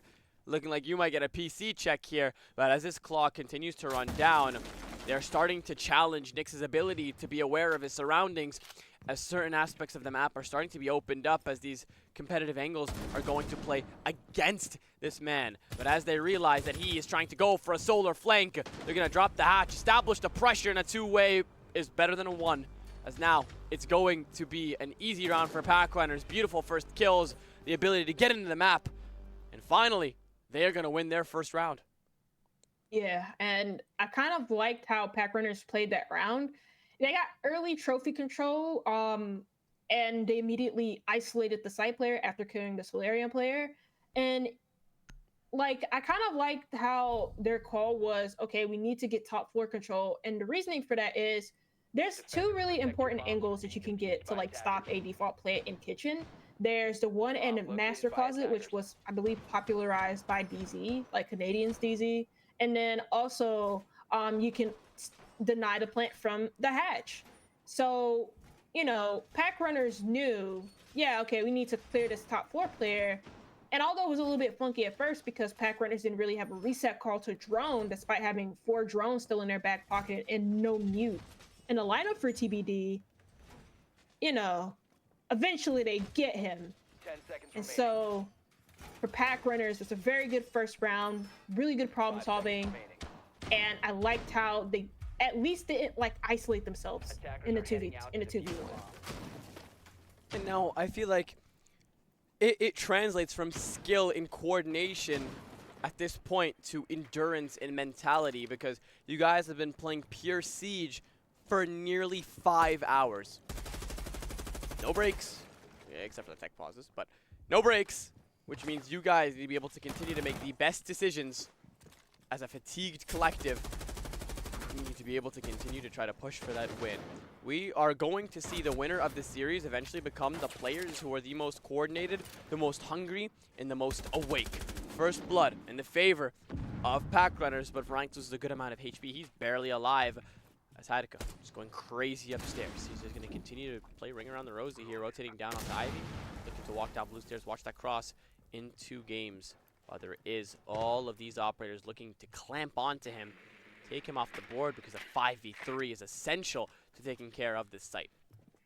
I hope they didn't misdrone him. They kind of had, Oh, I think had they did. issues. Yeah, like this is kind of what I was talking about in the last map for Packrunners. It's the fact that, yeah, during the mid round, they can struggle with information. And in that case, they just didn't really drone deep enough into Ivy. They lost complete sight of that mezzanine player that existed there earlier, and that could have been easily collapsed upon with the help from the Monty and the second player in library, plus the cutoff from below with Nesta.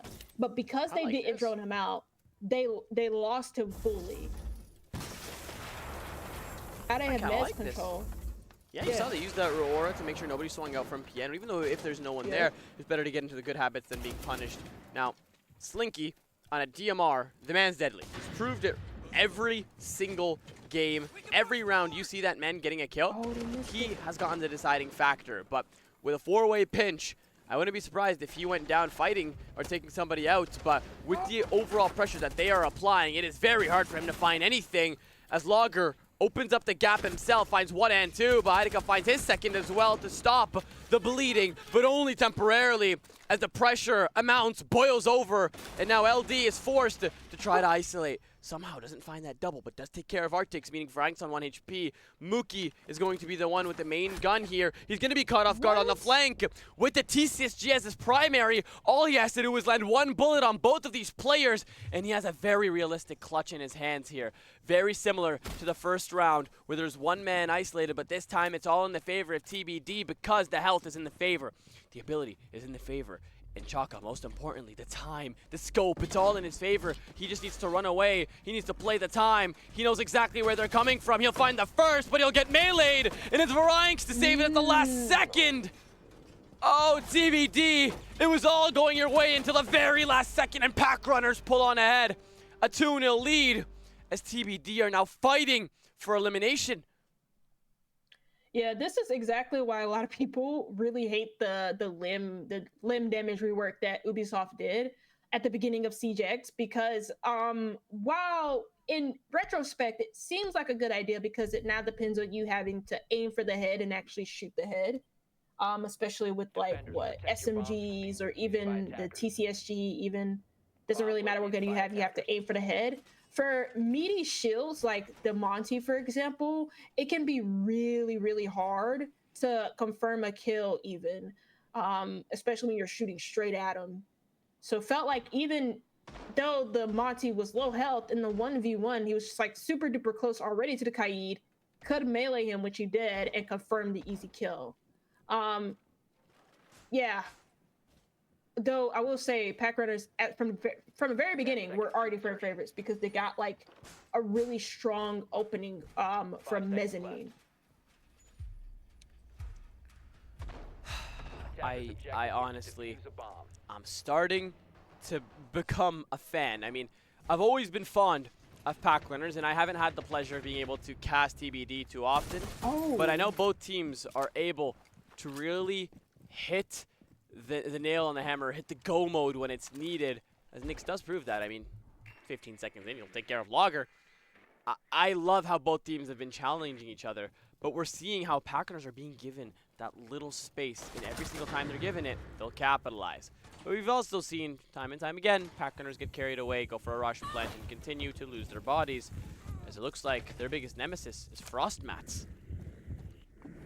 Yeah, I mean, that's what Frost can do. She can be very good for a rush, and it seems like Oh my god, man. Oh at least the Frost Mats were put in the right spot. Nyx has gotten almost, I think this is an ace almost, isn't it?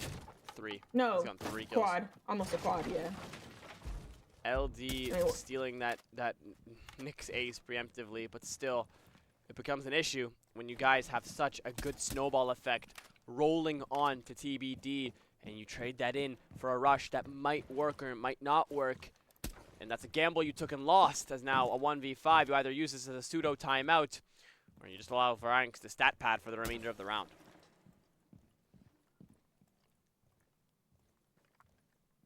Yeah, almost really no advantage. No reason as to why he should be winning this round.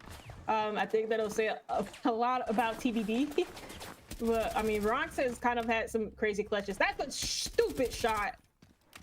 Oh my gosh, I can't believe that. But yeah, Packrunners though, like you mentioned earlier, have kind of had like attacks like that where they try and go for direct plays, instead of maybe working map control. You know what? To be fair to them, I think that was the first round that, at least in Chalet, in the opening 3, where they actually tried to do a direct take instead of just going for map control. Otherwise, they've been working the map of Chalet quite nice on their attacks. Oh. This is just an outlier. That's a stupid 1-tap 2. Oh my crazy. god. When I say stupid, I mean that in a good way. I'm not trying to hate. Stupidly good is what he's trying to say, because oh my god. Yeah. The man is talented. There's no denying that. C4. Oh no. Oh no, LD. You're lucky he didn't hear that, otherwise he would have had a 1-tap for you as well. Hello? Where are you going? Clock just continues to run down.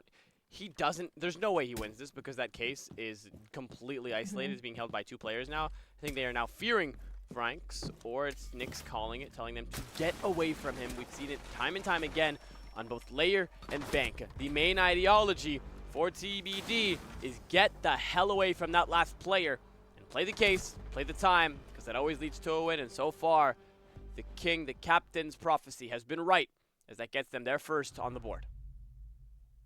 It'd be interesting to see what Packrunners ban. I kind of would see them avoid like banning like an anti-hard breach op. Maybe they ban Kaid, if I'm being totally honest, because like that one round where we saw them attack, it was like dining kitchen. They were going for like a top floor clear. Yeah, like when they were going for a top floor clear, they couldn't get the office wall open because they missed both of their EMP impacts. And that's what I was saying. It's like with Kaid, I feel like you just have to bring the Thatcher if you're gonna leave them open. And the reason why is because the EMP impacts are just quite literally, they have such a small radius. You need to be crazy accurate with them. So to get him off of the board, it kind of removes like that difficulty of having to worry about if we should bring Thatcher or not, because of how annoying EMP impacts can be against Kaid.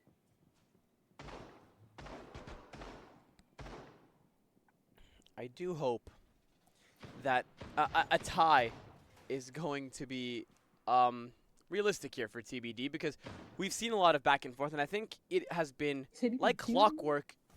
Every single map has either gone to a 4-2 split or a 3-3. I don't think we've ever seen a one-sided. Actually, no, we have 5-1 on layer A. Other than that, it has been fairly uniform 3-3 and 4-2, which we can appreciate.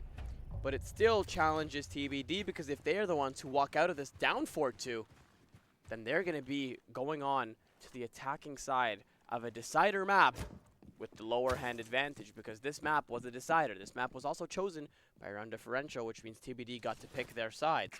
If you give away your picked side, it is going to be disastrous when you play that attack.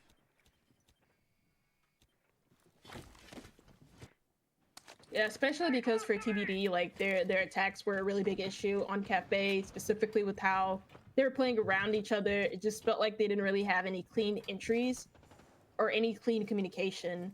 This is a really interesting hold. Now, this hold was popularized by, like, well, Furia, now known as Furia, then known as W7M, where they just aggressively hold, like, across from one side of the map to the other. It makes it very hard to, like, attack into the library, for example. So, yeah, this is, like, a hold that I've seen before, and it's pretty cool. It's also the, there's also a prophecy. This is tier 4, which means when you're trying to hold almost everything, you're holding almost nothing. And this is exactly what you're seeing. If you spread yourself too thin, you're eventually holding absolutely nothing. And they're going to learn this the hard way. TBD, go down 2 bodies. Nyx is shut out before he can warm up here. As now, there's one roamer left, but his location is going to be exposed here. Packrunners learning from their mistakes. They have a wedged out player waiting for that blue flank. Somebody's waiting for main as well, meaning Vigil is at an impasse. He either has to go out of connector or absolutely fry Nesta, as he has made his own gap to hit, his own flank to hit. As 90 seconds remain, the attackers are going to continue to march on forward, try to clear out the softest area, but still going to have to worry about watching their shoulder, watching over their shoulder for this Vigil. Yeah, and he's gonna go like straight and bottom fireplace. Oh, I thought he was gonna go bottom fireplace, because I think he would have had a good angle behind Amante, but he doesn't. So yeah, now he's rotating up Solarium, but Packrunners are getting the plant down, and they have full control. Yeah, no way you're getting. Finally using that impact, but he blows up his own Vulcan. Fries Mookie. It's good shots, but they're empty frags at this point. There's nothing to convert. There's nothing to do. And now you are struggling, and so is your team, because you are falling behind utility and body department-wise. And I feel like we're about to see the greatest 3-map comeback in the history of our BO5s. Yeah, no, actually, this one was the one, probably the only one that I kind of enjoyed, because, like, Packrunners have been kind of playing, like, really entertaining Siege, but also they've been kind of active in the chat. I mean, they're kind of chewing Heidecut out for not being a little bit more effective with this flank. Because but that's a tradition. Yeah, but because of off of that. Oh my flank, holy like, shit! Oh, I'm sorry. What? Somebody used their jump scare channel. I gotta turn that off for casts, man. Oh god, I apologize. Continue. No, I was gonna say, because of like Heidecut was off site completely, Mirror's the only one there. You know, by that point, you know that there's nobody in piano. And even then, they close that angle off, so you can't get like an angle onto the half wall player. So they just get an easy plant down. Packrunners just did all of the hard work by clearing that whole aggressive extension that TBD were trying to do. That fancy one that I said was like popularized by, well, now Furia, formerly W7M. You really like these Brazilians. I mean, because they've really created the meta here on Chalet. Like, I'm being dead ass. Like, it didn't work out. It didn't work out. Yeah, it didn't work out because like they were like, they didn't win their gunfights. That whole setup lives and dies on you winning your gunfights. They needed to win their gunfights and they didn't win them. They also got isolated like really well. And any type of hold that came in from office to support that mezzanine hold, to protect against the mezzanine or protect against the mezzanine, the mezz stairs walk up from the Monty was not there. So, you know, I don't think, you know, TBD did the setup, yes, and it was made by a Brazilian team, yes, but also they didn't really play. I think Packrunners just fully exploited them on it. Quite an interesting approach to be able to, you know, draw in the attention of the attackers, I'd like to say, because I feel like that's what Nyx is trying to do, but pistols hot and ready, I mean, puts you at a disadvantage you've made for yourself, and letting Vrynx on the loose, you're going to find out the hard way that this man does not mess around when it comes to applying that pressure, but still, Nyx has a Grismont in the pocket, which means that Blitz Shield is going to move on to the side when he has to engage. That's exactly what will happen, but Nyx runs away? Vrynx is going to take him out. I guess the pressure under the bright lights was too much once he heard Vrynx being supported by his teammates as well. A beautiful display on how to play this round, how to play this site. Yeah. The site is soft. There are no walls reinforced, which means there's no need for a hard breacher. Yarlos gets himself on the board, but Mookie responds. That's LD down and dead. Logger taken care of, but Vrynx has put that plant down. The end of this play, Yarlos means absolutely nothing. A post-plant scenario, a 6-body count. And now it's absolute chaos for TBD to try to come back from it. A 4-1 split is what they're staring down here, and eventually the greatest comeback that I've seen so far. As they're falling short in every department, they cannot find an inkling. They're not being given any threads to pull on, no gaps to find, as they're being starved out round by round, game by game, as every kill that is met by TBD is met with a refrag from Packrunners, a counter defuse going down, but it's a 1v2, buddy. You can't do anything with it. Packrunners 4-1 established. Oh my god, it's actually happening! Yeah, and for TBD, they wanted to try and like depend on the vertical play. Like there was no type of pressure on Vert from Packrunners. Tuberao is still able to use Vert, but he's not Warden. He can't see past the smokes. The Warden actually is in trophy room. So he has like no type of information being fed to him. Also, they did have a BP. Yes, TBD did have a BP, but the BP was in kitchen. They didn't have a BP in dining to help them ping out the plant. They had no info on where that specific plant spot was. And also, another thing about that plant spot was the fact that it wasn't in the default plant spot behind the bomb chassis on the dining room table. Because there isn't a warden above the vert holes, Packrunners have the flexibility to plant anywhere inside that smoke. And that means not planting behind the bomb chassis behind the desk, which is where the vert was set up. So TBD had no idea where that plant was. Throughout that whole entire round, the site was fully open, TBD inviting them to plant, but they had no idea where it was. It was interesting to see the reaction of TBD.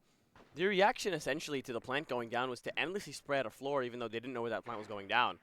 I think at one point we saw Frost emptying a clip into the wall that aims into West Main, which you guys didn't reinforce the main breach. You decided to reinforce it from the backside, use a singular Mira to try to keep that wall nice and closed, and you paid the price for it.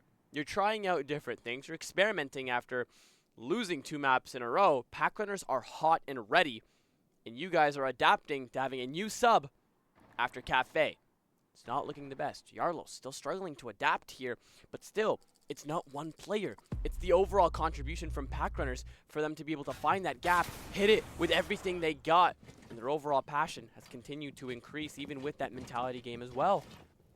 Oh my god, they've just like, what? Wait, why are they all you, like? Look at how much control. Yeah, like they just getting a full vert. They have a deployable shield on blue. Mukie's on meds right next to Nyx, and he has no idea.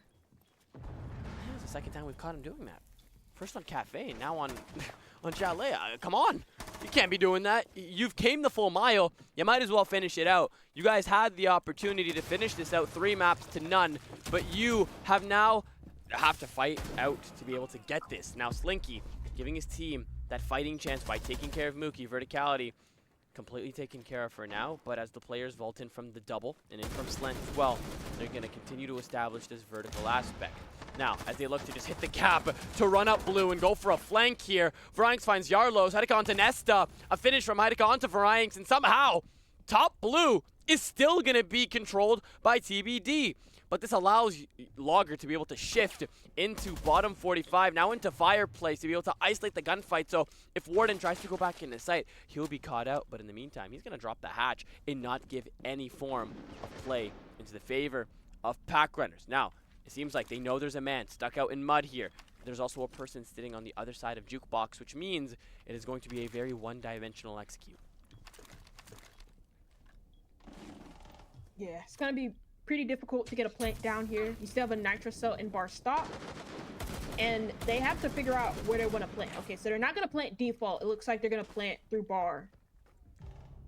Oh, what a shot by Heideka from downtown. And it looks like the man in mud is going to get shut out as well. A double kill from Arctics! LD has a C4, gonna send it loose, goes a little short. It's gonna be a game of ring around the rose. He has 5 seconds in the red time and he wins it! What? Are you serious, Packrunners? Go crazy in the chat! It's well deserved! I mean, from losing layer 7-2, which was your own map, to coming back 2 maps and taking a 1-5 lead. This is the comeback players dream of, and Packrunners have made it a reality. Nyx, you're living your own nightmare. He hasn't been able to find anything.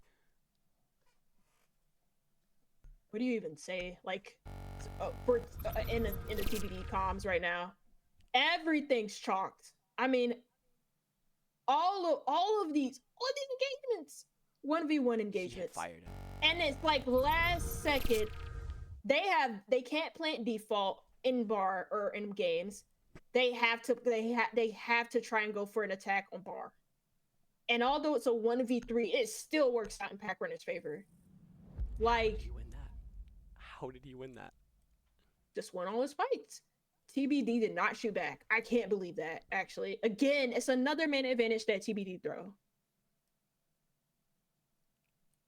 I guess I'm left Artix is him. speechless. He's king. Whatever. What the heck, bruh? I mean, I don't even know what to say at this point because, again, I said this, I think, every single map. Every single time we don't think the rounds can get spicier, they go ahead and get spicier. We've seen 1v4s. We've seen shield ops going quad kills. We've seen Nyx hit a gap that doesn't even exist. We've seen the most wide variety of rounds, and yet these teams fail when it comes to ceasing to amaze. Because, oh my god, a 1-5 ending. If this is ended out in a 7-1 fashion, Chaka, it's literally going to be a sandwich of rounds where the 3 rounds in the middle both went very close or to max regulation. And the first and 5th were 7-1 and 7-2. Attackers' objective is to locate a bomb and defuse it. Yeah, I think not in the comm, so I can't really tell you what the mental's like for TBD, but I imagine I could come up with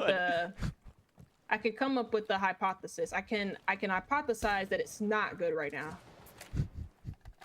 Especially because they lost one of their main players. Like, I mean, it's I don't know. I think at this point, even it's probably setting over. that factor aside, I don't think losing the player matters anymore. I really do think it set the pacing for Packrunners, but I also feel like losing a 1v3 with T-minus negative a second on the board is also going to contribute to the overall momentum that you have as a team, and they've refused to call a timeout across 2 maps. We've seen the snowball effect go against them, and they've yet to call anything. Yeah. And I don't think it's only just the player neither, don't get me wrong. I just think, like, there's a lot of different things that play into it. I feel like, at least I can name a couple of occasions on Cafe where I feel like there was just, like, a complete, like, calm breakdown from TBD. Where, like, they just didn't calm, like, where push was coming from, and a player is, like, not looking the right way, and they die. And then the whole falls apart because that one player was, like, is in an important spot to stop it.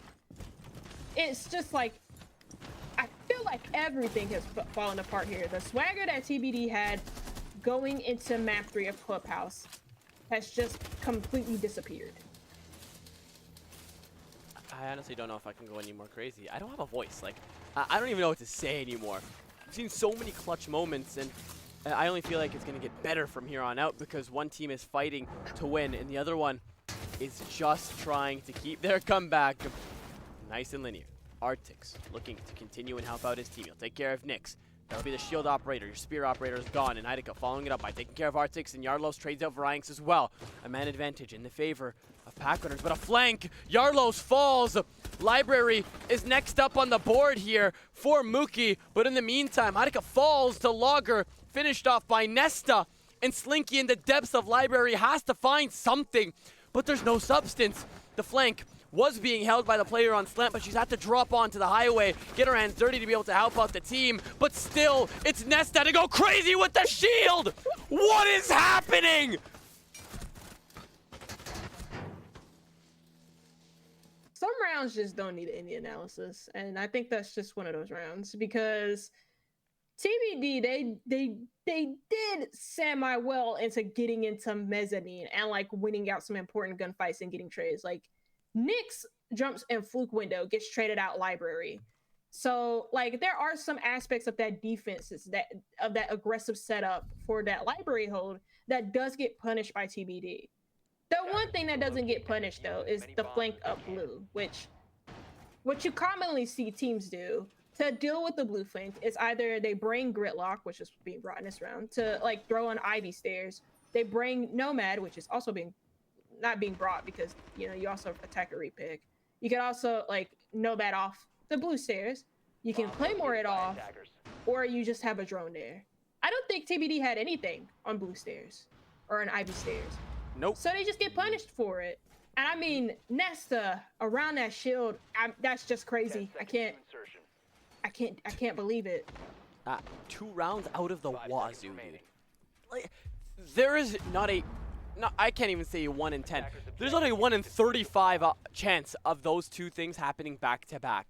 A 1v3 clutch, hit fire, and Nesta playing Ring Around the Rosie with his own shield. I don't think I've ever seen something like this before. TBD is genuinely being starved out. They physically cannot find anything. Packrunners are on a generational run. I feel like I'm watching the 2019 NBA Finals all over again. I feel like I'm watching Kawhi Leonard just dunk round after round against the Warriors because this is disastrous for TBD. And again, you can blame whoever you want, but I feel like it is a collective effort because we still have yet to see a timeout. We've yet to see the captain's address. We've yet to see a timeout from TBD since the clubhouse, and that has obviously contributed to the overall loss of mentality and your endurance because we saw how they played on layer, on bank. It was beautiful. It was coordinated. It was tactical, and even on clubhouse as well, but it started to slip towards the end, and now it's just been all hell gone loose. Yeah, I feel like you can blame anybody. I don't really know who you would want to blame on TBD. You can also blame anybody on TBD. You can blame TBD themselves, but you can also just praise Packrunners for just like fighting and having the belief throughout this whole entire series, especially like Mookie, even though he dies there. He's been like consistently keeping his head in the game and typing back no matter how bad the scorelines have looked for Packrunners. Nesta, despite losing 2 bodies, going to stay very fixated on getting a kill through this punch hole. 90 seconds left on the clock here. Logger getting aggressive despite having very low HP. It is essential that you guys keep your bodies up. You're down a body, and you need to be able to win this round to solidify your position as the champions of THL Season 1. But still, there's still a lot to be done here, and you guys cannot get carried away yet. Ryanks. Is his shield on his back, or did he lose it? Might be a little bit of a disaster here now that Nesta is still very committed to playing this punch hole, and he is now located on the drone, meaning anybody with a DMR, anybody with any form of fully automatic weapon can just walk in, wallbang. Yeah. Shield's gone, and LD's found a kill. So this is a really good advantage here for TBD. They have vert control, you have a man advantage. Surely this is not something that they give away. Hello? Hello? Okay, thank God.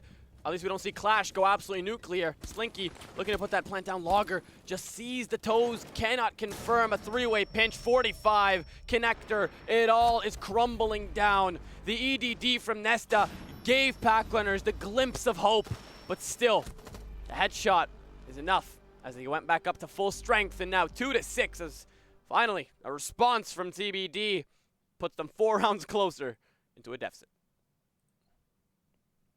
Yeah, and it's a pretty decent round from TBD. getting vert control. I think punishing some of the aggression there from Packrunners, which has been like a constant theme throughout this whole entire game, is Packrunners, no matter like what the disadvantage is, doesn't matter if they're down any type of round count. It feels like they'll just peek you just for the hell of it. They don't care. Like it's mental boost for them, which is fair.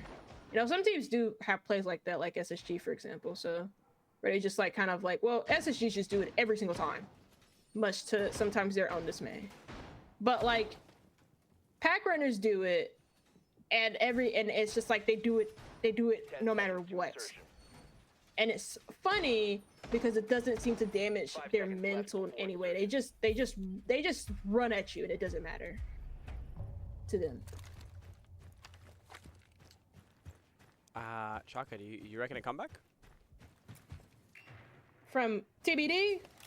Yeah. Man. I mean, I'm just going to do the complete opposite of what you said, so I'm just going to say I believe in the comeback, because last time you said no, they did it. But no, I feel like this one's so you're trying to be the bane of my existence. That's what you're trying to do. Hey man, you said no to you buying you lunch. Did we wager on lunch? I don't think so. No, we did. But focusing on current events, I think Packrunners are going to learn from the mistakes of TBD, and more so the staple setup is going to be reinforcing the main breach and then holding from above on offices. If I'm not mistaken, we saw head holes on that uppermost floor. That first Logi bomb going out, it's just going to be utility game here for TBD, as they're going to use the Rotero charges. They're going to use everything they have to be able to find out where these defenders are, where their utility is, and hit both of those gaps as hard as they can. LD, endless spray, a little bit of a whiff, and he's going to pay the price for that. Hard breacher taken care of. What? What? Rotero charge, refrag. First time I've seen that happen. And a 4-on-4 is going to allow TBD a lifeline to try to bring this back. I'm with you. I feel like if I died like that after just smoking somebody who looked on me, I think I would be pretty pissed off too. They have full vert control here too, so this lurk through Westman is gonna face some issues, but Arctix tries to challenge him. Dies immediately, but refrag by Brox. Yarlos getting his own hands dirty. It's Nesta on the shield by his lonesome. TBD are starting to do the impossible. They're starting to approach this gap after being down 5 rounds. If they manage to win this, they will close that deficit out to just 3. You were gifted a golden chance to taking that case in the head off of Nyx, and you have thrown it out the window. Yarlos will punish you with a double. And Packrunners are going to continue to be gifted the chance to end this out in regulation. Yeah, you have 3 more chances if you are Packrunners. TBD are given an extra ban phase, and yeah, like we highlighted earlier, Kaid Tuberel banned. Who do you ban here if you're Packrunners? I mean, I feel like the obvious one would be Clash. There's also been a Rooney being picked a whole bunch. Like that DMR is kind of stupid. So whatever floats your boat, Clash. That is fair. And Packrunners ban the Monty. That is also fair because in most of these rounds, TBD have decided to bring out the Monty. I say TBD, it's Nyx. Nyx has decided to bring out the Monty, but when there's one shield band, there's another, and it's Blackbeard going to be sported here by Nyx. He also has the option to switch over to Blitz if the strategy calls for it. But I feel like with how close Packrunners are to maybe confirming Chalet, you probably do not want to play fast here, because that's quite literally how most teams end up losing most rounds, is if they play like too fast. They try and go for like a site rush. I kind of believe in the comeback, Chaka. I kind of do. It's a dangerous lead here for Packrunners because we're not seeing anything promising after 2 Cinderella story rounds that allowed them to grab that match point, which isn't discrediting their ability to win their ones, but still. You guys have to accept the fact that you were gifted that olive branch and you took it with grace. Now show us that you have enough technical ability, the mental ability to be able to just close this out in regulation before TBD punish you guys and take it OT.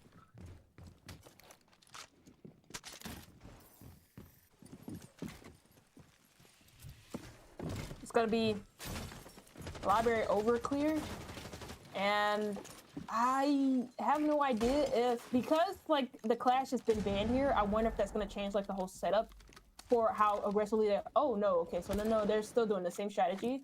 But instead of the Clash being in hallway, Bronx is gonna be playing on Ivy stairs. Mookie's gonna be, or not Mookie, Lager with the Aruni DMR is gonna be playing mezzanine, and this is a perfect gonna be playing that spot just because you have an ACOG and you have this mirror window to be supporting behind. Russian ACOG is a little interesting in my opinion, but whatever floats your boat, as you just said. A minute in, but I mean, it obstructs most of your peripheral view, which means you can't really see anything that's going on around you. Same with the Holloway, but the Holloway's just goated. Setting up a breaching. But Mookie, run out, no connection. Frying with a spray onto top slant.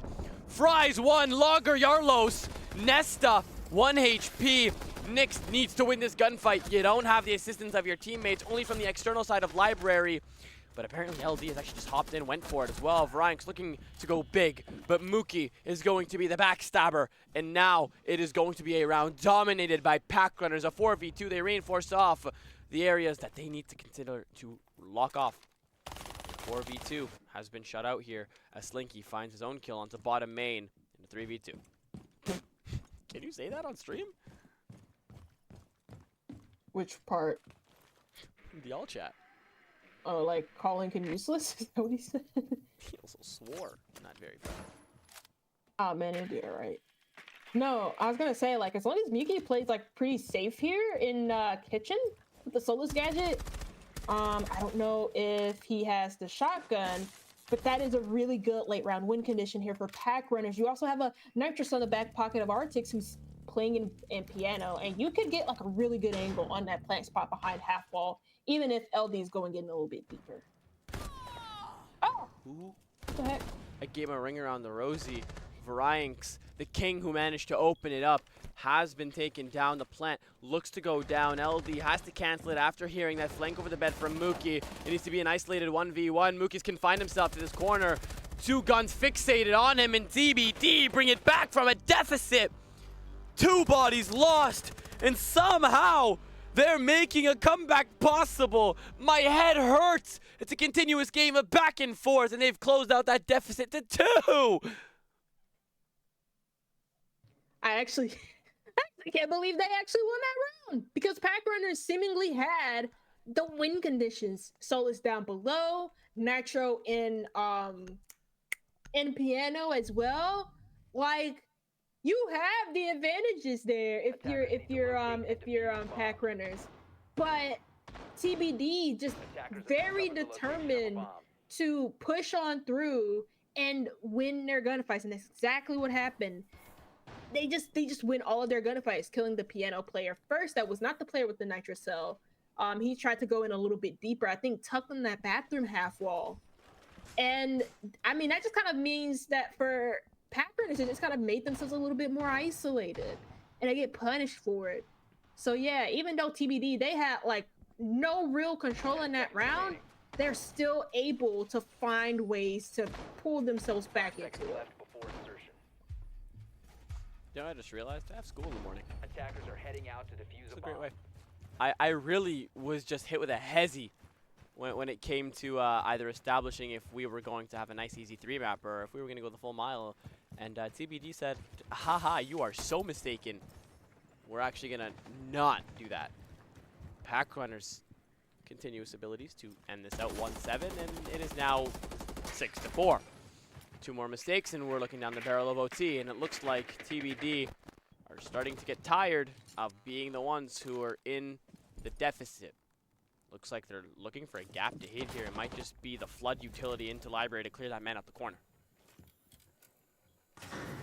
Yeah, and this is not something you usually, I don't see people holding library corner as heavily as they do, as they used to in pro play, because I just feel like maybe it's a little bit too trivial. But the only way TBD clear this is if they probably just like jump in through the window. They're also throwing in nades here. I think if you stun him at the same time and just jump in through the window, you get him. But okay, they don't need to do that. They just get him through because I mean, he has nowhere to leave. He gets cut off from library, so he gets easily confirmed by the nade. That is pretty decent util usage from TBD. Nesta had nowhere else to go, so he had to sit in the corner and die. Poor guy, Nesta. Oh my god, 4 frags, 2 flashes, 2 concussive stuns. I think somebody threw in a Twitch shock drone in the middle of that. That man was never walking out of that alive. And now, with 90 seconds left, the rest of the team is now going to have to look to plug in that gap, try to get aggressive. Almost happened with the Azami, but as she loses her Kiba barrier, she's not going to dare to sprint in and lose her life as easy. Slinky on slant, almost loses his life. Nyx is now top Mez, looking to get his hands dirty. Mookie finds one on the Yarlos, but that bleeding is going to be reinforced. And again, as now to 2v4. Both players 100 HP, one on the site. One is going to have to rotate up into the site as vertical control has fully been lost. No C4, no passive utility. And Chaka, is this comeback possible? Most likely at this point, Packrunners have not really found any success off of their own individual performances. And right at that very moment, TBD did a fantastic collapse on top floor to get this control. Now, again, they do what they've been doing best the whole entire series, which is hit the reset and just figure out where these last 2 players are so they can properly execute. First death to Packrunners, you guys really can't control that, but you need to be able to win your ones from then on. You guys haven't been able to get enough refrags to be able to materialize a proper comeback on the body's advantages. Now, you guys are being pressured in situations you shouldn't be placed into. You were gifted a beautiful comeback. You guys had that storyline that those dream of, but you've allowed one man by the name of Nightmare Nyx to put himself in the position to bring it back. You guys have had 7 opportunities to be able to bring this back, but you're being starved out one by one. Mookie fighting up from bottom blue, but Heideka takes care of Artix, and it's a post-plant situation. A 1v3, make it a 1v2 as Mookie takes care of Heideka and wants to take that vertical. He's gonna try so hard, but still with 2 bodies on the board, one of which has those EDDs, is able to just take his sweet old time when it comes to isolating. One man sits close on the site door, and the other one's gonna sit in the basement here, meaning you're gonna have to isolate Slinky while you still can. Mookie doesn't check the corner, and come on! It was 1-6! For the love of God, we have jobs in the morning. Packrunners, you've been gifted every single opportunity known to God, and you haven't been able to capitalize to 1. TBD, 5-6. Can they push it to OT? I wasn't believing when it was 6-2 down, and I wasn't believing when it was 6-3, but now that it's 6-5, and TBD have kind of looked a little bit more dominant on this attack side of Chalet, I'm kind of feeling the comeback a little bit. I mean, right when it's like run round, like separated, sure, I feel the comeback now. But like, no. Hey. You don't get to do that.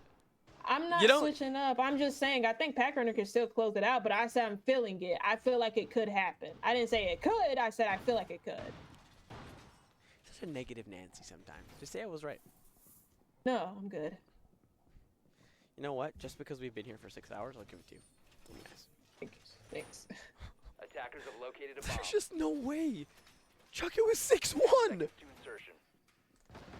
And now it might go to 6-7.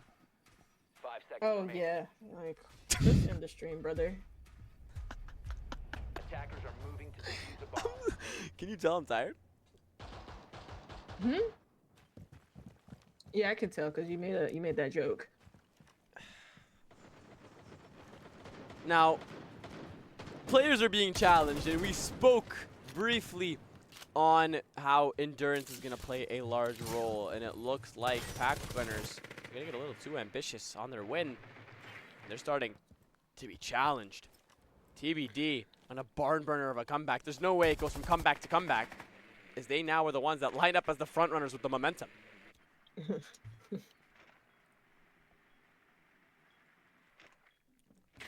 Yeah, and it feels like now maybe Packrunners, the mental may be an issue, even though I feel like it shouldn't be because they did so much work to get here.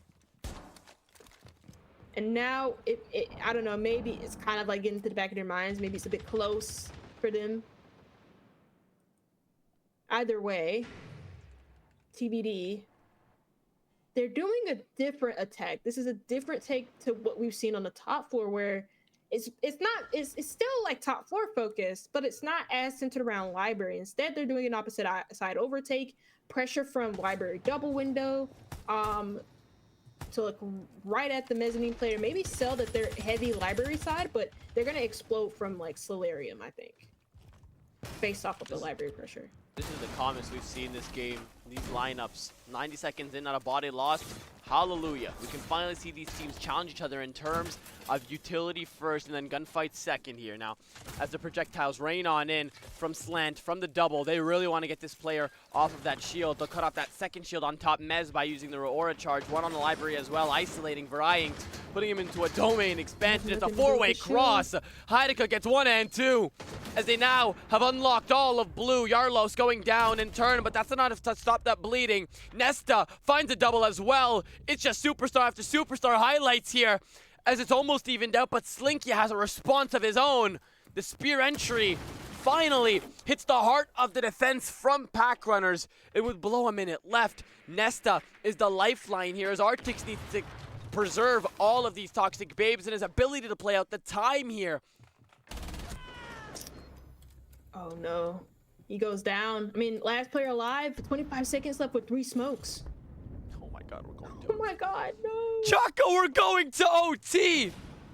6-1, the lead. Take it and throw it out the window. Are you serious? You cannot make it up. No, actually, you cannot. And unfortunately, for, well, the players in this lobby, they kind of have to keep playing even though they're tired. And it's actually Packrunners to call the timeout, even though I feel like they could have called the timeout at 6-4. Either way, I will say this. That last round was really well done from TBD. And I think the reason why the reward was so effective for isolating the top Ivy player was because Packrunners had no explosives to do with the Aurora gates. What is the one thing that makes Aurora very weak compared to most operators on the attacking lineup is the fact that explosives can really take down her whole kit and sometimes nullify her to the point where she's not even effective anymore. If you have no explosives, prepare to just get like screwed over massively like the Warden did on top Ivy in that last round. You know what? TBD, they've had some they've just shown some like really good explosive power on their initial entries. You know, I don't know how they work this game. I mentally checked out when it was 6-1. And I'll have to mentally check back in because they've decided to call the timeout after the lead was alley-ooped out the window. So we've now allowed each other to warm up, which encourages an overtime for the ages. One to remember, because now there's no double OT to go to. We have now and max overtime. This game, this series ends between now and 3 rounds, and nobody can change that narrative except for the players in the lobby. You've had a timeout. Both teams have had their times to address their respective captains. If you have a coach, coaches as well, you know what's on the drawing board. Put it out of your minds and onto paper here, as you guys aren't going to get that second chance to do so. 3 more rounds, and Nesta run out seems to be the main idea here. Did he put a... I think he did. Okay, he did put an evil eye out there then. That's probably what that was for. Don't they deactivate them? Outside? I thought that was only for... That's for everything. No, that is for all outs, any camera that's placed outside. So maybe that works for... outside. Yeah, nice. Someone's calling for that infinite applies OT. to Maestro. Yeah, nice. So whoever said infinite OT, you're bad. I hope you know. Yeah, we don't do that around here. Now, as Arctics is going to be playing this mid floor, he's not going to have the support of reinforcing the wall adjacent to his mirror, which means he's going to be susceptible to wall banging from bottom west main. So you're going to hope to God that your players in bathroom can watch that cross into bottom west main, or you have somebody parked out in bottom solar to be able to watch that as well here. When these breaches are opened up, there is a lot of pressure being applied to the players in offices, and the defense is not going to be as clean as you expect it to be, meaning everybody is going to have to rise to the task on just winning their ones and holding offices down for as long as humanly possible. I actually had the vert pre-made this time, but like you mentioned, wall's been breached on offices. They can't really hold this as much. This is actually different to what we saw a couple of rounds where I think it was both Packrunners and TBD where they kind of just had like no focus on top floor and they try to still plant like directly inside of sight. This kind of makes it really hard to now like stop the execute inside of sight. The only way that you can really do that now is with the mirror window that exists in Red Hall that can deny the plant with the one knife or so, or unless Packrunners retake office. It seems like TBD, they're just taking their time to figure out where they want to execute. Wow, dude. Forcing Frank to learn the hard way why you don't do that in OT. First blood lost here. Nightmare Nyx given a second chance at life here. Can the Nightmare be revived and haunt the rest of the team? It's just bodies dropping galore here. That's 3 bodies drop in turn, 2 apiece. And still, Nightmare Nyx is on the ground outside of Snow. Now he's able to be rezzed here, but who's gonna go get him? You still have Mookie parked out upstairs here. He's on 15, he's looking for the 20th by the end of this game. The intel provides the info onto Slinky, who tries to walk in. Mookie double Varanks to end it out. And it's Packrunners after their timeout to finally win a defensive round. Huge serious as well from Mookie, who's been consistently stepping up. And he's totally right. He got a 3K in that round. He also killed, like, 2 people coming in from Piano. He retakes Vert, and in the final few seconds, stops the only player that's attacking it from dining. Like, I said it, like, whenever you open up Office Wall, there's not a safe place to play to, like, deny plant or play for Vert if you're the defense. So either you try and deny plant from red, or you deny plant from kitchen, or you retake Vert to like stop the plant. And in the end, like when Packrunners were trying to do like a full like top floor clear, and they were setting themselves up to fully clear out the Vert players and fully flush them out so that they wouldn't have to worry about a retake, Packrunners just won every single gunfight. And Mookie, 17 and 10, he's been absolutely huge, not only in this one map, but throughout this whole series, especially in the maps that Packrunners have won. 5 seconds left before I love to say that I have advocated for the Mookie comeback and the Packrunners comeback since the second map. I knew it was going to happen because once you allow Nesta to warm up with his team, this is a very, let's say, unified or a cohesive unit. Like, there's no second chances with these guys. You can't just throw in a sub and hope that it's going to work out. And I think we learned that from TBD as well. I mean, Yardlos has been trying his best. He's been getting the kills needed, but he hasn't been doing what Ryzen did. And Zeke was the sub in the first place. He couldn't do what Nesta could do, so both players couldn't fill in that gap. Now, since it's a little bit of a reverse effect, we're going to see Packrunners have the upper hand here. And they have that comeback in their hands because of the substitute changes and because of their ability to play to the weaknesses of TBD. But one round is what determines the end of this series, or max OT. Let's see if Packrunners can solidify their attack. Oh no, no they cannot. Oh my god. I mean, he actually just never stops getting aggressive. Yeah, also, like, I will say, like, whenever you're doing a solar overtake, you have to be wary of a flank like that. I don't think they just kind of, like, I feel like if it's at the 2-minute mark, that is a little bit early, and so he just wasn't expecting that when when Largo was throwing his gridlocks on solar to stop that very flank. Mookie taking care of Heideka here, the other prolific fragger, but on the flip side of the coin for TBD, he's been trying his best. He has been very consistent across his maps. Those deaths are a little high though. Mookie catching him off guard. 18 kills. Can he cross that 20 threshold by the end of the game here? He's left out at level, taking care of that Warden as well. Very crucial for being able to deny. And now Nyx is going to be the one with the world on his shoulders. He'll deliver by taking care of Nesta. They'll reestablish that lead moments after their teammate falls. And with the 1-minute mark approaching, it's TBD to have the upper hand. Oh, hi there, Juan. Ooh, yeah. Almost could have had an even better advantage for TBD. I guess the only saving grace, you have vert control and you have lobby control. So now the defenders here from TBD feel kind of like choked up here a little bit, but they still have numbers advantage with explosives. No longer. Explosive damage and the man advantage both out the window here. Mookie has to address that flank. He knows it, just can't translate it on a paper. Nick's on his third. Arctics, you've done it again on this site. Can you force history to repeat itself this time when your team is relying on you to bring it on home for your team? Nick's on 1 HP, defending that case with his life. Arctics needs to force these two players to swing out, but we know what they've been taught. You wait until the very last second, and Chaka, what better fashion to go to max overtime?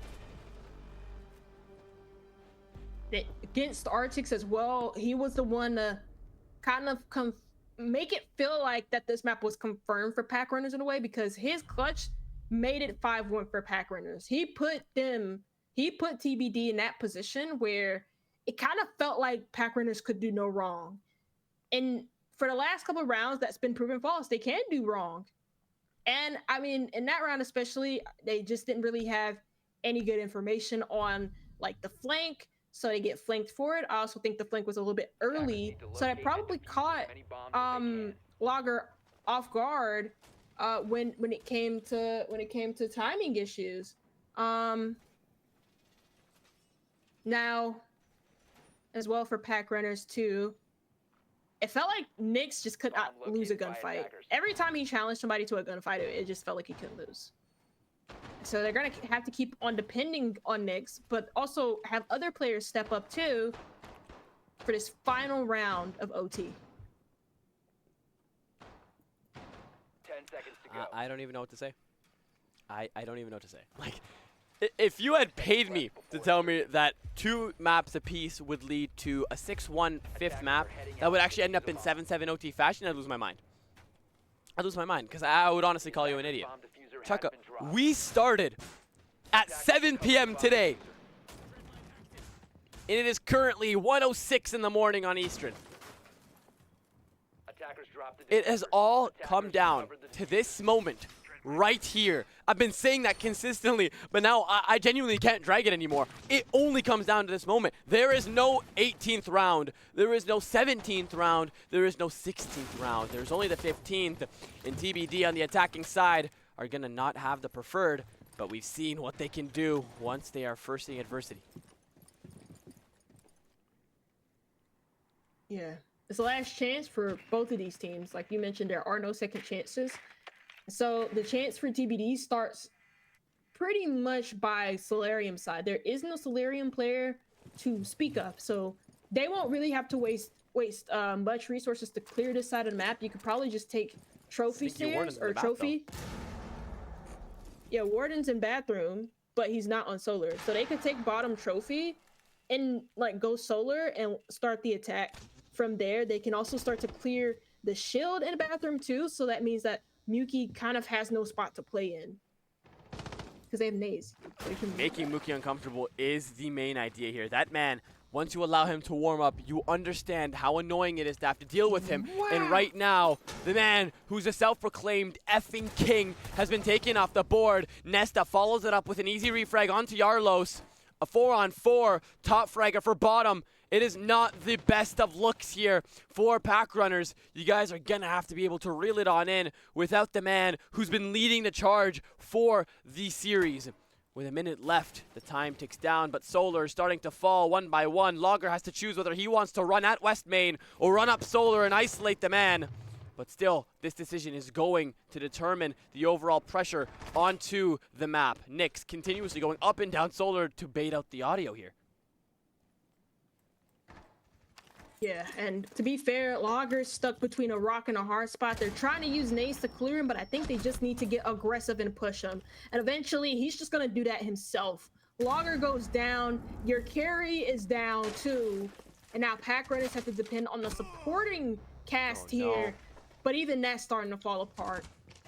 TBD, the ones who we thought had given up a 3-0 lead, have managed to reel it back in. They took the opportunity. They reset their mental after realizing there was still that silver inkling. They found the threads to pull on. They found those gaps, and they've capitalized.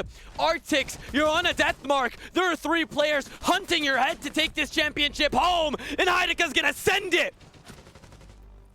You've now crowned TBD as your champions for THL Season 1 after an 8 7 win in the 5th map of the night.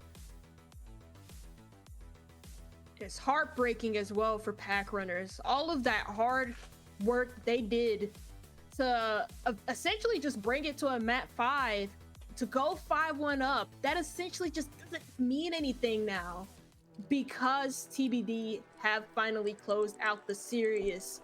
And I'm gonna be totally honest, like, I don't know who really deserved this series more. I feel like both teams deserved to win, but ultimately we do have to have a loser, and we have to crown TBD as our winner.